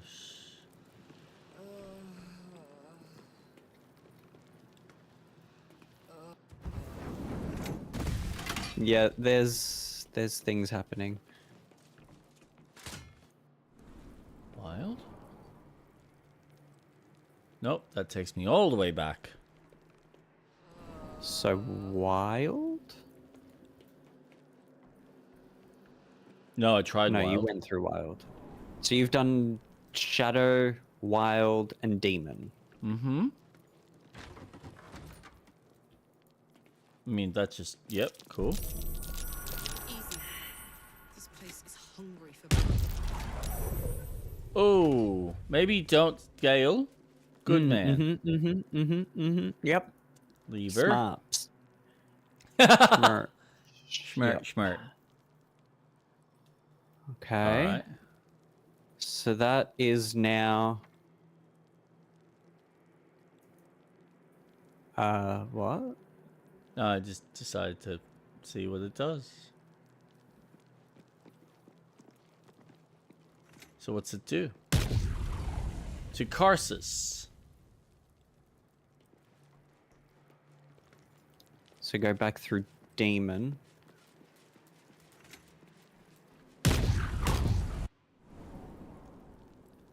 Oh, hello. And now we can get through.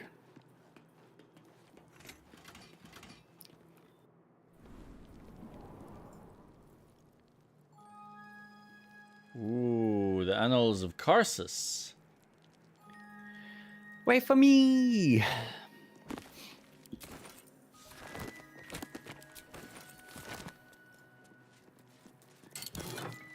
Oh. For a breaker. Lethal weapon. This weapon ignores bludgeoning resistance. Oh. Karlak might be good with that. Yeah. Weapon enhancement +2. When you miss an attack, you deal 4 bludgeoning damage anyway.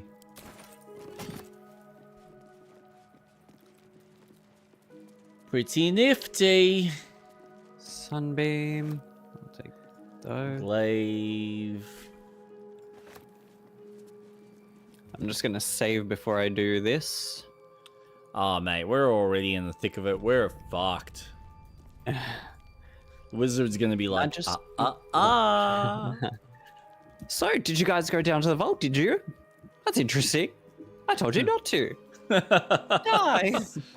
Avada Kedavra. End of Baldur's Gate. We hope you enjoyed your stay in this very long campaign. Credits roll. It is a great paradox among our kind, who so value the art of learning that we believe ourselves ever cannier than the ones who came before. If envy is the disease of the artist, hubris is that of the wizard. Though I fear my warning will fall on deaf ears, I will say it again. The closer a wizard creeps to the domain of the divine, the closer oblivion creeps with him. I thought myself an equal to Mistra and devised a plan to make herself her equal. I would pluck one strand of weave and contain it within an amulet I spent the better portion of my years devising. how regret instantly heaved itself upon my head. I was trapped within the amulet instantly and passed around from collector to curio hall for the better part of a millennium. Only now that I am freed with barely the strength to hold my quill can I leave this final warning as testimony. Isn't Magus the guy that was in the necklace that was funny? Or crazy? Maybe. Alright, let's do this, Gale. The Annals of Karsus. The preamble to a civilization's downfall, committed to parchment by the very hand that wrought its destruction. If the crown atop the Elder Brain was truly forged by Karsus himself, this book will confirm it. All we have to do is turn the page. Oh, You gonna give him the book?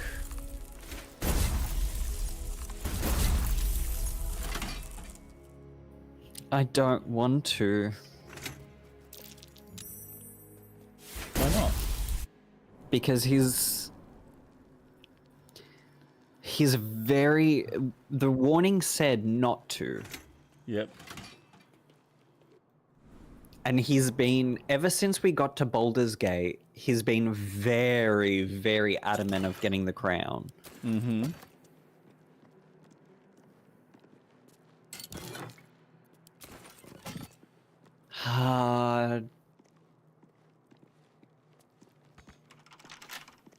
Well, I got something here for you as well when you're ready, so.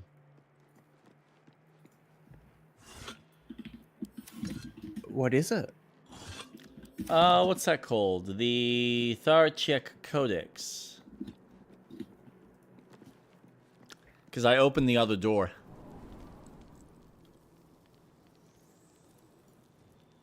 Oh, sweet. Yeah. Well, while you're deciding whether you want to let Gale be almighty powerful and destroy his ever-loving chance at a good life, I'm making another copper. Copper? Copy.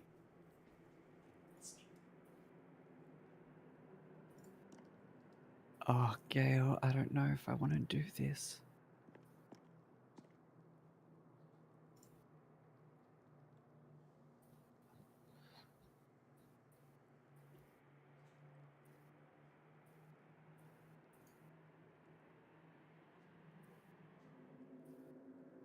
Do it. Let the hate flow through you.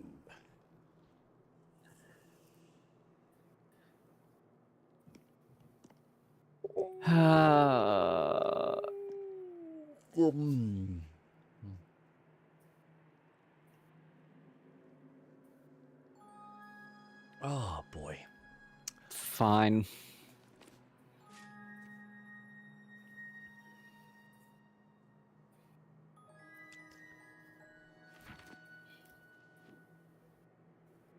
That devil Raphael was telling the truth. There's no doubt. The crown of Karsus is what's controlling the Elder Brain. And this is no mere journal. It contains Karsus's original plans for the crown's construction. His designs for godhood.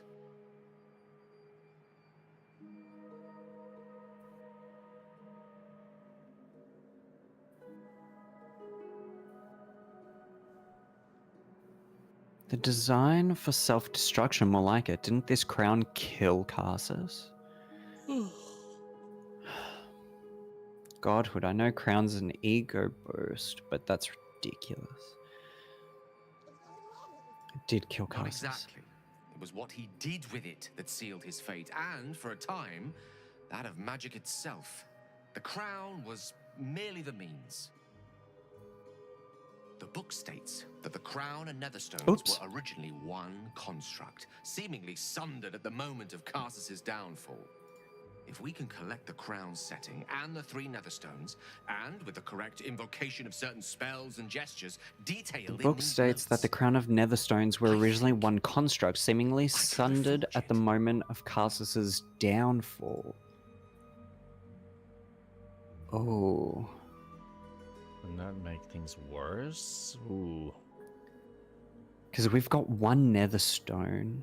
We've got Oh, a we way need to 2 make more. the crown. Because now we've got the schematics to make it. Oh, fuck. Gale, no, I don't want to do this. No. No, my beautiful, beautiful Gale.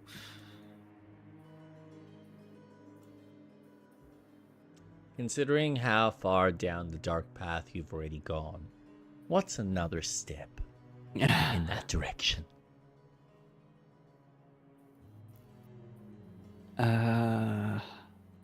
We already know the crown's dangerous. Wouldn't that make things worse? worse.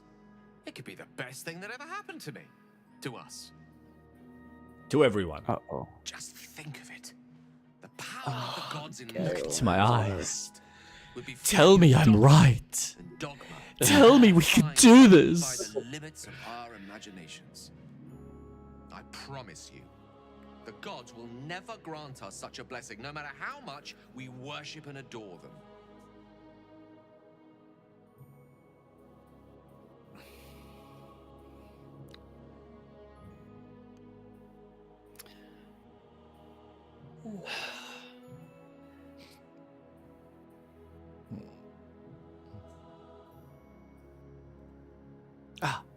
My kettle is done. Mortals are far better guardians of their fates than the gods. We have more to lose. Then you're already wiser than me. That's a lesson I've only recently learned. I worshipped Mistra loyally for years, and in that time she granted me the barest sliver of the power I was ready to wield. Even with the fate of the world at stake, she had little more to offer me than the means of blowing myself up at a more convenient time. She's done nothing to help us.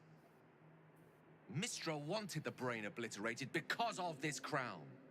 She fears a world in which such power is beyond her control, ready to be claimed by Carsus's successor. Ooh.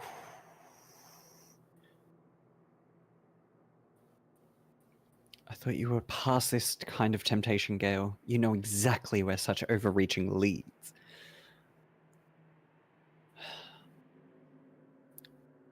Or to destroy the next wizard who attempts it. The attempt would kill you as it killed Carsus, and you believe yourself to be that successor. Neither of us can know what truly may be if we don't at least try. Potential is nothing in itself. Just a fleeting dream unless we drag it into the waking world. Please, at least think on it. Powerful as he was, Carsus lacks some advantages I can lay claim to. I know Mistra intimately, and I carry a fragment of the weave itself within my body. Carsus achieved many things. Go, Gale. I support you. But he never managed that. Long road lies ahead before the crown comes into our possession. All I ask for now is that you do not dismiss this possibility out of hand. Please, at least think on it. Seems like you got this all figured out.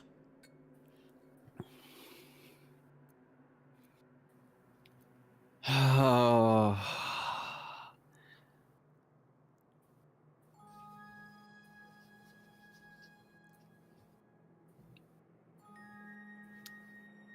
Oh, God. It's our playthrough. Oh. Isn't it beautiful?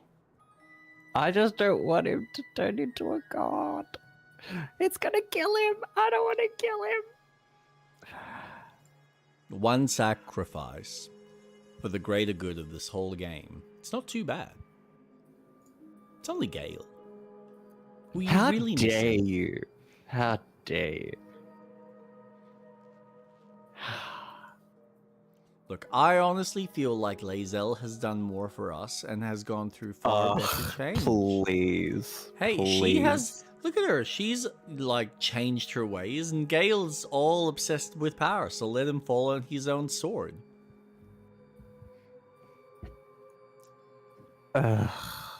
He. All right. You know what? Be an asshole to him. Go on. Go on. Tell him he can't live his dream out.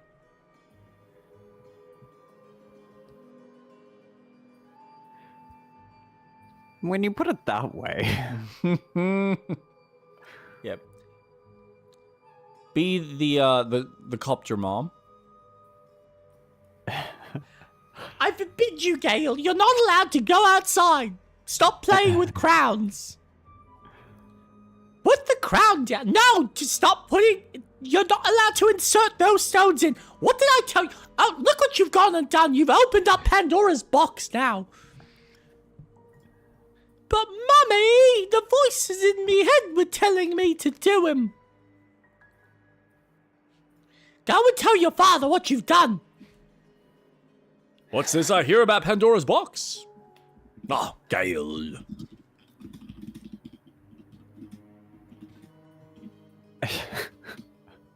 You can't make the decision, can you? I can't. I can't. Wow. Look, it's really easy, right? Power. I won't stand. I love you, honey. Whatever you need, I fully support you. If you wish to kill yourself and become a god, I won't get in the way. Because I love you. Even though you cheated on him with the tentacle bitch.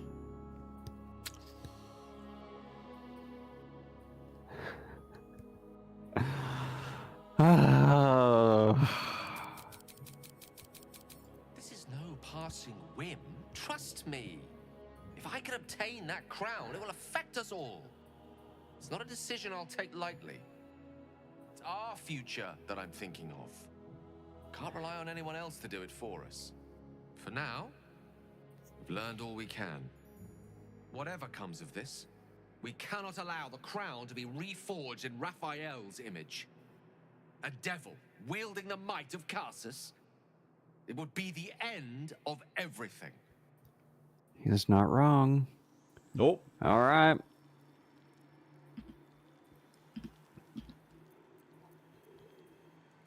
Meanwhile, Lucian is like standing outside the store looking at his invisible watch, which he doesn't have, going, what's taking them so long? Where are they? Are they having fun without me? This is so unfair. Why can't I go back in? Trying to convince the guard. That's so funny that you gotten locked out. Well, I guess we go in the portal. Wait, whoa. Go through the door, Sonny. There's a little something. Oh, Elminster Vault. Uh-huh. Go through the door. Whoa. Why did it click? Never clicked before. What do we have here? Oh. Now.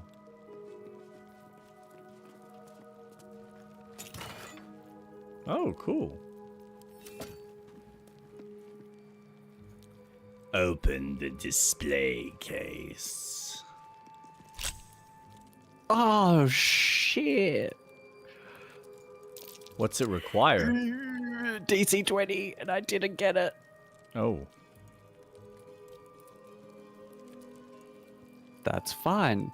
Do it again. One more time, because that's all the lockpicks I have. Ah! Yes! Perfect. Okay. Deep breath.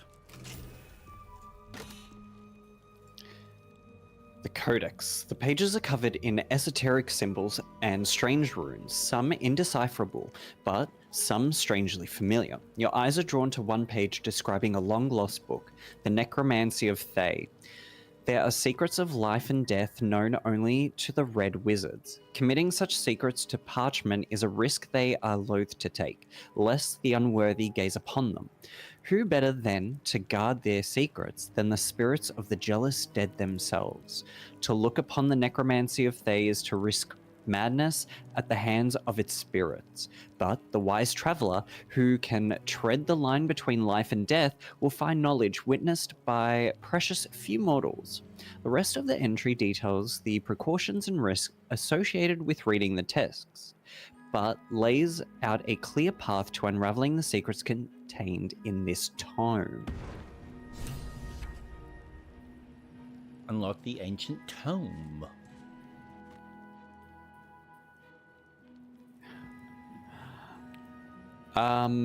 That's awesome. Your constitution score is reduced by 5 while cursed by the Codex's warped arcana. Oh! Oh, that's great. Can you get I rid love of it? being cursed. Probably.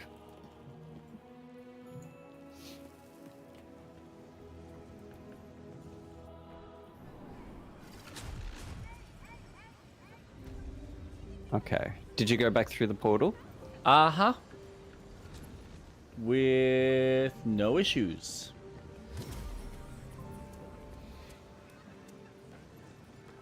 Dum-de-dum. Dum-de-dum-de-dum. Oh, hey, dude! How you doing? What took you so long? Oh, we just been chilling, killing. Solving puzzles. Without me? You guys are some friends. Fine. Have fun without me. Pretty much how Lucian would feel. Elminster? Oh. Hello, my boy. Oh, all right, so it was him. I'm just enjoying a lungful of Baldurian air. I was wondering why there was a red wizard standing outside. One worthy of bottling. Tell me, what curiosities have you and your companions discovered within the walls of this esteemed emporium?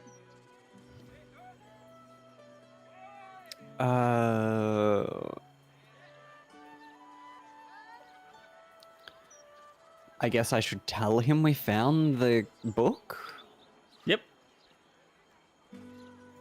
So, you have learned the truth of the enemy we face.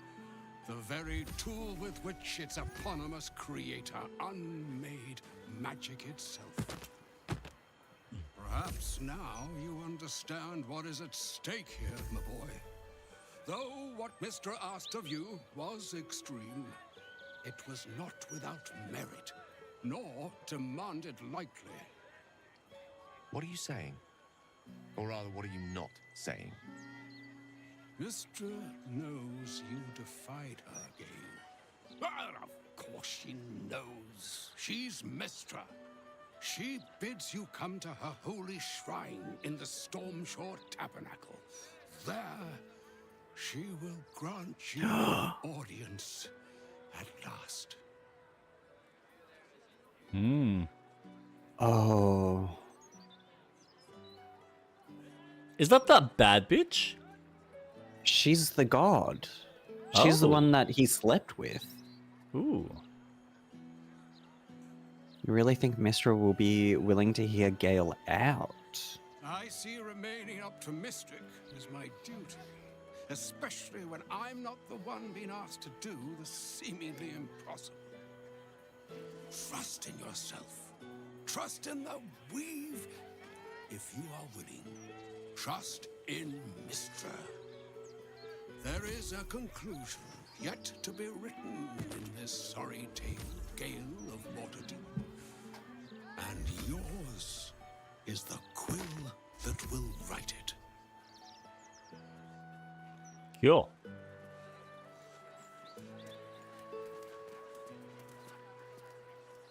So all it took to get Mistra's attention was to learn how to reforge an artifact that once destroyed her. It's obvious when you stop to think about it.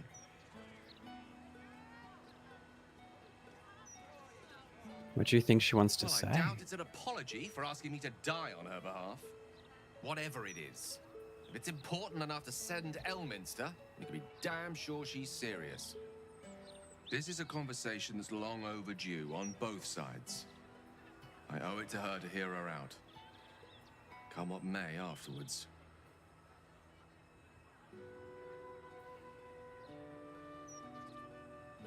Stormshore Tabernacle. After you.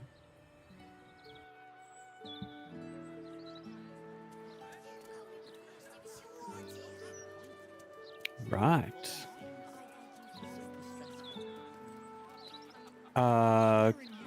Cool. Oh. Do we want to do more of the murder targets? That's currently what I'm working on.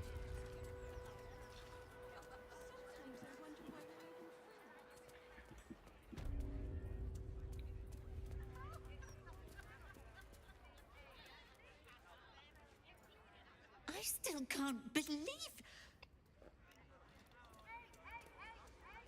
Time for a natter. Thank you for saving Cora.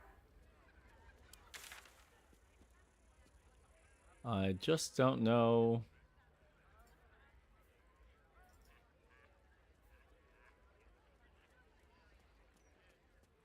I mean, we can meet with Mr. That's also pretty close. I still can't believe.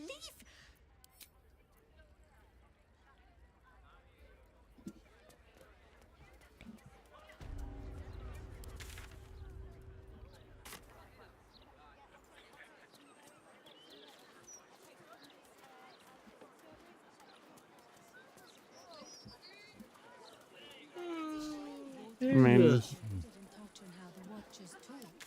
we could. That's just a gimmick. The steel watch do. What's your concern? Ah, you know. You getting paranoid? Very. Good. That means this game is doing a good job. It's literally a shitty statue. Just go up to it and talk to it.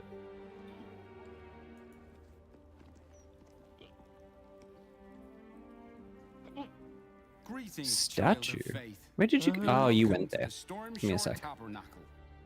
You have come far, I perceive. How may I serve you this day? Of course, my child. Within limits. I'm making my way. Oh, lovely.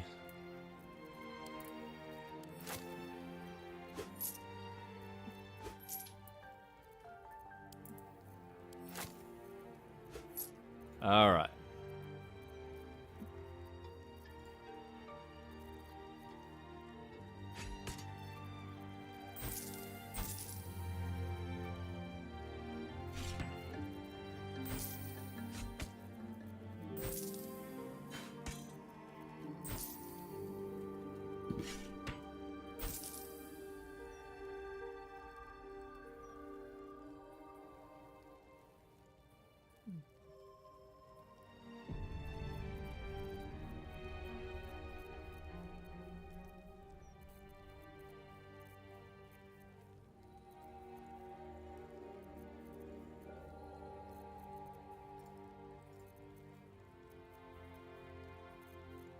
Two seconds.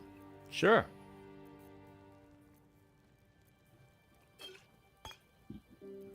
Oh. Nazara wants to talk.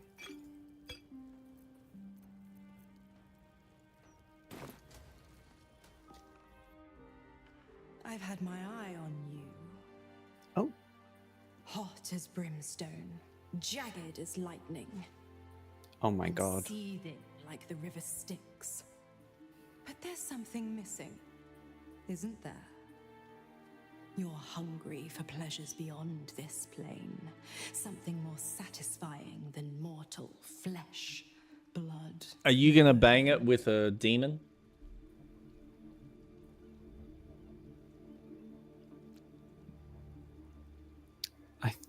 think she wants to.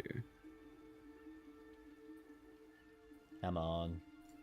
I am positively full up on warlocks. Just As go you have by. already claimed, what I offer is free for your taking. This character just happily pleasures anyone and Pain everyone. of the damned, distilled into pure bliss. Beyond every climax you've known. Jesus. The little death writ large. Smile, and I'll come to you when you put your head down to rest. I will sate your most forbidden lusts. Or don't, and know the eternal ache of the unknown and the unanswered. What's the catch? What are you getting out of this The visit? same thrills I offer you. Some experiences are better when shared. Not gonna lie, I'm loving the look you've got for your character. Thank you.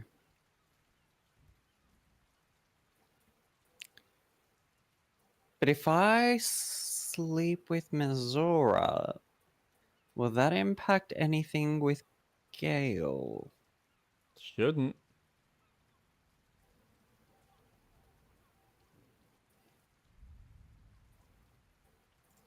Tonight, then. Be ready. Oh my gosh. Okay. All right. Banging here, there, and everywhere. I mean, I am a bard. I'm very You charismatic. are indeed. All right. Do I have anything else that needs to be sealed?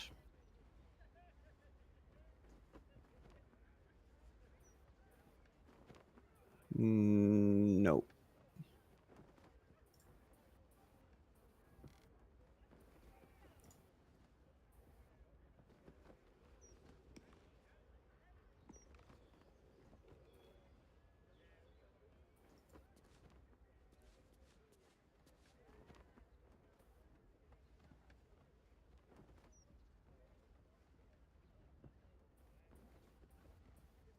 All right.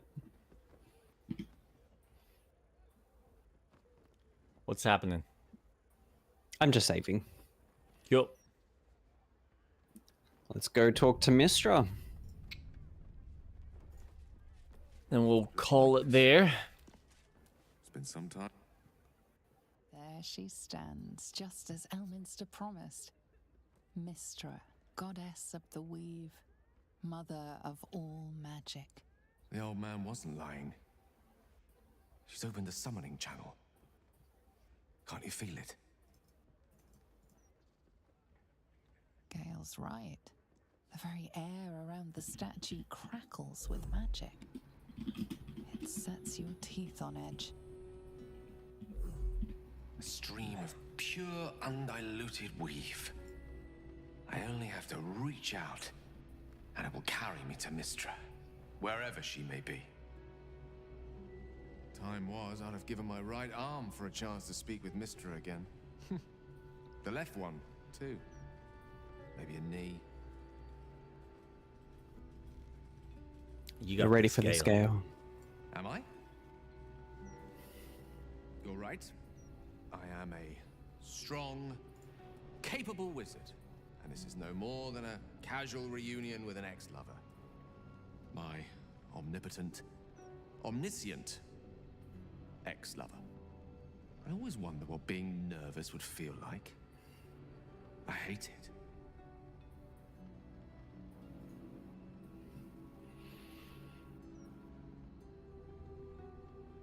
Do you know what you're going to say to her? During my time locked away in Waterdeep, I prepared a quite comprehensive speech for former relationship and the manner in which it ended. Alas, recent events have rendered the majority of it moot, so I'm going to have to improvise. Unless you have any words of wisdom to impart before I go. You're not taking me with you? The summoning channel Mistra has provided is one only I can enter. No matter how much I prefer not to face her alone.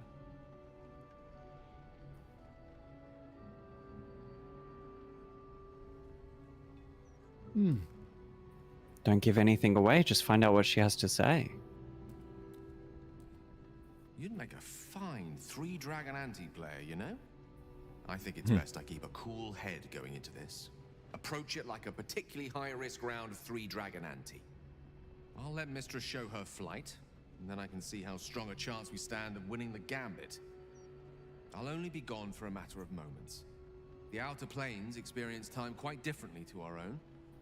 Wait for me. Please.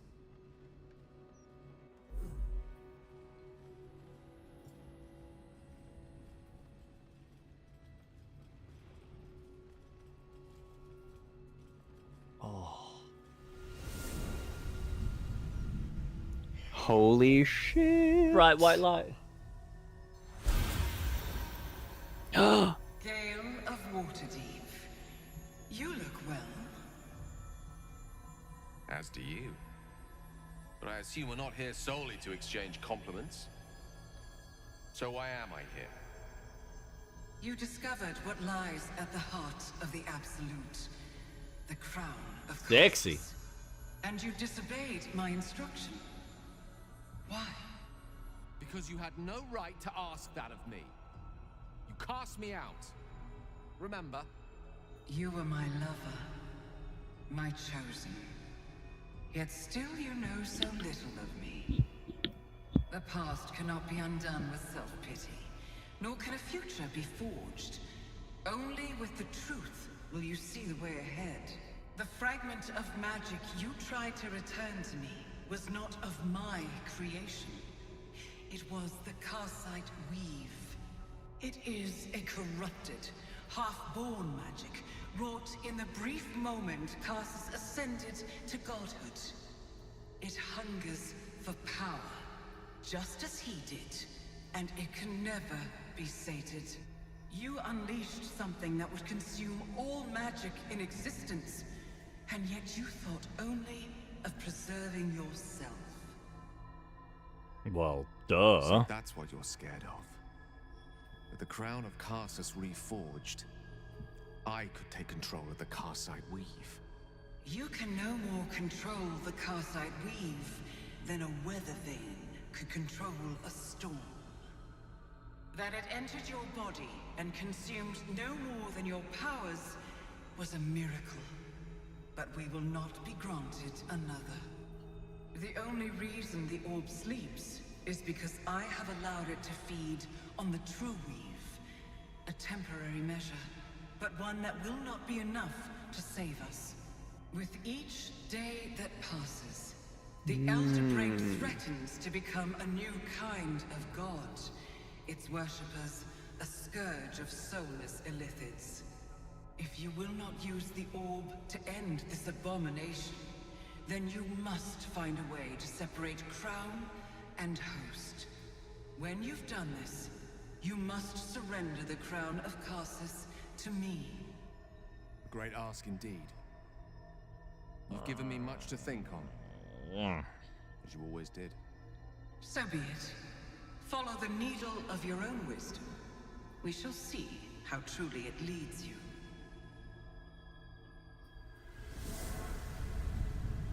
Shit.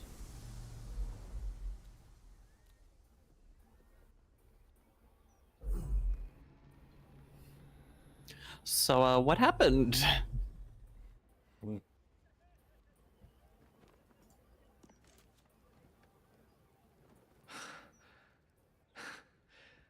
Back on mortal soil once more.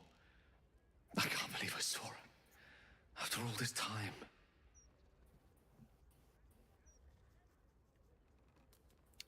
How do you feel now you've done it? Relieved. Drained. Proud of myself for summoning the courage to go to her in the first place. And, if I'm being totally honest, a bit lightheaded. As if it wasn't enough to have seen her again. She didn't exactly summon me there for small talk. The Karsite Weave.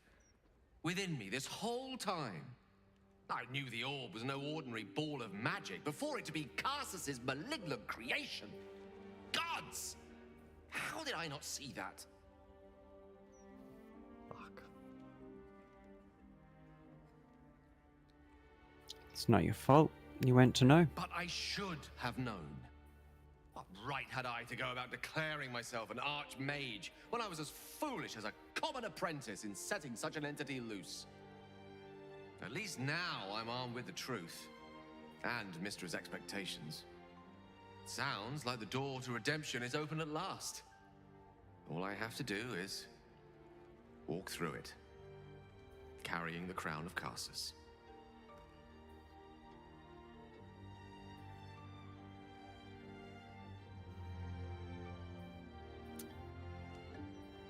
So this would cure him. Yeah, but at the cost of becoming a god.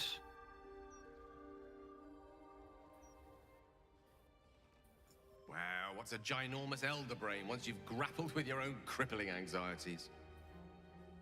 It will be quite something. To wake up in the morning without regret. And live each day knowing another will follow. Like as not. To be rid of the orb. And perhaps claim back what it took. To be me again.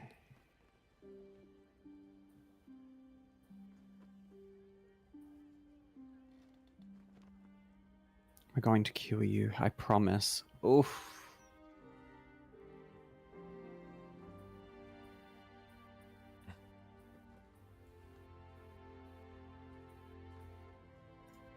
Thank you. There aren't many I'd trust to stand beside me on such a journey. Fewer still who would do so because they believed I deserved such a chance.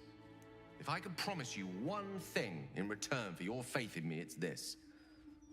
I will use everything in my power to ensure we defeat this evil. I will not let you down. Oh, Now, and yet you probably I believe will. we've a date with an elder brain to get to. Shall we?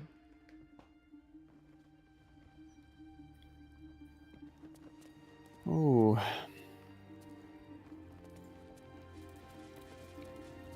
What a way to... Oh, where are you heading to? I'm assuming we need to go outside. Oh, yeah? Standing outside. Shall we call it there? Yeah. This is very interesting development. Gale's story is fucking intense. Jesus This game is intense. It's such a good game. I'm loving this. It's a lot. It is good. It's just a lot even for me. It really does well in having that sense of what Dungeons and Dragons is as a game. Oh yeah. Without a And shadow of a doubt. It translates so well from tabletop and using pure imagination to, okay, well, we're going to gamify this into a video game where Larian Studios has done such a phenomenal job in recreating that sense of we're going to put all the pieces on the table. We've got a start, middle, and end. How you get through them, up to you. And holy shit. For them to hold out on Act 3 until 1.0, Jesus, that is insane. This act has just topped everything. They've done a very good job. Oh, excuse me. Yeah, no, it's a solid product. Impulse is a perfect example of someone who's played this multiple times. There are so many ways you can play this, so many ways that you can experiment with it. Should you choose to. And I think it's like the one subtle difference where, like with Mass Effect, you can really only go one of two directions. Either you're really bad or you're really good. Whereas this game has so many of the various choices in between.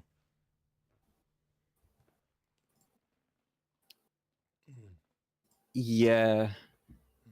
Because Mass Effect is very black and white. Yeah. With grey. Whereas this is so many options. Yeah. Ugh. Fucking hiccups, man.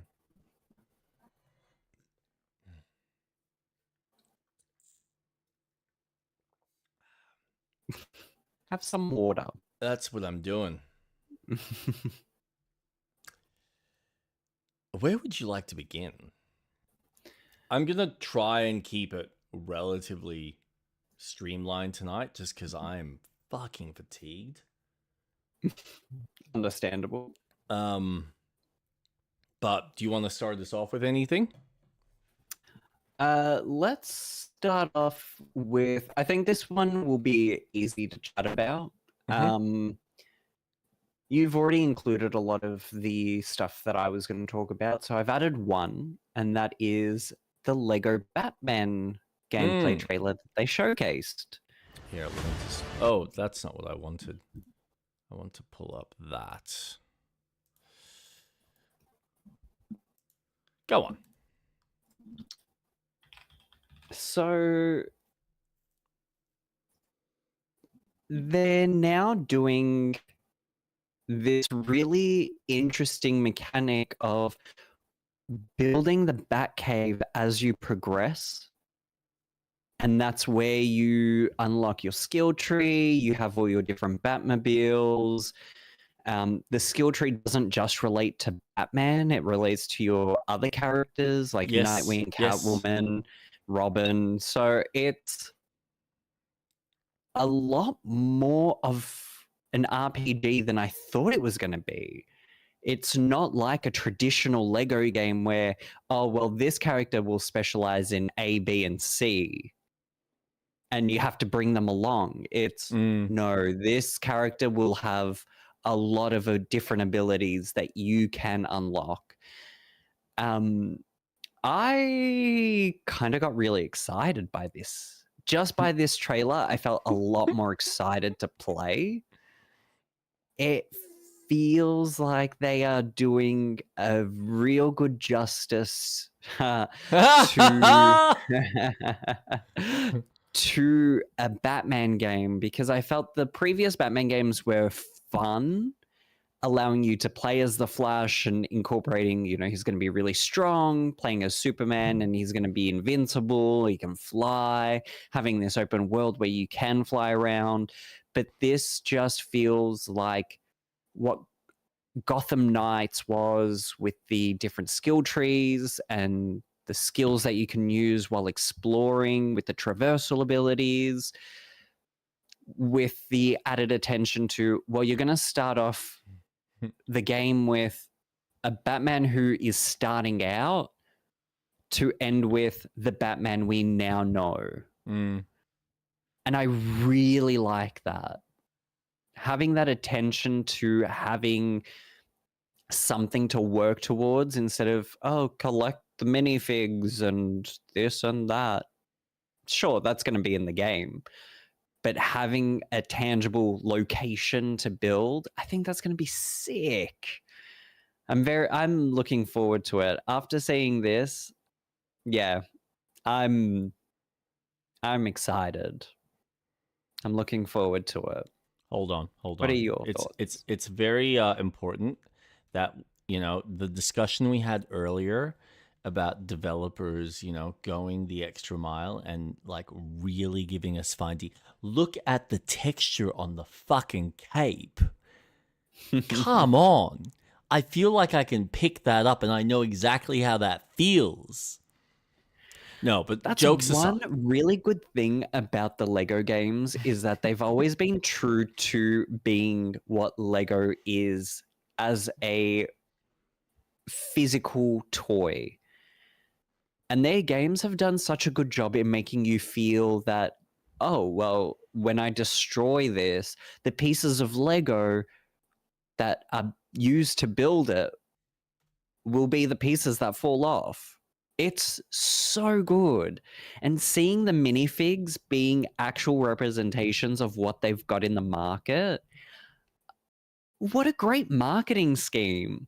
Because I can assure you, people are going to go out and buy a lot of the DC Lego kits because of this game.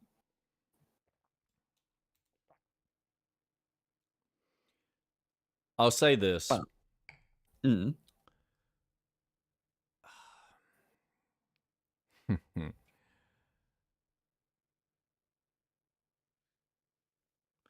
It annoys me that the last Lego Star Wars game didn't have this level of just... The complete edition. I didn't even need... now. Man, I didn't even need the complete edition. I just needed 1 to 6. But what I wanted was what they're doing here with Batsy. And it's so infuriating that I feel like this is actually getting... it's just... I feel like it's getting it right.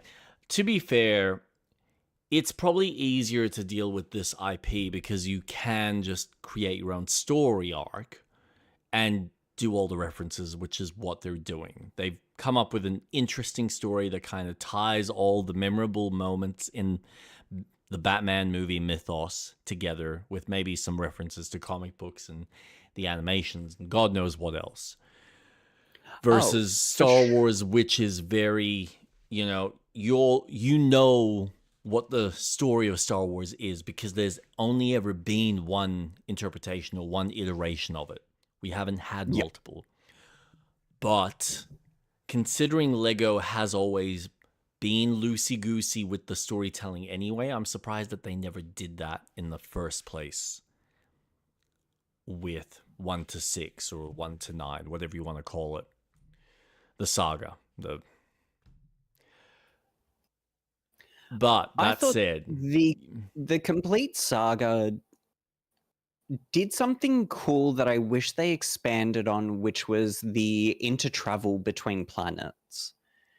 I like that you could fly in out of space and fuck around with the spaceships because that's such a core element to Star Wars. But like, this is what I mean. Instead of it being, okay, you start at the beginning of the saga, right? So you have that hub world, right? You have Coruscant, and you fly around to locations.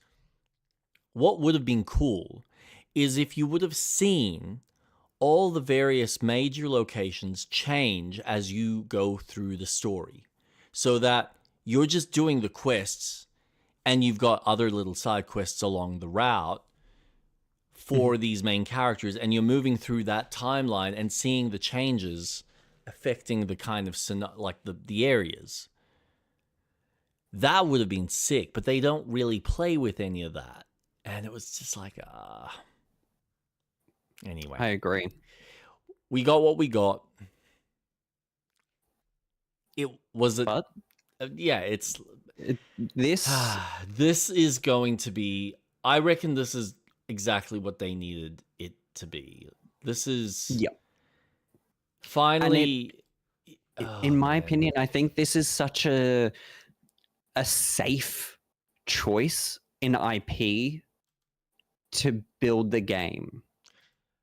Having Batman, which is the second highest profitable hero in the market next to Spider-Man, this game is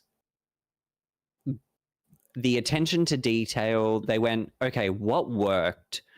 Arkham series, the trilogy, worked really well. Gotham Knights, look, I know people had their issues with it. I fucking enjoyed it.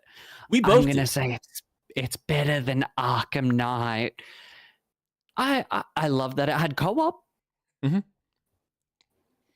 Arkham Asylum, phenomenal. Arkham City, I don't know how they did it, but phenomenal again. Yeah. And it's rare for a sequel to work so well. And it worked. Uncharted Arkham 2. Knight- Sorry, what? You're so right. You were so right. Because Uncharted 2 just got Jack and better. Dexter 2. Sorry, I've got this cough. I really gotta stop. Prince of Persia 2, Warrior Within. What? Did you say Kingdom Hearts 2? No, but I can if you like. You might as well add it. We'll just throw that in there. Oh man. Yeah. So I feel this game is for them to create yet another open world of Gotham, and having what I think is going to be a better car system than what Arkham Knight had, and incorporate a lot of the mini games with racing and whatnot, especially the co-op side of things, where anyone can play it because it's Lego. It's not going to take itself way too seriously that it's going to feel intimidating for a kid to play. I love that. And again, it's not realistic. It's a fucking video game set in a Lego world. I'm not looking for, how Batman's going to scold at Joker and Joker's going to have really creased paint skin, and no, none of that shit. Can I It's going to Yeah, be go toys. on. Yeah. Can I was just going to say. Yeah, no, I just want to point out that Rocksteady had the ability to make this game. And though I enjoy Gotham Knights because of the co-op aspect and, some of the other mechanics that they play around with, like, is it an amazing game? Well, probably not. But I think what they attempted to do worked for my sensibilities. It's unfortunate that obviously a lot of people sat there and went, well, you don't have Batman. Well, it doesn't quite play like the Gotham games. It's like, yes, I completely agree. But if you look at it for what it is as a co-op game in a Batman universe, I think it works really fucking well. Yep. And as a first iteration, I think it's great.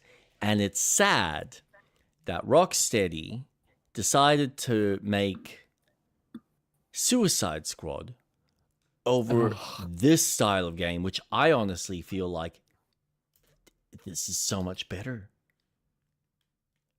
And I just, it's hard to believe that we're getting another version of a Rocksteady style game from a Lego developer who just looked at their mechanics and went, let's just do that, but Legofy it. And allow people to play as multiple characters.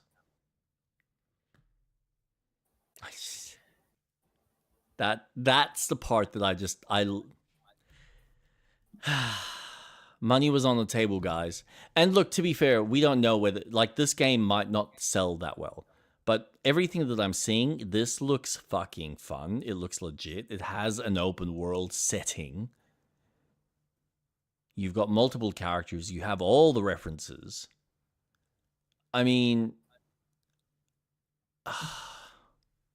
it would have to be a really bad game not to sell that well, but I think the only thing that will be a large factor, the price point. I mean, that's been the issue for most of the industry at the moment, isn't it? Mm-hmm. So because this, I think, is 110. Yeah. So it's a full price game. It's a full price game. There's no getting around it. It's what I call a premium game. Mm-hmm. A full price game to me could be like Mouse PI, which was $45 or $44. Yep. This is a premium priced game. Yeah. In a market that is filled to the brim with so many others. Yep. And at that point, I mean, if I had a kid who was 6, I would get Lego Batman 3 and go, hey, Batman's in this, but his friends are in it too, and we can play co-op together. That's a great starting point. I wouldn't go 1 because that's a bit too old in how the mechanics of Lego was, and it's a bit of a slog. And that I can get at a far cheaper price. Because I'm pretty sure Lego Batman 3 is like $20. Try 748 currently on sale. 30 at full price. Yeah. 750 on sale now. Fucking bargain. It does annoy me that this is only single player. No, it's this not. is, according to Steam, it is. I guarantee you it is confirmed that it is co-op. Wow. Because that was one of the showcases that they did where one character was Batman and the other person was... I mean, that's what I thought. No. But now I'm sure. Unless they're doing the same bullshit thing that always happens on PC, where, PC doesn't get co-op, but PlayStation, yeah, Xbox, yeah, Nintendo, absolutely. And it's funny, the only game they did online co-op for was Lego Star Wars The Clone Wars. It was the only one that had online co-op. But this, I am so sure it's got a co-op. If it doesn't, then I would be shocked. It'll be I think one of their first games that won't have co-op then. Based on what I'm seeing, though, it's looking like it's not going to have it, so... Yeah.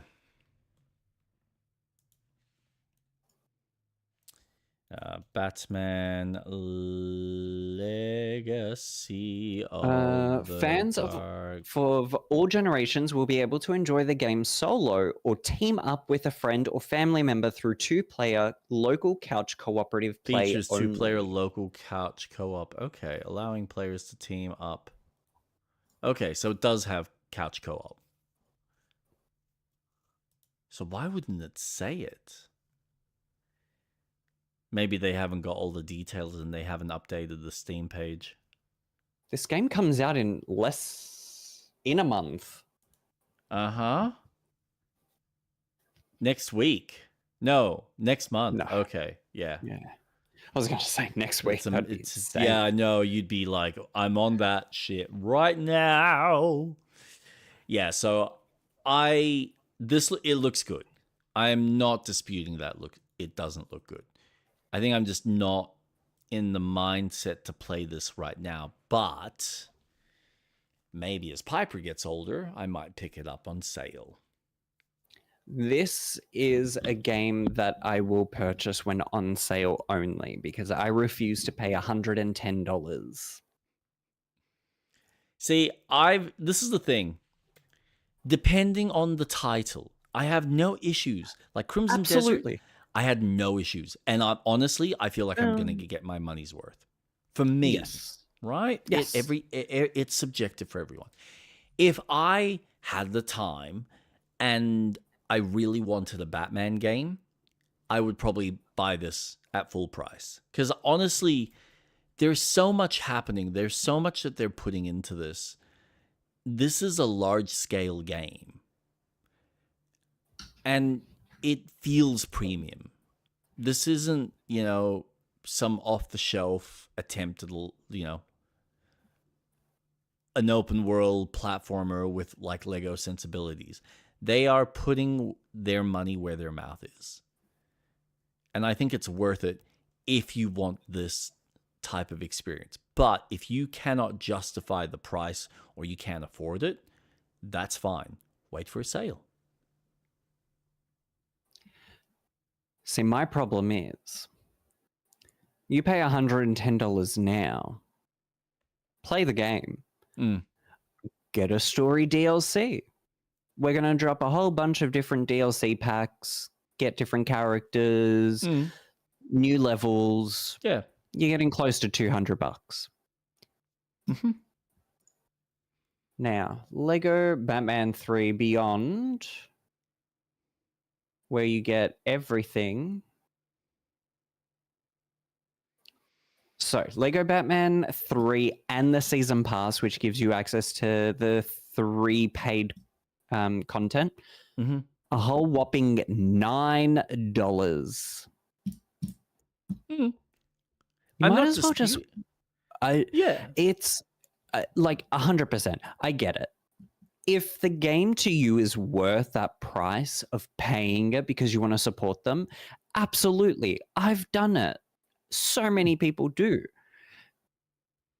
But when my current feelings of a very premium price for a game that I don't think needs to be at 110, especially for the company that it is, sorry, WB can go fuck themselves. I'm not going to give them more money than what they deserve for the shit that they've done. Canceling Batgirl movie after it was done. And that's just one of the poor business decisions that they've made. But if I can get this, and I know is a far cheaper price in the future, where I know that there will be many other games coming out in the meantime, I can wait. And I know I can get a pack. Would I pay $40 for this game? Sure. With the DLCs? Sure. 60? Maybe. I'll consider it. 110? Boy, that is pricey. And I'm not going to be one of those consumers who normalizes that behavior. I've done it in the past when we were younger, and I just bought video games when they came out. Not doing it now.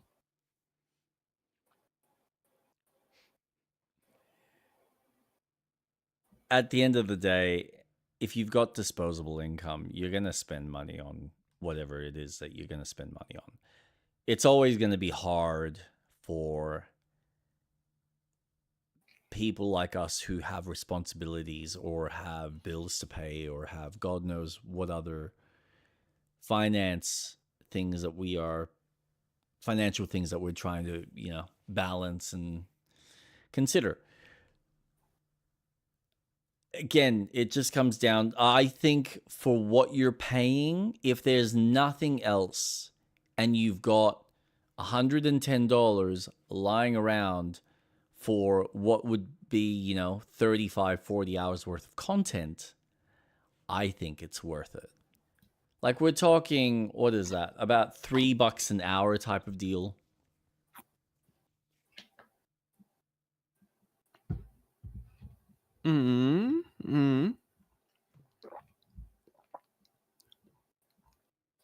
So, yeah. But again, if you feel that you've already got other things and you're happy to wait for the sale and you're patient, you don't feel the FOMO. I mean, we both always had this mindset. Support the dev at whatever price you're willing to spend on the product. Just keep in mind that a lot of time and money and effort has gone into this. They're also paying license fees. If they don't get the substantial sales early on, the likelihood of them still being around or being able to make this quality of product again dramatically decreases. And like, I'll be honest, at least with this team, they've at least we've gotten the game, probably more games from them consistently than what Naughty Dog has released in God knows how long. Oh boy, yeah. And they're at least playing with different mediums. They're playing with different, types of games, trying to figure out different modes of play. Do you want to play The Last of Us Part 1 again? This time in higher definition than high definition? Fuck off. Fuck right off. So, wait, when was,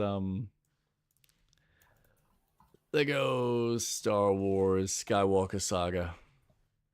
Yeah, 2022. 3, 4, 5. So it's taken them 4 years to make this Batman game. That's really fucking good. I'm sorry, but not a lot of AAA developers nowadays are able to develop in that time frame.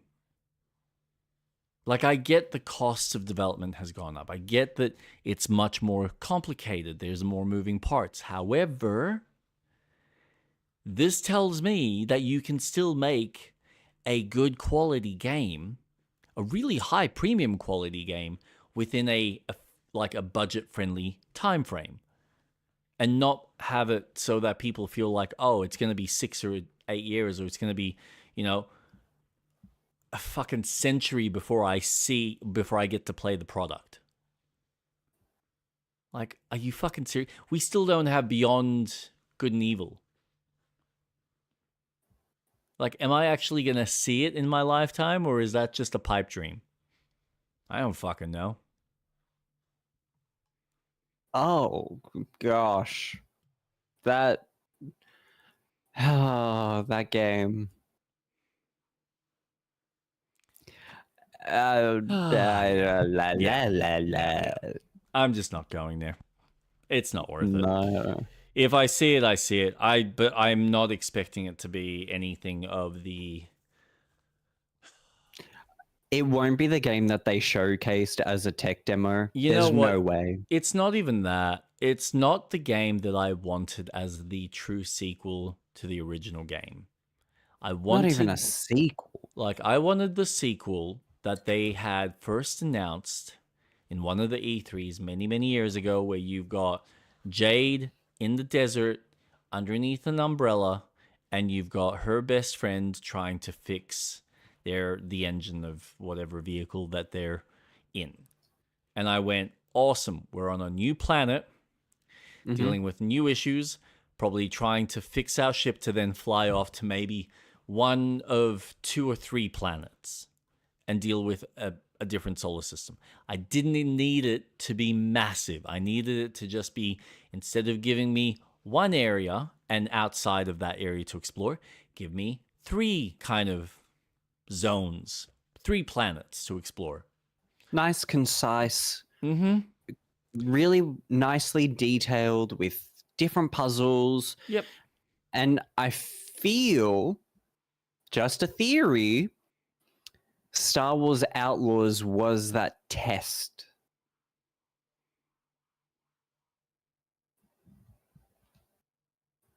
Oh.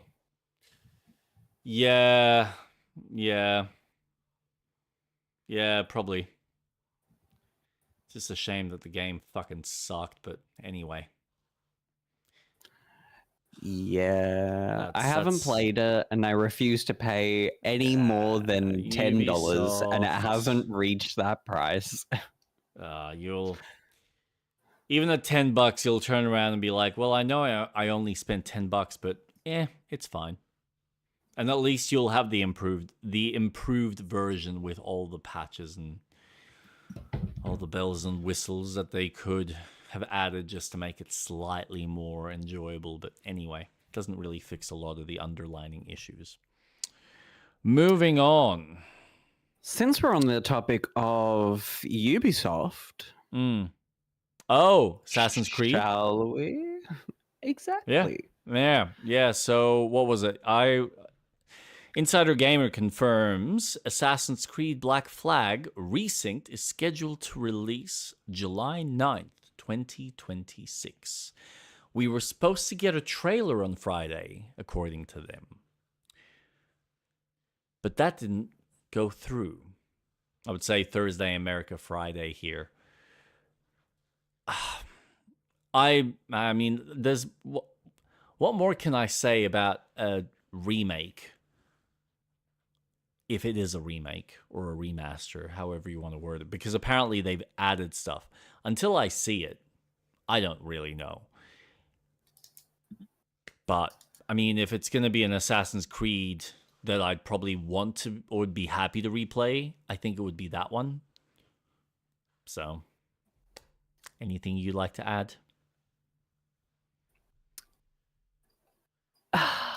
Assassin's Creed is such an interesting IP because it changed vastly over the years, over the decades since its first iteration. Yep. Black Flag did hit a really high note in the series.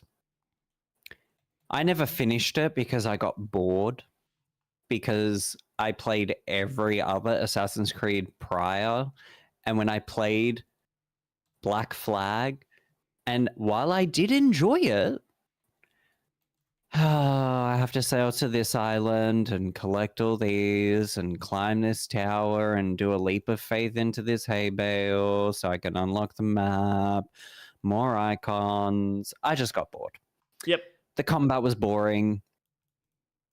The ship was fun. I like that they made you feel like a pirate. They nailed that.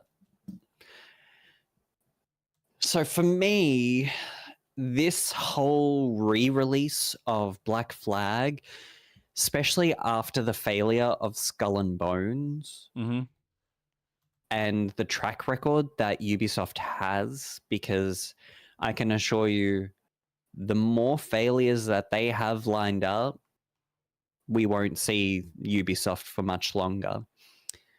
Not at the state they're going, no. No. So it's going to be interesting. There's no hype around this game because we're at the end of April. Supposedly this game is coming out start of July. Yep. You would want to start getting people talking about it. You want to get the marketing for it going. Well, I think that's a reveal trailer. That's what they were supposed to do this week, but for whatever reason it's been delayed. So it's now going to be shown this coming week. It's interesting. Why not use a large platform like the Game Awards to show a teaser trailer? Announce that the game is officially happening. Wow, 12 years ago. Jesus Christ. I know.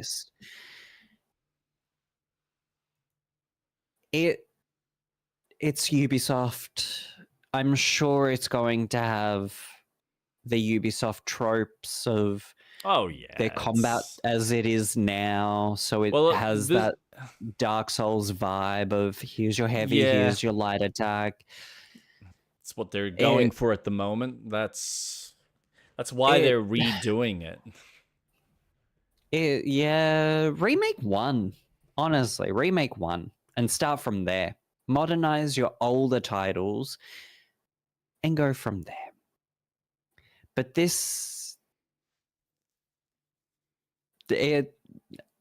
I have no interest in playing it.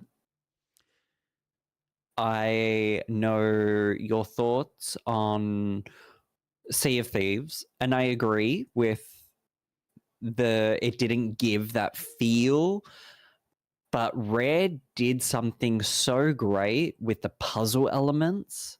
Oh, yeah. I'd love to go back and finish like all the other fucking puzzles and quests that we hadn't done. Yeah, I know, especially now. So much.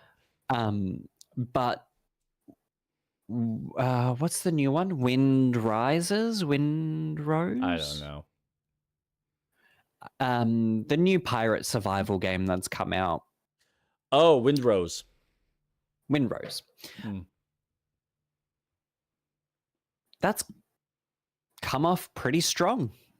It has a really good reception. It's an early access game.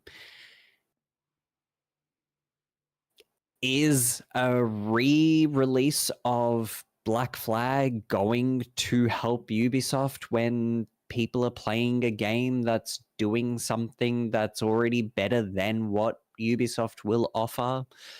You've got base building, you've got a good combat system already implemented, you've already got ship building and ship driving, multiplayer. It's ticking a lot of things. The only thing is that it's not out on consoles. It's just early access on Steam. So you are segregating the market in that sense. So I get that Black Flag might have some upper hand on it, but I think people are moving away from Ubisoft games and going more towards a lot more advanced games, so to speak. Like Crimson Desert, sorry, that game is, you're right, it is already doing what Ubisoft should have been doing years ago. If you want combat, you either play a Dark Souls game. If you're not really into a masochist style game, you would play so many others. I can't think of other action games, but there's so many games already out there. Ubisoft's competing with themselves, so I don't think that. But they're doing it so badly. That's what I don't understand. So, like, I just don't get why they're not marketing this game. This is what is happening? I don't know. Either they're cautious about it or something else. I don't know. We will see. It's funny because tell me, in all honesty, like I know people like to praise Assassin's Creed Odyssey, the one set in Greece, but can people seriously tell me that they have actually made an Assassin's Creed with a super memorable story that people have gone back to time and time again because they just want to relive that whole experience? Maybe two. Everything else is being predicated on gameplay and only because of the settings. And I think the only thing that really works with Black Flag is the fact that it's very indicative of Pirates of the Caribbean. Oh, yeah. And I think that's what really sells on that premise, on that concept, on that idea. And Kingdom Hearts 3 does a better job of doing pirates than what Ubisoft has done. Well, look. And that was literally Pirates of the Caribbean. Yes. I still think at the time, from memory, I enjoyed the whole pirate experience. The Assassin's Creed aspect and the kind of old remnants of the 1, 2, and 3 were holding, I think, the rest of the game back. So if what they're planning on doing is true, where they're rebuilding a lot of those core mechanics so that, okay, you don't have to sink onto islands anymore. You can literally just go from island to island to island. Awesome. So you've actually made it a proper open world as opposed to what Black Flag is originally. And then you've improved the combat so that you do have, the Souls-like or like whatever the action kind of modern action sensibilities that games typically have nowadays. Awesome, great. You're modernizing it. You're updating all of that. Wonderful. It's still not going to fix the underlying issue, which is the story is just kind of, it exists. The only thing that for me is memorable about Black Flag is the music.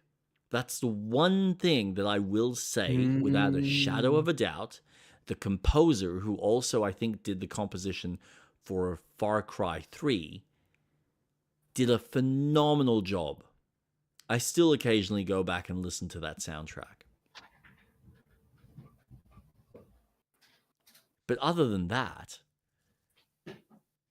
you're going to go through it. You're going to be like, yay, that was kind of a sort of fun piratey adventure. Moving on with my life. So, yeah. It'll be what it'll be. I'm sure we will see it this week. Announcement or trailer or however they choose to showcase it. State what the date is, and we will eventually maybe play it, maybe not. Who cares? But I think what you said and what we've talked about in the past, Ubisoft is not the innovative developer that they once were. They are a shell of themselves, and they are constantly chasing the easy solution, the easy route, as opposed to the long, painful, but more rewarding path of pushing the bounds of what games could be. It just box tickers. Yeah. I'm sure their shareholders are happy. And it seems as provided people are buying it, why wouldn't they be happy? Why shouldn't they be happy? So, yeah, it sucks, but it is what it is. Yeah. Since we're on the topic of upcoming games, Metro 2039 finally gets a fucking release trailer. Are you a fan of Metro? Have you played them? I haven't played Metro, but I did watch the trailer. I know it's a very cult classic, fan favorite. It's intriguing with the story. I was disappointed with the gameplay that they showed it at the end of the trailer. All but 1 minute, if that. Well, it didn't actually look like actual gameplay. It looked like an in-game cutscene. No. Well, yes. All right, so I can tell you exactly what it is. You are absolutely right. It is. So what it most likely is this is the person playing the game. So you're actually seeing, hey, this is what the graphics look like. This is what the lighting system looks like. This is some of the systems. He then sees the thing. He runs. He obviously gets to whatever the kind of moment is. And then it clicks in that animation, which then plays out as we see as, all right, well, now it just feels like a cutscene. Whether it exactly plays like that when the game is out, that's yet to be determined. But typically, that's very common for these games. So they obviously just showed us just a small little snippet of, hey, here's kind of what the game is looking like. And we're just going to show you like this little cutscene bit where it transitions as you're getting into one of the bunkers. Visually, it looks stunning. The concept looks awesome. We've talked about this. I hate these fucking trailers. And this is like the second or third one I've seen in the last month, where instead of it being like, we've had cinematic trailers. They've existed for a while, but they're usually no longer than 2 or 3 minutes. And it boggles my mind that these developers are now starting to kind of give us, like, this is 5 minutes of just dribble, which is cool. It sets the stage. It's providing the tone and whatnot, but where's the fucking gameplay? You wasted 5 minutes of my time to only show me like less than a minute of actual gameplay? Seriously? That's how you announce this? This trailer the cinematic side of it probably should have come out a while ago. Yep. It's just what was it? I think it was the recent Tarkov space game had like a 7-minute cinematic which set up the whole world building and the set piece and the story. And I thought, this is cool if you were doing a movie. But because I want to see the gameplay, show me the fucking gameplay. And they did the same thing. They like did this 6-7 minute fucking intro with various cuts, and then they gave you like 20 seconds of gameplay. And I was like, what the fuck is happening right now? So these marketing teams are just missing the fucking point. I don't... It fucking annoys me. I agree. There's just... If you want to reveal a game, sure. But have a game with it. Yeah. Don't show me a movie trailer. I want to see the product you are selling me. Not, well, this looks nice, but what is this? Yeah. Yeah. But I will stand my ground on my theory. I don't think that gameplay trailer they showed was actual gameplay. It looked way too clean. It looked way too... I mean, of course it's going to be scripted, but just the way you move in the world just felt so cinematic, as if it was an in-game cutscene. I just... And it's coming out soon. Mm-hmm. That's another thing I don't get. These games have a recent release date. Why are you waiting now? Because this comes out in a month as well. No, I think no, they said winter, so that'll be later this year. That'll end be of closer. year. Yeah. No, look, again, that is most likely going to be what it looks like. These games are known for having a very cinematic feel. They have really nailed this sense of presence in the world where you feel like you're actually... Like the fact that they go into the effort of animating the breathing apparatus so that when your character is breathing, you can see kind of the breathing follicles and the air kind of misting up the glasses. There's a real connective tissue to how they actually build it visually. But this just looks like it's taking it a little bit further. Not by much, a little bit further. But yeah, the last bit was very much scripted when he's being attacked. Metro Exodus. I just want to show you. I mean, this is PS5 gameplay. Exodus is the latest one. Correct. Yep, cool.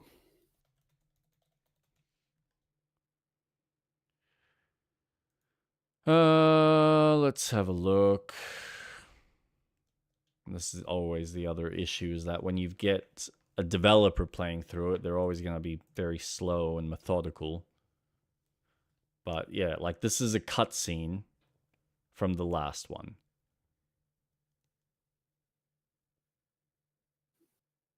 And it's gone. See the way the camera moves?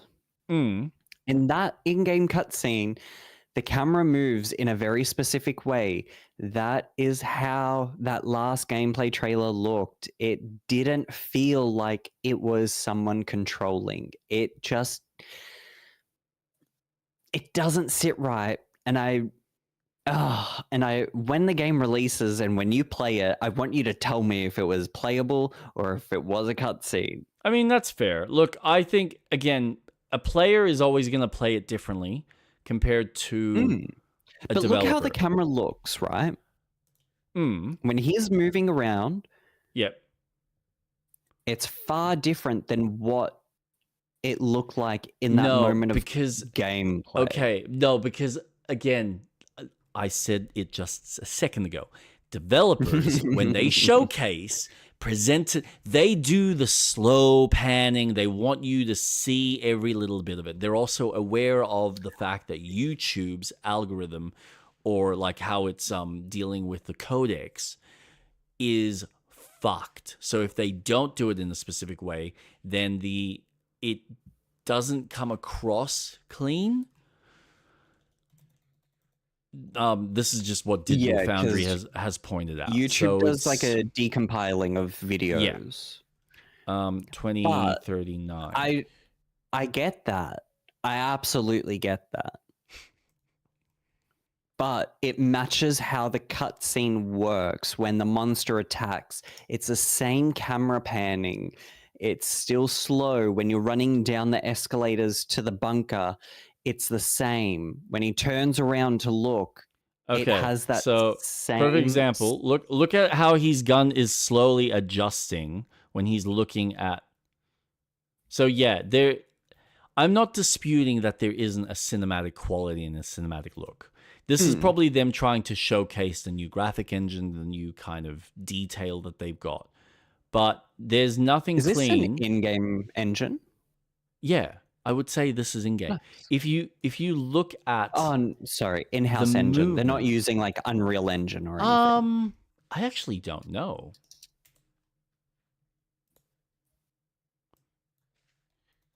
Metro X... this engine. What are they running? A4 engine. So yeah, it's one of their own proprietary ones. Right. But yeah, you can see the little micro adjustments that he's doing with, say, a controller before he then runs down. And it's obvious, like, I will agree with you. At some point here, there is a transition. Mm-hmm.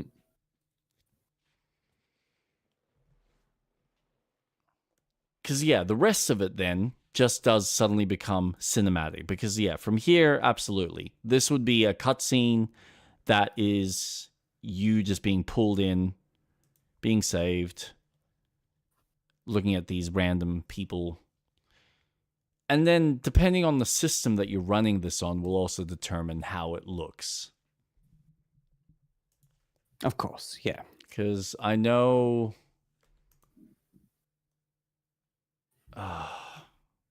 yeah, that's with the ray tracing. I mean, so yeah, this is going to be what the previous one looked like. But I remember back then, the previous game looked flippin' amazing. So maybe by today's standards, it's dropped the bar ever so slightly. Yeah. Good series. This is the only game I haven't played, though. I played the first two. Haven't played Exodus. Oh, why is that? Yeah. Just didn't get around to it. Wasn't in the mood. Yeah, and I think I was also in that mindset of I wanted to build a better system because I knew how demanding it was when I still had the 1060 system. Yep. Because they've always pushed the bar with the graphics, so I know I can run it perfectly fine now. I just haven't gotten around to it, haven't been in the mindset. And at this stage, if they've announced a new game, I might even consider replaying all of them, going from 1 to 3, and then when 4 comes out, chuck that on, play through that. Because they're relatively short. Like, they're not long shooters, but they are fun.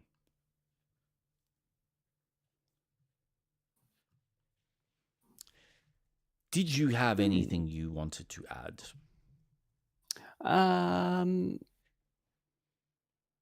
Nah.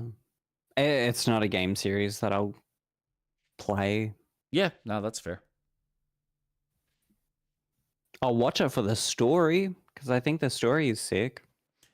It's an interesting world, yeah. It's very dark, dystopian with a little bit of like it's not quite Cthulhu, but it feels like there's something alien. Greater. Yeah. Yeah, yeah. It's a fascinating world.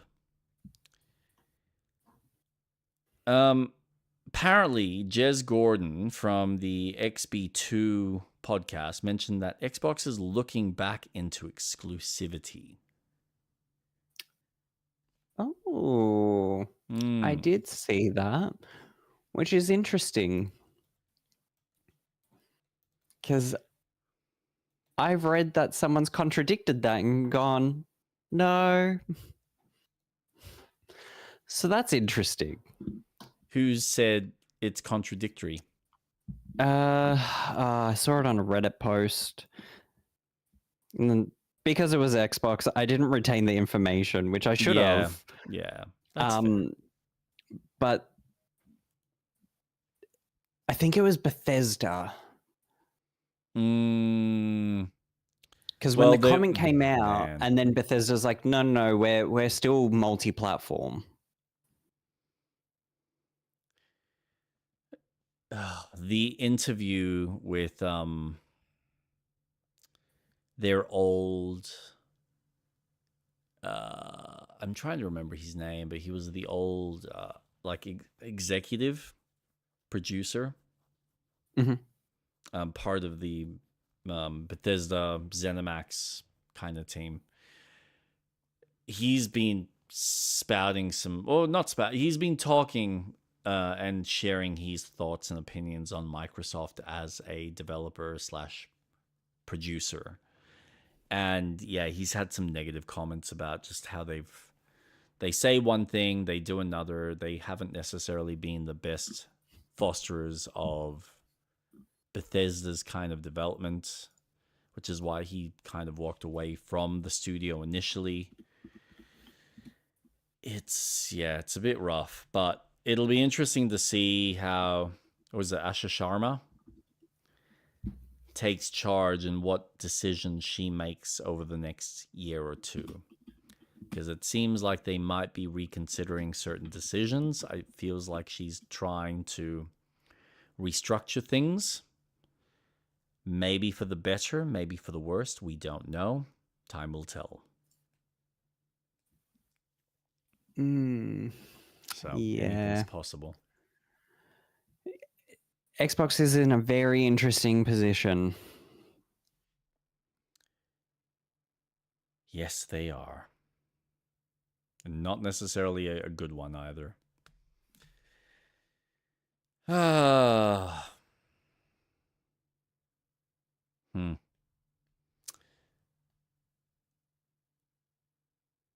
Oh man, this one made me laugh. So Insider Gaming reports Sony's Haven Studios, first title, Fair Games, is now leaning into an extraction shooter. Oh my god. So going from being a PvE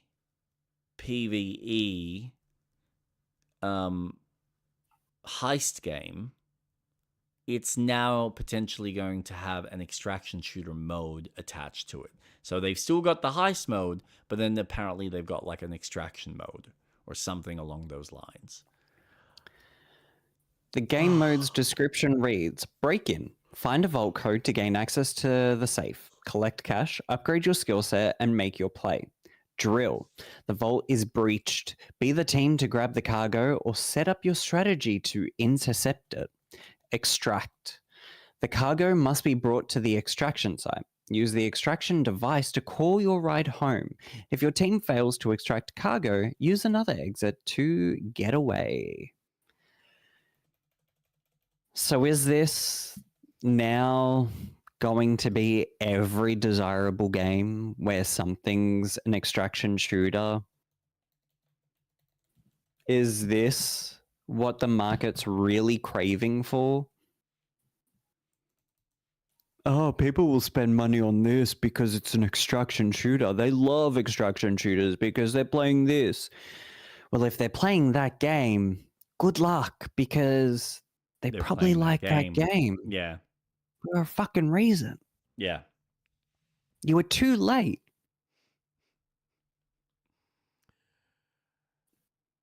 Dude, this is like, so I was watching, I don't know if you ever heard of Legendary Drop.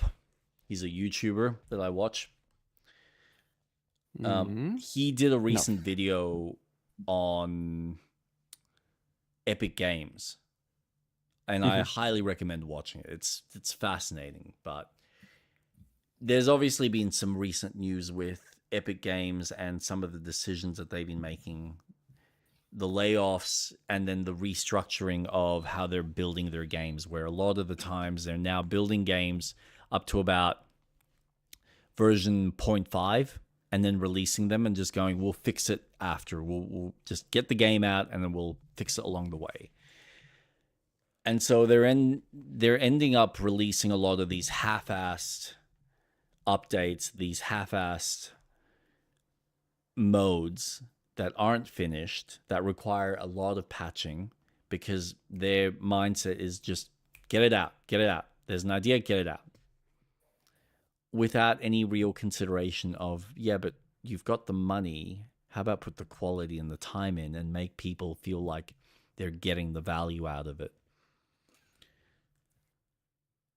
But that said, there's also the fact that they are looking at what are the trends and how quickly can we make something that just fits the trend at the time. And it's like, guys, you're missing the point.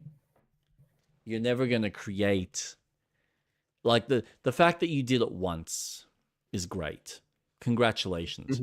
You looked at the success of PUBG and went, we can do that. Let's give that a go, and just shit it out. Well done. You've done it once. Congratulations. That doesn't mean you're going to be able to fucking replicate that 100% of the time.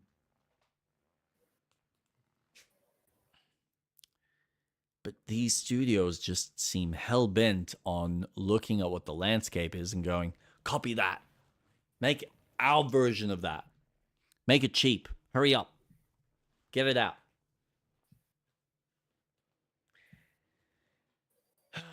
These executives, man, no respect. It's no wonder why there's 45% of developers now looking at wanting to leave the industry, huh? Do we segue to that?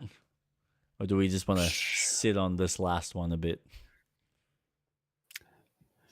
No, because let's segue, because we've discussed the pathetic ways that corporations jump onto trends.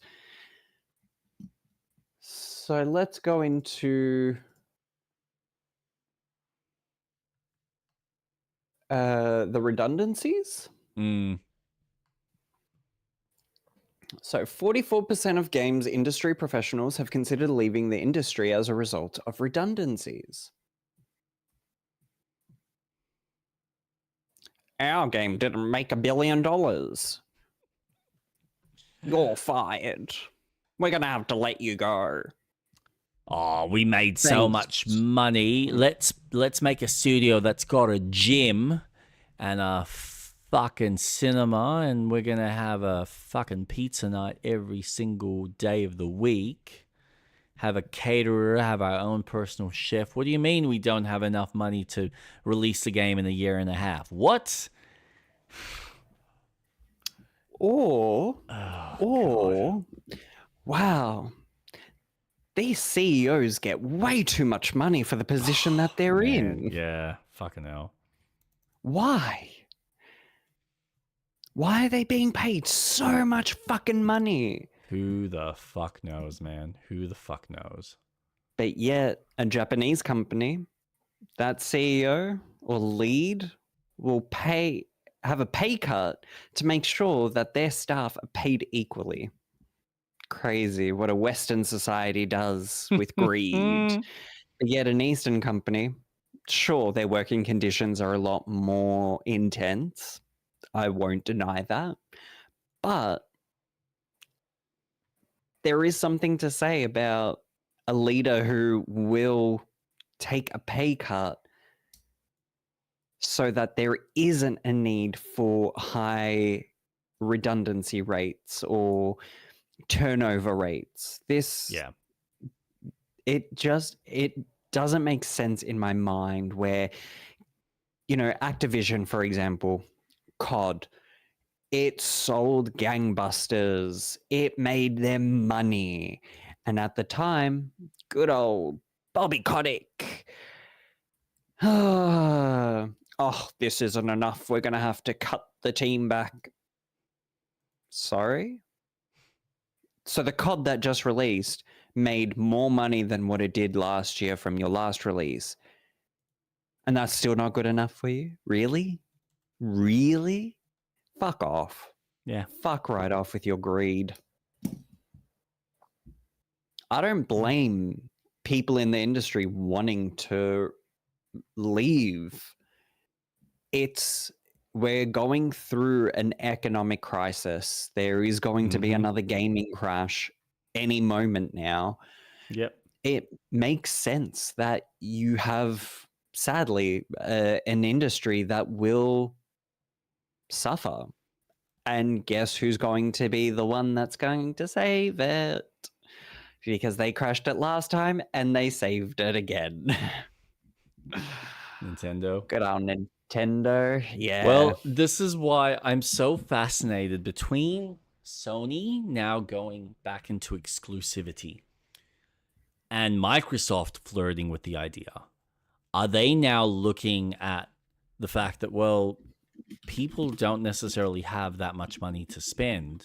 We want to keep them in our ecosystem, and the more open we have our ecosystem, the less we are potentially going to get from a revenue standpoint directly to our platform, because now someone else is going off to the other competitor. And I'm sure with Steam, hardware coming out, that's a potential threat to them, depending on the price point. Ugh. Man. Fuck it. It's sad that developers now are having to struggle just to stay in one location. And I get, anything to do with art is always going to be tough. Like, the movie industry is a perfect example where these guys are moving from project to project, and they might only be on a project for 2 months, 3 months, couple of weeks, depending on what they're doing. So they're just bouncing around, jumping around from location to location. God only knows what, where, for how long, what hours. You might be doing lates, you might be doing mornings. You just go where the work is. But the level of stability is fucking hard. Or at least with gaming, because it's, a dedicated, you need a dedicated space to make the fucking thing. You are, to some degree, potentially guaranteed anywhere between 2 to 3 years, upwards of 5 or 6, depending on how long the development cycle goes for. But it sucks that after that time frame, you don't know whether you're still going to have a job. You don't even know whether you're going to continue having that job through the period that the game is being developed. And then you potentially have to pick up your stuff and move across the country or move to a different country entirely. It sucks. It really fucking sucks. Yeah, because games need to be bigger and better consistently. Yep. And that's not true. Games don't have to be high fidelity. This goes back to the conversation that we were having with Mouse PI. For a game that's $44 at full price, you don't need to spend so much money on, we need to have ray tracing, we need to have RTX, we need the game running at 200 frames per second, because everyone's eyes can only see only so much frames per second. But we want them to see more than what they can actually interpret. Yeah. Fuck off. Fuck right off. No. 60 is fine. 144, you're being a bit pretentious, but okay, fine. Have it. But 60 is fine. You don't need... Sure, I get that some people want to see the light reflections flicker across the water and, oh my god, it's like I can just go outside and look at the sunset, but no, the in-game sunset is stunning. Oh my god, no, enough. You don't need to be building games in such high fidelity and have that extra cost where, oh, we need every PC to be an absolute beast. Okay, your computers might be at such a high quality because you've bought them there, but your consumers are not at that stage. Not everyone has a high fidelity computer. Hello, me. Yeah. I don't. There's a lot of games that I am not able to play at a standard 60 frames. I don't care if I'm not playing it at 2K because my monitor can. I don't give a shit. I'll play it at 1080p. That's fine. I don't give a shit. But if it can run consistently, that I will be happy with. And I've said this to you before. I love playing my Switch. I don't care if the game runs at 30. But if the game is consistently playing at a smooth rate of 30, no issues. Now that the Switch 2 is able to run at 60 frames, fine. Does it dip down to 30 because that's the type of game that it is? Like Metroid Prime can run at 144 frames per second in performance mode when docked. Okay, cool. Does it run consistently, smoothly? Yes. Perfect. I will play it in the mode that will allow me to play consistently. I don't care if the mesh of a rock is more jagged. I don't give a fucking shit. I am smart enough to know that when I look at something in a game, I can go, right, that's a rock. I don't need the sunlight hitting it in a particular way because the developers have gone and spent thousands upon thousands upon thousands to have the highest tech possible to build a game. I don't give a fucking shit. Yeah. It's tiring. And it makes games more expensive. Yeah. And it's so unnecessary. Because I can assure you, these games don't need to be that expensive. It's greed. Yeah. And it's crashing the industry. And the current status that we are in the world, we're fucked. Putting it as nicely as possible, we are fucked. We're going through a recession. It's what happens when we go through a global pandemic and then shortly after a war. We get into a recession, we crash. It's not going to be for another 5 to 10 years where things will then pick up. It sucks. And it does. Because games are at such a premium price, people are going to buy less and less newer games because of their price point and go, well, I have hundreds of games in my Steam library. Now's the time to play them. I might as well. And they've already paid that price at a far earlier time that the games that are coming out now, just studios are just going to look and go, fuck, we're just not getting the sales we're expecting because people can't afford them. But this is and why they're now just playing older games. Or they're buying indie games that are at a good entry point. Sorry. Yeah. No, no. Look, I mean, this is why a lot of these indie games are finding more success in the audience, because people like yourself who do have lower end systems that don't have the money, like I've had the luxury. I know I've had the luxury to go and cough and throw money at the floor for a high end system. Most people can't even afford to buy a console right now because of how expensive they are. So if you're lucky enough to even get a laptop or a PC or even a tablet, you're going to be playing whatever you can get your hands on, and it's most likely going to start off with stuff that's free, or if you are the fortunate one to have a laptop or a PC or a console, it's going to be games on sale or the cheapest thing that you can typically play with other mates. It's no wonder these fucking friend slot games have so much success at the moment. Yeah. So, yeah. It's tough. It's tough out there. Oh, boy. And it's only going to get tougher. Mm-hmm. Yeah.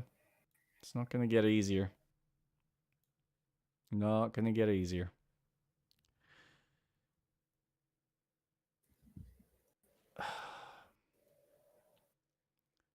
Is there anything... Yeah, go on.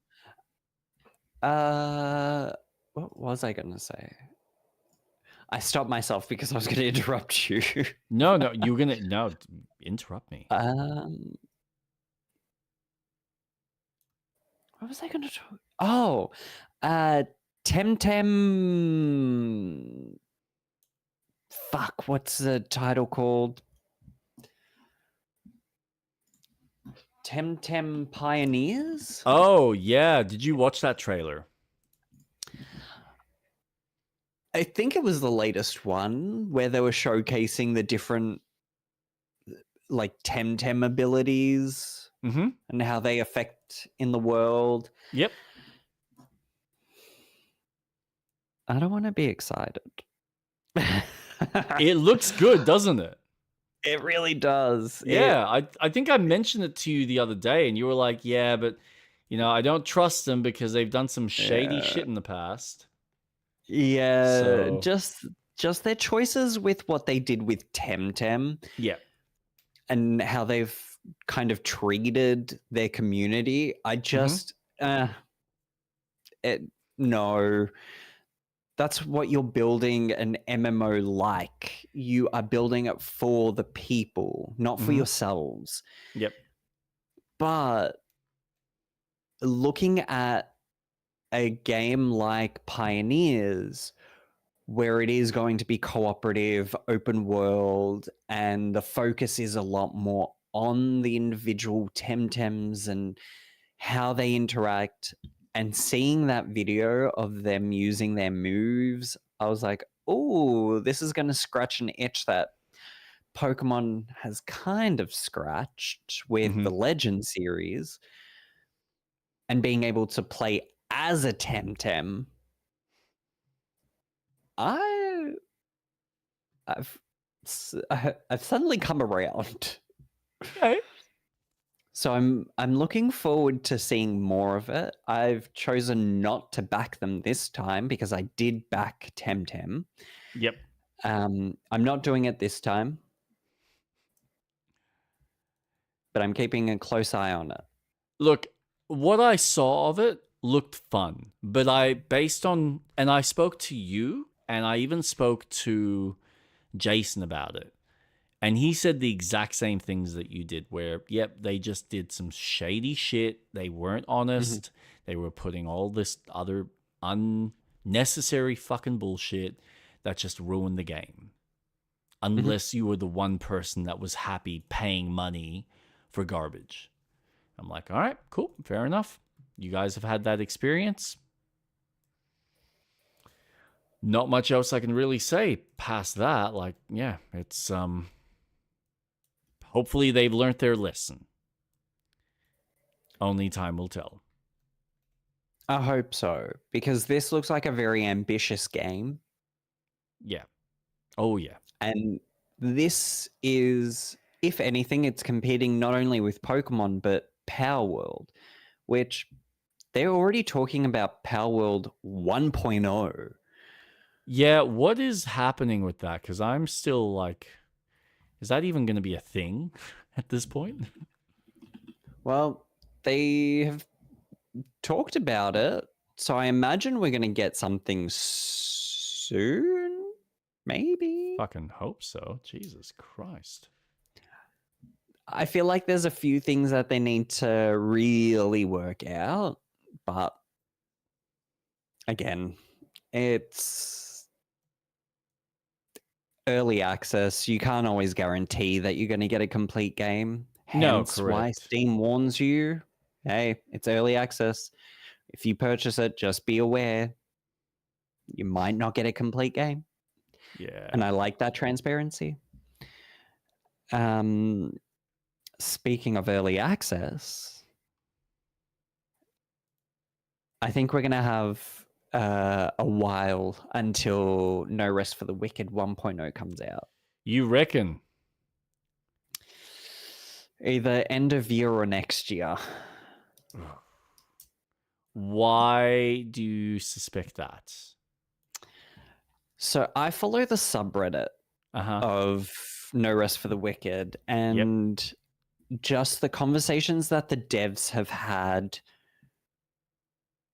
and the Discord conversations that the community has posted on the subreddit, it seems like it's going to be a while. Okay. And if that's the case, damn. I know. Look, it's annoying, but I rather know that they're going to get the game done and they're going to get it done right. Would I want it to be earlier? Absolutely, because I'd be there in a heartbeat playing the fucking thing.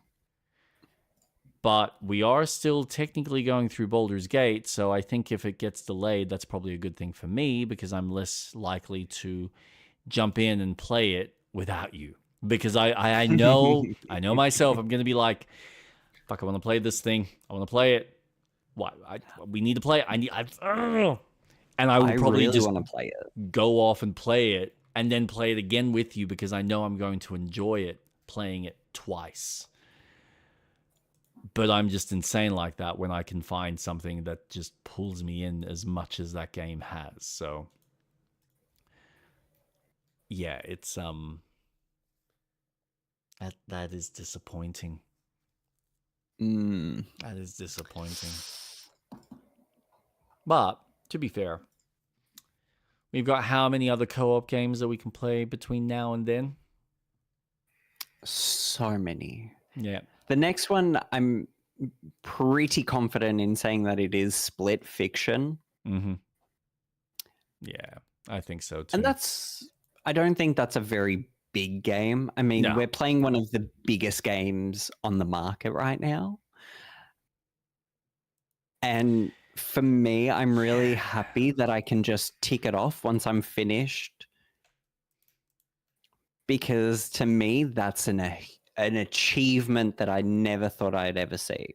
So I'm really happy.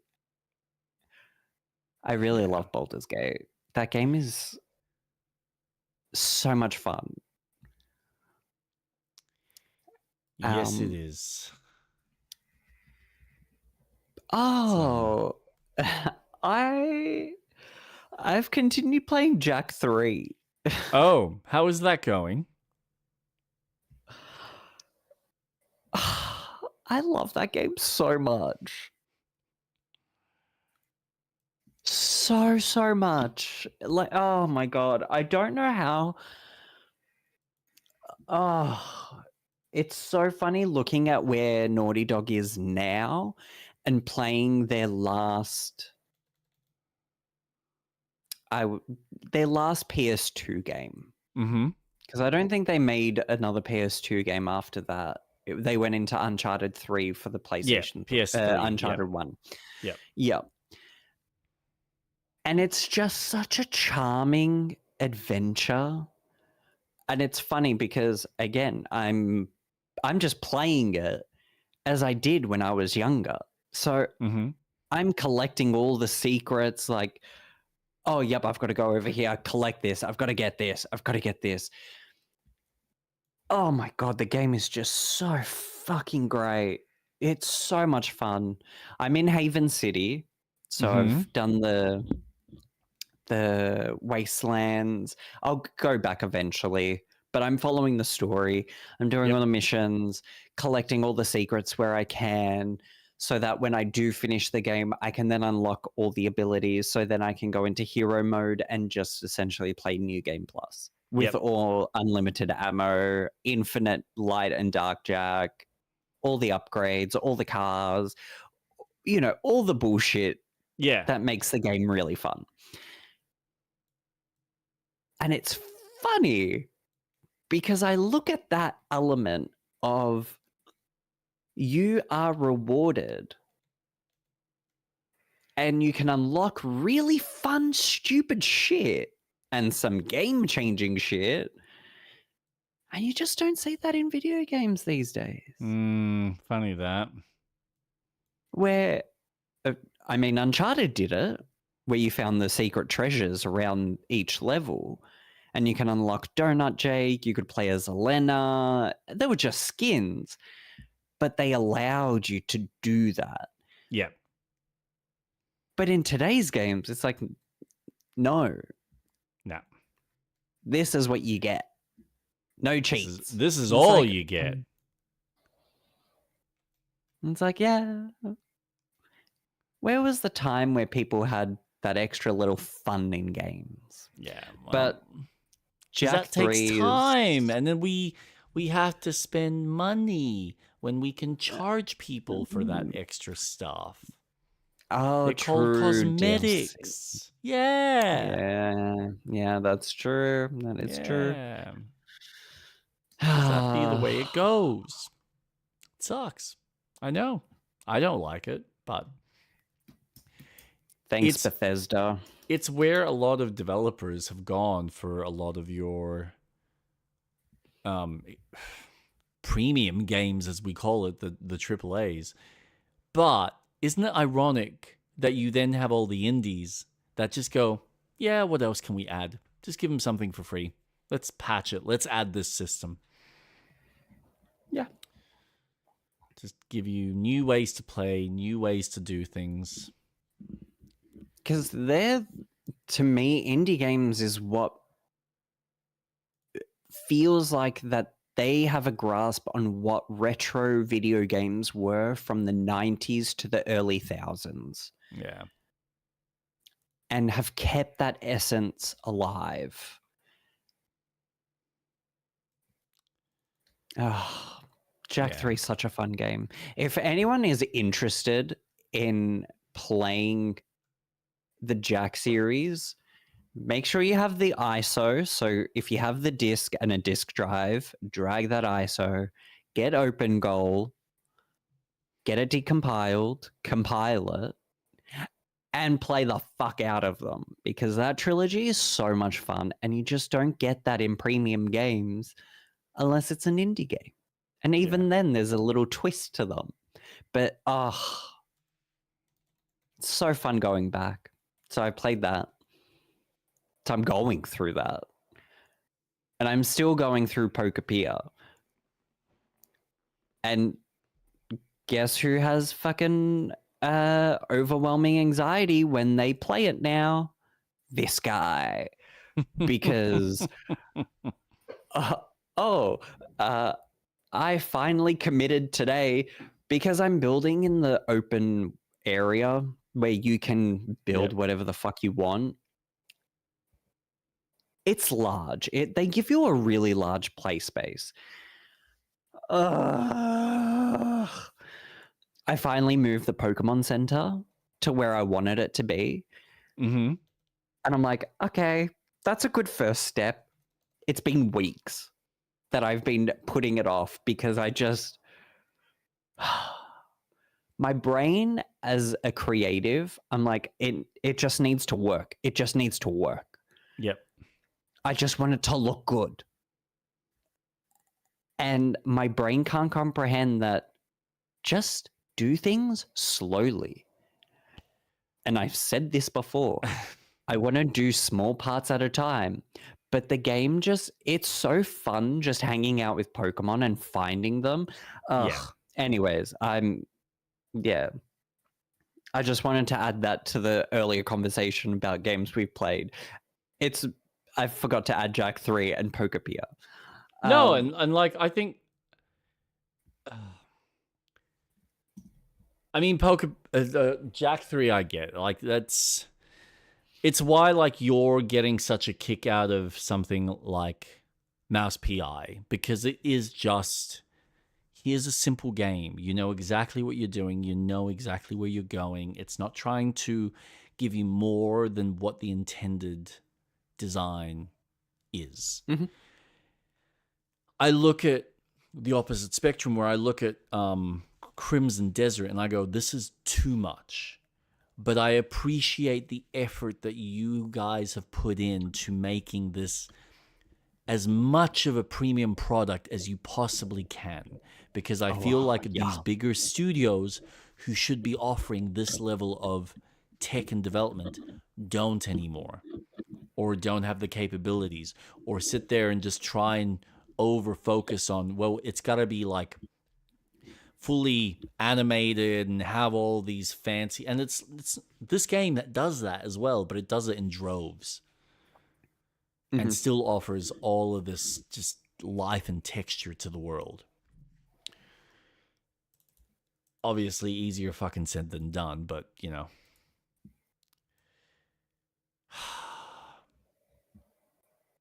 Yeah, I don't know. It's hard. It really is just fucking hard. I feel bad for these developers who are trying, even from the AAA space, and they're trying to compete with smaller developers who can quickly iterate, come up with ideas, put out, get the artwork in there, get it all kind of semi-working, and it's fine, sell it.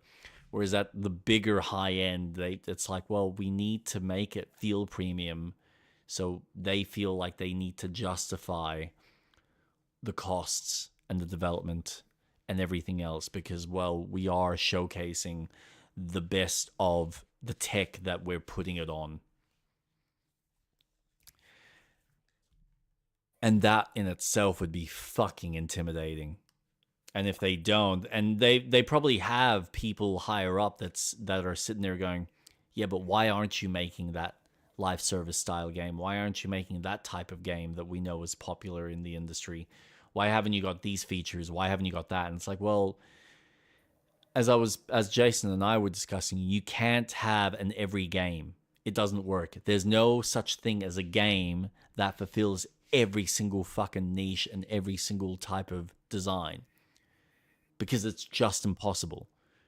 You can't be playing a stealth game while also playing a strategy game, while also playing an adventure game, and then a romance novel while also... it doesn't work.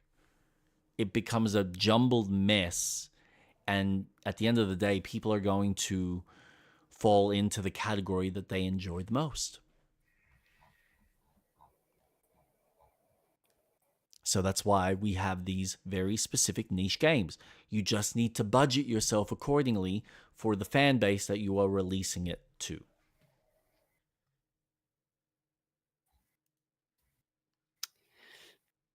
Yeah. Yeah.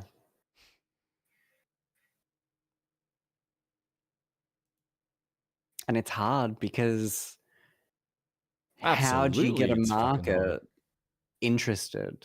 Yep.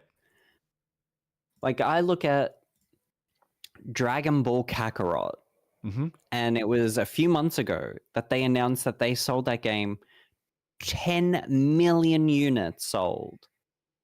A game that I thought had no one interested in. 10 million is huge. Mm-hmm. And that you're playing an RPG Dragon Ball game. But then you've got their other titles that are just fighters and they just don't get near enough.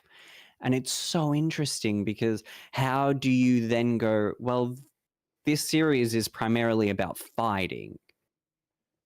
How do we grab a consumer and it's all about you want to grab as many people as you can.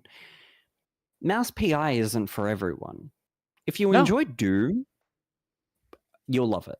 You enjoy BioShock, you'll love it. If you enjoy this art style as well, then you'll love 100%.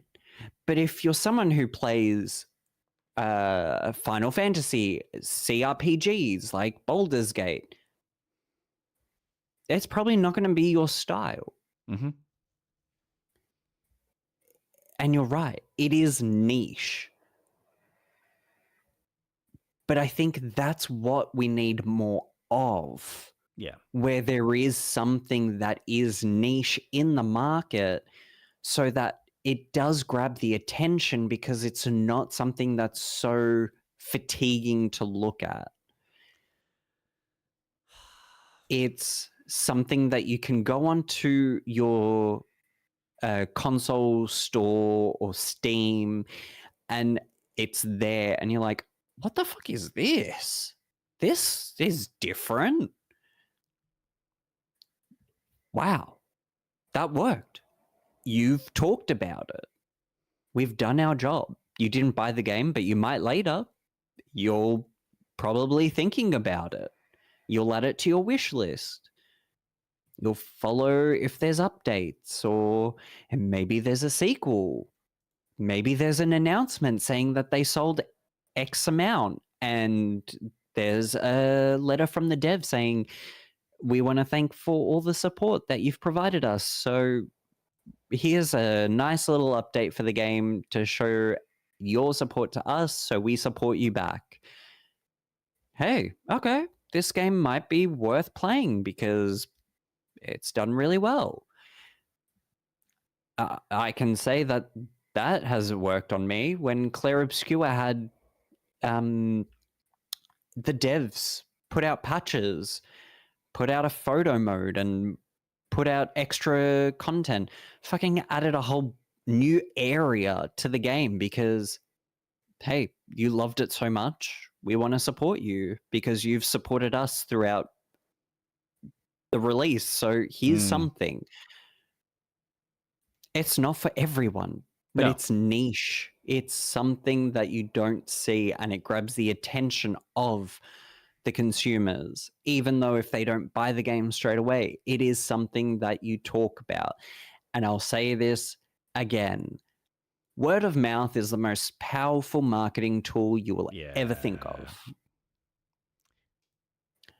And I hope that the word of mouth of me talking about Mouse PI for hire has been convincing enough for people to buy it because it is such a good, fun game. And it's a niche game. Yeah. It's just a game. It's a video game through and through. And I love that there is studios out there and even Planet of Lana. It's a video game through and through. The attention to detail, to the story. You've got games like, let's see, what games do I have installed? Vampire Survivors, fucking a game that's $8. And I have got every achievement apart from the latest DLC that I haven't even delved into. And I have spent 170.5 hours playing for $8. And you were talking about, is a game worth your money? If I spend a single digit dollar amount and I'm playing for 170 hours, fucking A. Yeah. But again, it's a niche game. It's not for everyone. It's a horde battler game that you will have to die a few times. You persist. Now, when I play the game, I'm just like, yeah, I like being God. This is fun. I love the power trip. It feels nice that I can kill death at the end of the game. It's satisfying to. What is the trick with that. that? Because I've never gotten that far into the game. Is there a specific trick, or do you just have the ability to do that? So it's been a while. Yeah. But to kill death, there is a point in the game where you unlock special passives. So you get 2 rings and you get 2 pieces of a sword that once you maximize their abilities, you get more enemies, you get a wider AoE. No, it's not those. That's what activates them. You get a shield and a ring that freezes. But there's alternative weapons that you eventually get that do the same thing, but in a different way. Okay. And they're through DLC. But you can freeze death. And once you have so many... So your limit is 6 weapons and 6 passives. Uh-huh. I'm at the point where I can have all the weapons and all the passives. So I'm demolishing. And I can have them all upgraded, so I've fused my weapons with the corresponding passives, so they're at their ultimate form. And once you get to that point in the story, death just becomes a joke. You kill him. But you can't kill White Death. He's the one that's like, okay, you've finished the level. Like, you're done. You've achieved it. Yeah. Good job. Yeah. Congrats. Pat on the back. Good. Yeah. No, because I remember hearing one of the podcasts I listened to. He was talking about this, like an alternate way where you essentially go around, you kill a bunch of enemies. You leave all the XP, so you don't fucking touch anything, because apparently Death's strength is linked to your level up. And the idea was that you'd activate a specific item that would instantly grab. So when Death was about to come, you'd use the specific item to grab all of the XP that was available on the floor. So you'd quickly level up after Death had been activated, and you just demolish him. That sounds very early game. But there is proper. There's Death is meant to be someone that you don't kill until you have unlocked a lot more characters, a lot more of the achievements to get their weapons, so you can have them in your library and the passives. But that technique sounds very much early game. Once you get to mid to late game, you're treating Death as a toy. He becomes a joke. Yeah. Even the bosses. Because once you unlock a character, you then get an attached achievement collectible that then unlocks their weapon in the choices you have when you unlock a weapon. So, for example, you've got the Ode to Castlevania, which is one of the best DLCs. You play as the Belmonts, so you've got all of them in there. Once I've unlocked Richer, there's a challenge where I have to survive 20 minutes with Richer to unlock his ability. Yeah. I achieve that. Then the other Belmonts, same thing. Sometimes it's survive 10 minutes in this level with this character to unlock their ability. Which is crazy that I've got all of them. Which is crazy that I've got all of fucking hell.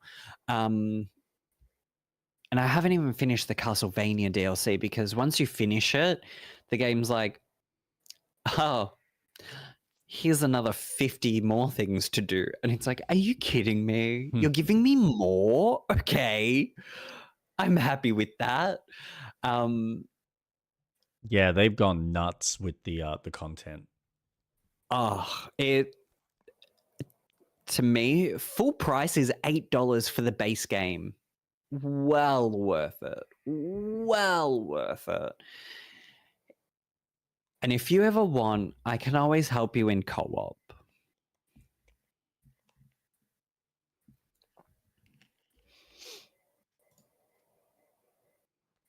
But yeah, that game is another very niche game, but a very, very fun game. It's not for everyone, but it's grabbed the attention because you've got really popular IPs. I know it's not as popular as it was back in COVID days, but Among Us is in there. You've got a Castlevania DLC. You have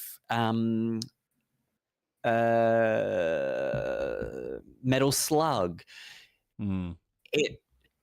It grabs your attention because you look at a game and go, oh wow, this has a lot of collaborations.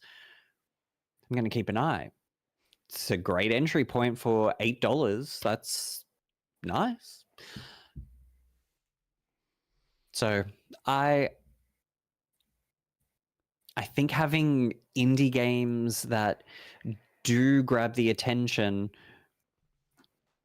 is really important, because when Mouse PI was announced, it was up against so many premium games that was the main takeaway. A rubber hose video game against, I think it was Marathon. Fuck. Because it was the Game Awards, I think it was up against. It's the reason why I'm still sold, and I hope it comes out one day. I really do. I have my fingers crossed that the little developer gets it out of the finish line. But what was it called? Little Devil Inside? Is that what it was called? Fucking hell.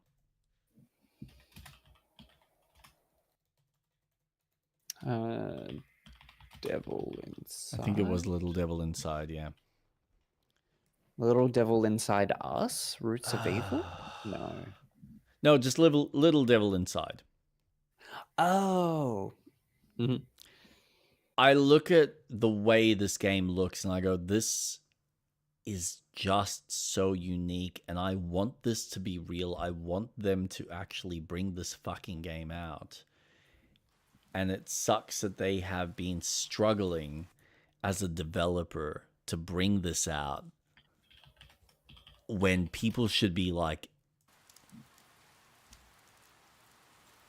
running to them going, here's money, finish it, because we feel like there's something unique about it. Because the problem is, we've had this discussion that so many games just feel the same. Mm-hmm. And we are it's not so much jaded. The exposure is so high that nothing feels unique anymore. Nothing feels novel. We all can see the boxes. We can all see the yellow paint. This is why when a game like Crimson Desert comes out that just challenges the status quo on so many different levels, it just shakes the ground and the foundation for what gaming could be. And is it perfect in every way? No. But that's why the developers are working their asses off to make it as good as it could potentially be. They want to make it the best version of the game that they're making. Yeah. Man, I want this game to come out so badly. And even I can acknowledge what I've seen of it.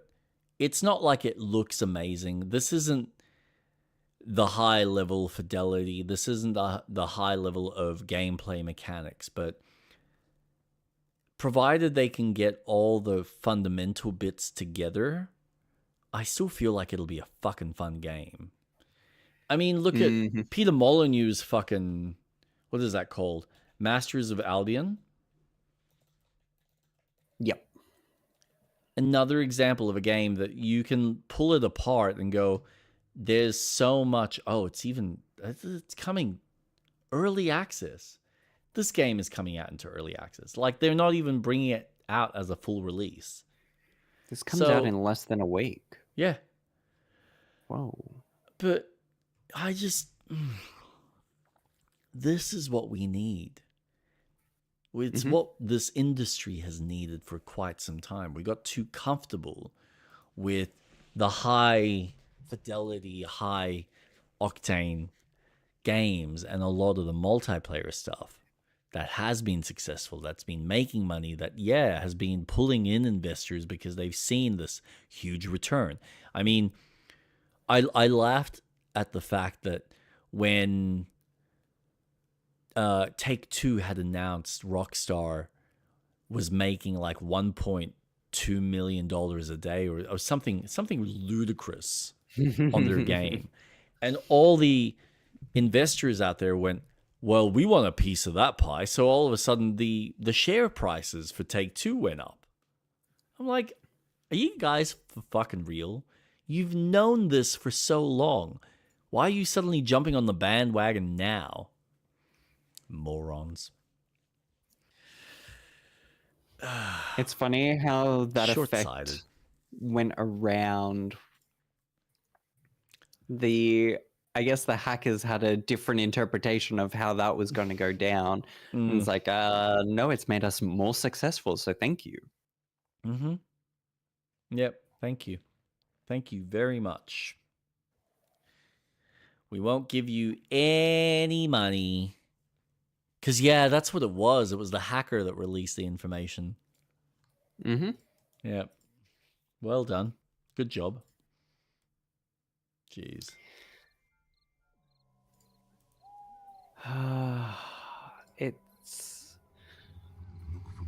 And that's what I hope Fable does.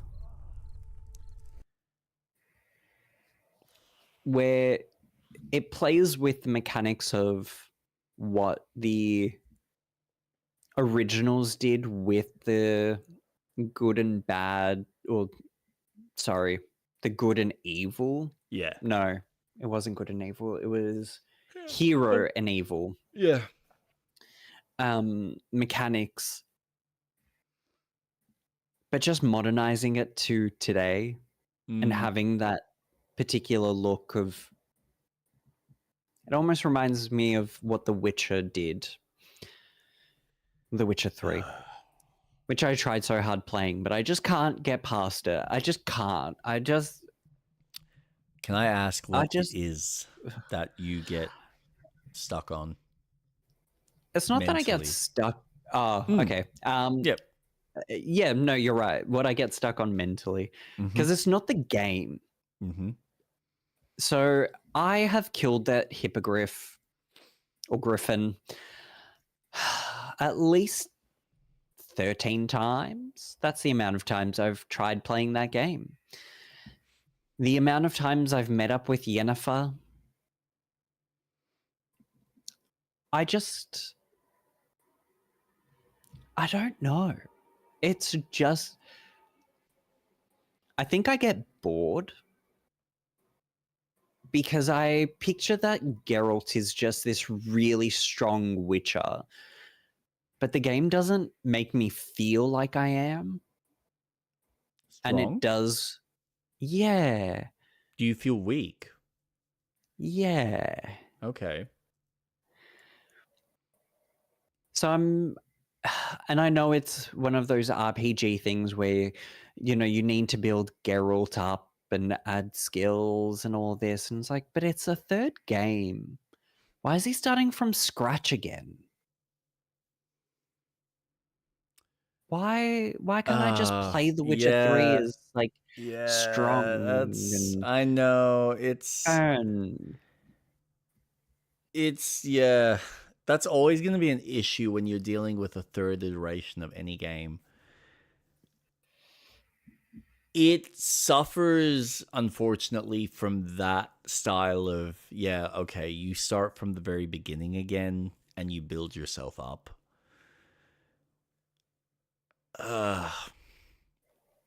You just gotta kind of go with the gamification. I will say, you are right. The early bit of the game does make you feel weak. That is very much how I think most people experience it. It feels tough at the start. Once you get going, though, so you do kind of want to get into, because the tutorial is just, it's a tutorial.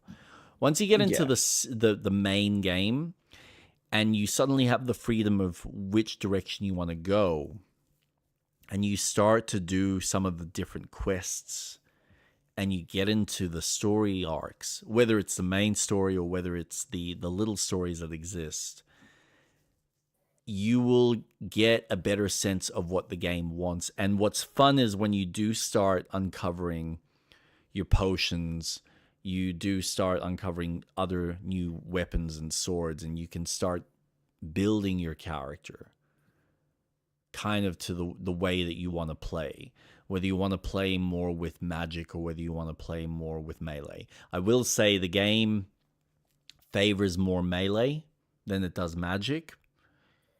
But magic is also very useful. Like having the shield is a great spell. It's a wonderful spell. It's actually required for your harder difficulties.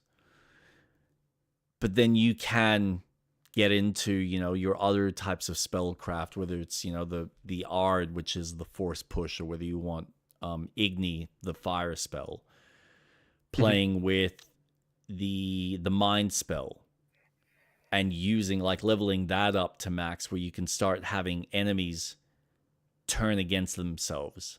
So you have an extra NPC working for you. It's fun.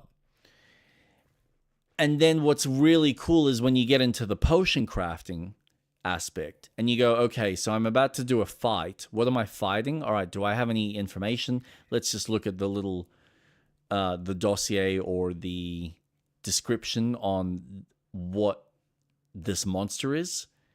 Cool, it's weak against this, so if I use a silver sword and I put on this type of oil, I'll be able to do damage to it, or extra damage. And you watch their health just fucking plow. It's satisfying when you get into the groove of the game and how it wants to be played.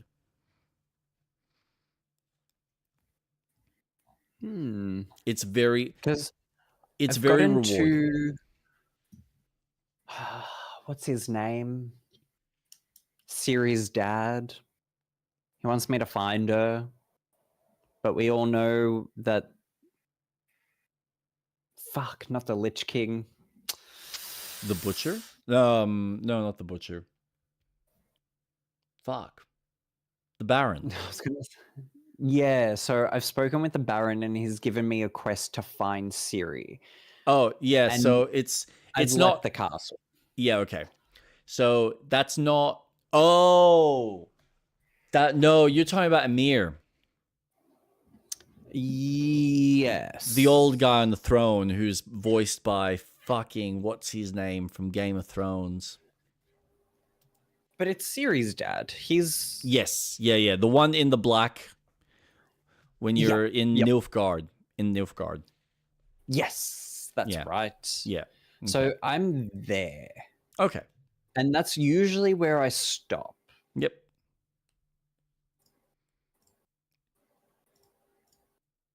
So I should probably continue. If you can, if you can at least push through till when you get into that first open world, I think you will get a better grasp and you'll have a better appreciation of the game, because that's when some of the fairy tale shit starts and the cool quests start popping up. That's the thing. You got to remember that The Witcher, and you of all people will connect with this because you love fairy tales and you love these classic fairy tales that get twisted on their head. And The Witcher, if you've ever read the first book, is literally that. It is, here's Beauty and the Beast told on its head. Here's the story of Snow White and the Seven Dwarfs, but it's fucking twisted as all hell. Here's, what else was there in the first book? Jesus. Oh, there was like one or two more that were like fairy tale related. But Rapunzel? they're all... no. There's one there that's... It's not necessarily the Ugly Duckling, but it is... It's actually the original story that introduces Emir and how Emir even was able to kind of get the throne or like the association with Ciri and whatnot. It's... Yeah, there's a little bit of history there, but not that it really matters for the purpose of the game for the most part. But when you get into the game, you will quickly realize just how much of that fairy tale storytelling is actually infused in some of the missions you do. So when you, for instance, meet the Baron for the first time and you're helping him find his wife and daughter, or I think it's not even the daughter, it's his wife. There's like this whole dark fairy tale fantasy linked through that. There's stuff with werewolves, there's stuff with vampires, there's, stuff with trolls that you're helping them out, dealing with certain things. It's just, you're walking through a Grimm Brothers tale throughout the whole journey. Ooh. Subtle, but it's there. And then you get the main mission, which is this, and this is the unfortunate thing, is you are also missing the context from the first two games to build the emotional connection to the, what are they called? Main enemy of Witcher 3. The Wild Hunt. You're missing, you miss some of the context with them, but, well, not even, just more of a connective tissue, because they're introduced in the first game. There's some mention of them in the second, and it's the third game that suddenly they become the big thing, because now it's like, okay, Geralt's got his memory back. He knows exactly who he is. He knows he needs to find his daughter and her relevance to his greater arc, which was always kind of the point of the original stories anyway.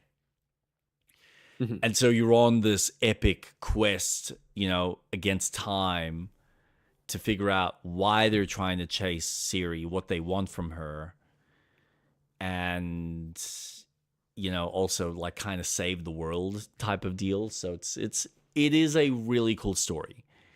And then if you've got the DLC, one of the DLCs is about he's not a djinn, he's like the equivalent of Rumpelstiltskin.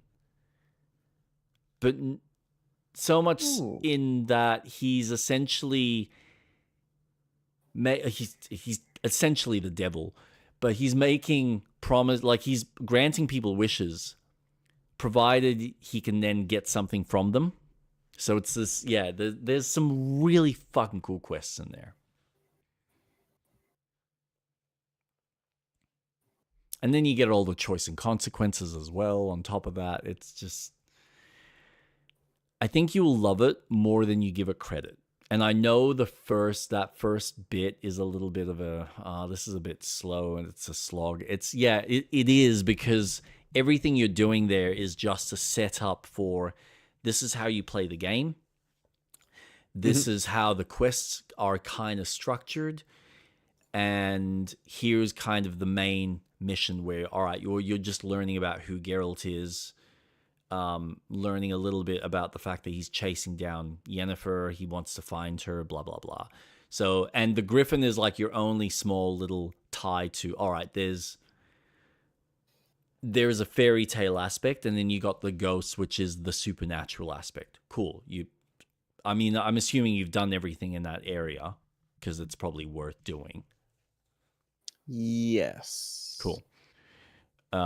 Take advantage of finding the stone, what are they called? The places of power, because they do actually give you a level up, like a free level up. So it's always worth looking for them and getting all of them. But yeah, that Places first of power? Yeah, they're the stones that give you the specific magic alignment for like an X amount of time. Yeah. You'll hear, like, when you're near one, he says, I sense I'm near a place of power. And you go up to it, and it'll either enhance his fire ability, mind ability, shield, whatever it is that it's associated with. And it lasts for like an hour of gameplay. But each one you find also gives you a skill point. Right. So they're a good way to level up your character that way. But yeah, like I said, that first bit is a bit of you're just doing random stuff. It's not until you get into the game and you start dealing with some of the quests, optional as well as, the main one, that you kind of go, oh, there's actually some magic here, and there's some cool fairy tale stuff, and there's all this mystery, and you will enjoy it more than you give it credit. Okay. Yeah. You need to be a little bit patient, and if you are patient, by the time you get to the third DLC, which is what everyone fucking loves, Toussaint, it's not my favorite, but I can see why people love it. That's your fairy tale land through and through. Like, you can literally get Excalibur in it. Oh. Yeah. There is a quest linked to being a chivalrous knight, and there are choices you make in that DLC that will determine the likelihood of you being able to get that sword out of this pond, out of this, like, frozen lake.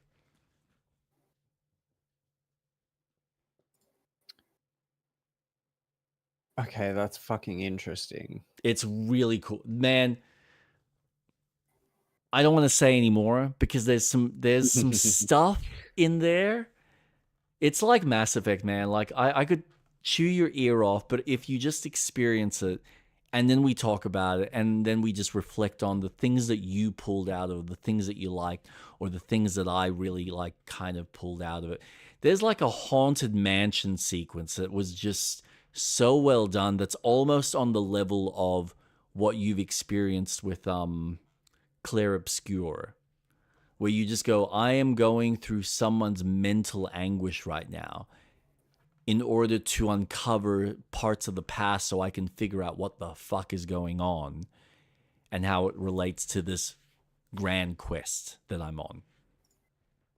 Shit.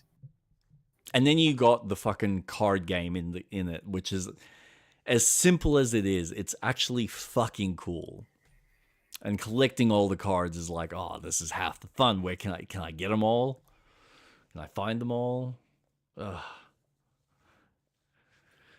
And that has its own mission associated with it as well, which, yeah, if you choose to do that quest, that's kind of neat. So, yeah. Worth it when you get the time, because you've probably already got enough on your plate. But, yeah, I would say that you will enjoy it more than what you think.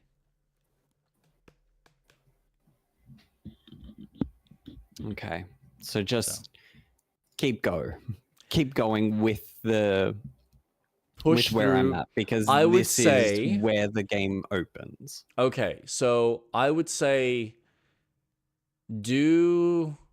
All right. Let me pull up the map. Hold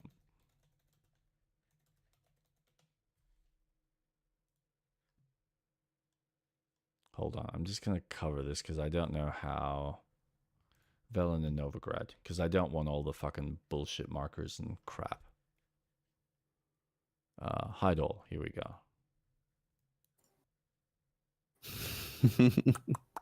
Desktop. All right. So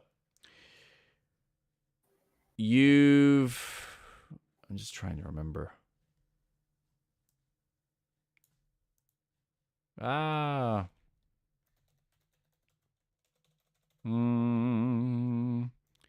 Tree map. Interactive. All right. So yes, we've done Hydol. So yeah, you can see that's the introduction. So that's White Orchard. Very small, nothing too major. There's the, where is it? You've got the ghost there. You've got some bandit camps here littered around. You've got like a couple of like the ghouls and stuff that you find around here. You've got one of the quests with the ghost that's haunting the dead girl that died. I think that's one of the most interesting quests in this whole fucking region. And then of course everything related with this camp with the fucking the griffin that you end up fighting, I think somewhere here in the farmland, and it kind of flies across into the mill. Right? Mm-hmm. You get then the actual main game, which is substantially huge. So you've got all of this. You go back to that area, or is that locked out once you leave? No, you can go back. Okay. You can go back and forth. So if there's stuff still there that you want to find, you can go back, which is nice and easy.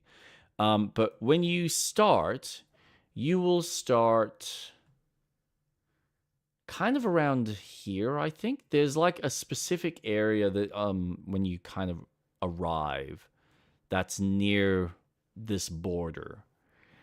And what the game is technically trying to incentivize you to do is do this bottom half first and then make your way up north. And then a lot of this top section here is part of the DLC. And then you got another map, which is the last DLC that you get, which I won't show you because that you can experience. But if you find that after you've, say, done the stuff for the Baron, which takes place here, and then maybe some of the corresponding quests associated around here, and you feel that that's not fulfilling your kind of fairy tale-esque needs, all right, put the game down. But I reckon just on a lot of the quests that you find in this bottom region as a starting point will probably pull you in. There's enough variety just here to really sink your teeth into. And then when you get into some of the cities, which you can unlock from the beginning if you want, you can head into that direction. You might be a little bit underleveled, but you can give it a go. You can see what's available. There's some really fun quests that you start getting in the cities. And then you go through the cities and you're dealing with all the shitty politics there, which is a whole nother kettle of fish. But this is where you start developing your like fairy tale stuff. Okay. So when you're in Niflheim, that's not in the large map yet? No, not Novigrad. What? No, so that is You're just speaking to Mimir the king in his region, and he's just giving you the quest. So once you're done with him, the only thing you need to do there, should you choose to, is play Gwent with one of the guys that's in his like courtyard to get one card. That's it. Otherwise, you have no reason to be there. It's a very small map. Like that's... Where is it? Do I have... Where's the actual map? Go back. Okay, Morin, Skelly. Yeah, I mean, it doesn't even have a proper associated map. This is your first proper map.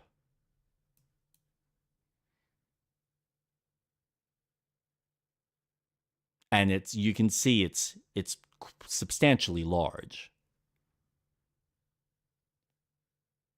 Jesus. With caves and castles and like there's like a castle here that you'll go through underwater because the moat's closed. You can't just jump across. So you have to jump into the water, find an underwater cave in order to get through and up the top. And then bring down the drawbridge while you're dealing with one of the little bosses that are there. Oh, that's cool. There is a whole story quest associated with this island here from like one of the villagers here that you need to help him deal with a spirit that's like it's leached itself into this area.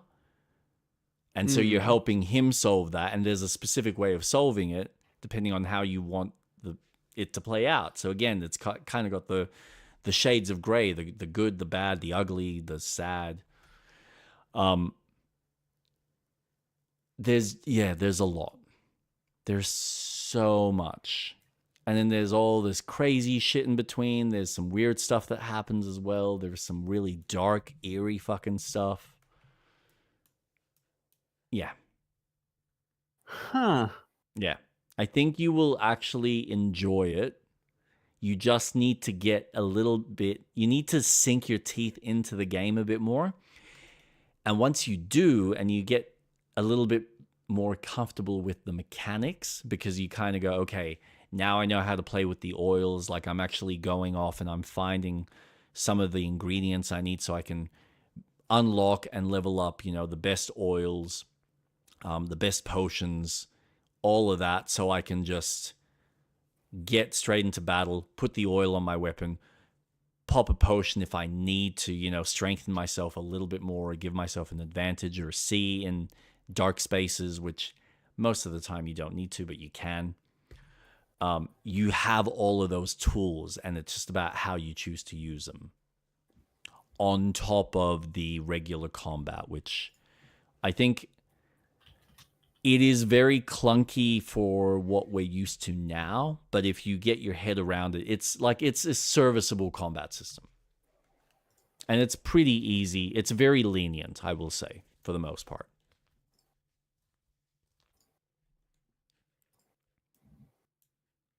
Okay. Yeah. Once you level up a bit and you strengthen yourself and you gear yourself up and get better armor, better gear, build better stuff, because of course you've got the building. As you find, you'll have quests associated with the different types of armor sets based on the school. So you have like the wolf armor, the cat armor, the bear armor, the snake armor, whatever it's called. And each of them have their strengths and weaknesses depending on your playstyle. One will be better suited for like more armor. So like you have better defense, but you're going to be a bit slower. Another one's better if you like to be quicker. So you want to be more mobile. You want to be more agile. Another one will be more, will empower your magic. So you'll be better at magic with it. And then you got all the other armors in between that you can then customize. And then there's like runes that you can put on top to, mid-max them. And then you've got runes that you can put on your weapons. And of course, you've got the two types of weapons. So you'll be fighting in battle, and you'll be like, okay, well, I'm fighting humans, I'm just going to pull out my regular sword. I'm fighting, monsters or vampires, cool. I pull out my other sword. Off I go.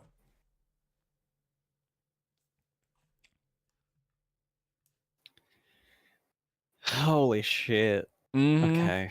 Mm-hmm. Dude, I've replayed this game twice. Now, the second time when you do it and you've already experienced it, it's a bit of a slog because there's a lot. There's so, like, they fill the fucking map with icons. But a lot of it is story-related stuff, or it's like, there's a lot of optional shit that's there. The one thing I'd probably say, if you don't want to be, like, super anal, the only thing that most people would tell you to avoid,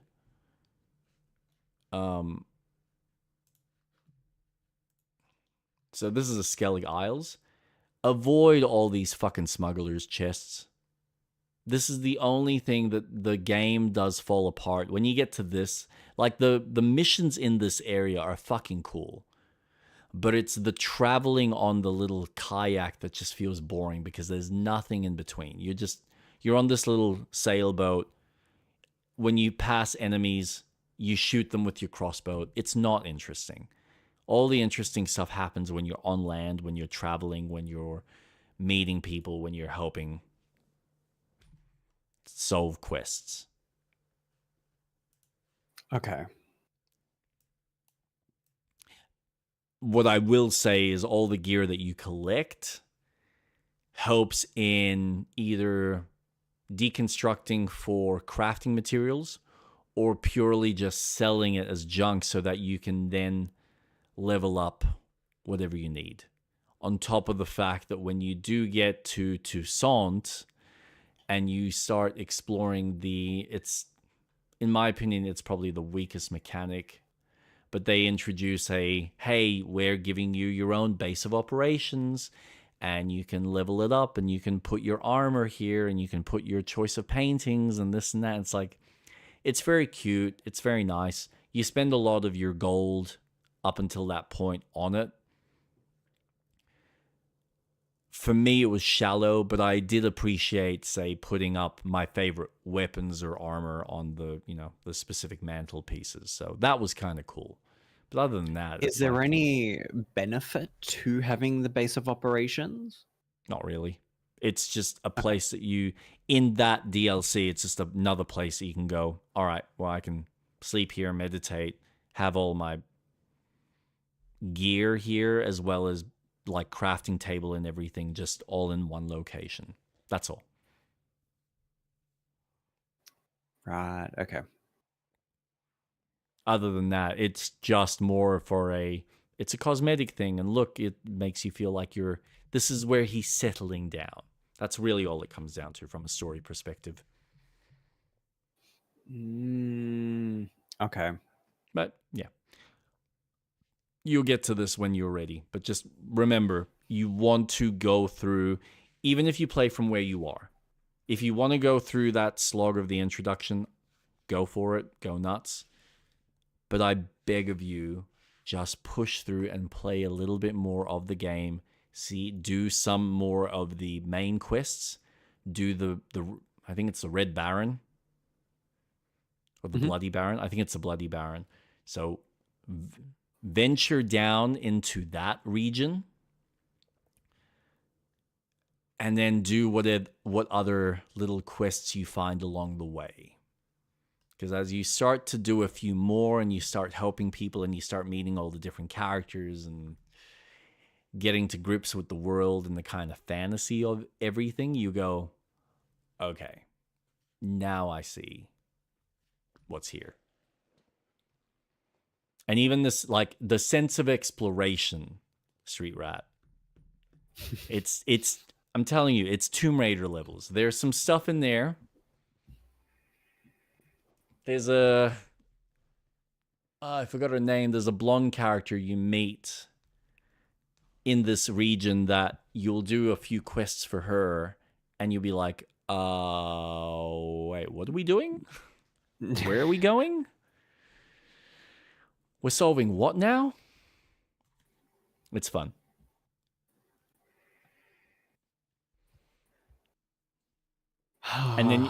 And then you'll see why people praise it and go, "Oh my god, it's such a good game. Why, why did we only get Cyberpunk the way it was?" And it's like, well, the two different fucking genres and two different types of games, different focuses. Yeah, very different games. But yeah. Right. Anyway. Okay. Street Rat, where can we find you? You can find me on Twitch, YouTube, Instagram, and Blue Sky at straightrat_atlas. I have a Discord server where I didn't this week, but I usually post my stream schedule depending on my work times. But I stream consistently on Wednesdays and Saturdays. Wednesday, I'm streaming Mass Effect and going through that. I think I'm going to be adding Fridays to the Streamly week because of Mouse PI. But I'll definitely be streaming that again. And then Saturdays at 7:30 to play more Baldur's Gate and podcasting. Where can we find you, Jake? Oh, you can find me on my channel on Twitch and on YouTube at Jake_Starvik. I will be continuing Crimson Desert on Wednesday at 7:30, and we will be doing Baldur's Gate on Saturdays at 7:30, Melbourne Eastern Standard Time. So that's PM, by the way. Yes, so you can watch us there on our corresponding shows. Like and subscribe as usual if you like what you hear or what you see. Give us feedback. Tell us what you think, what you'd like to see more of. Yeah, that's about it. Otherwise, stay safe, have a wonderful time, and you shall see us next time on the show. Thank you so much. Bye.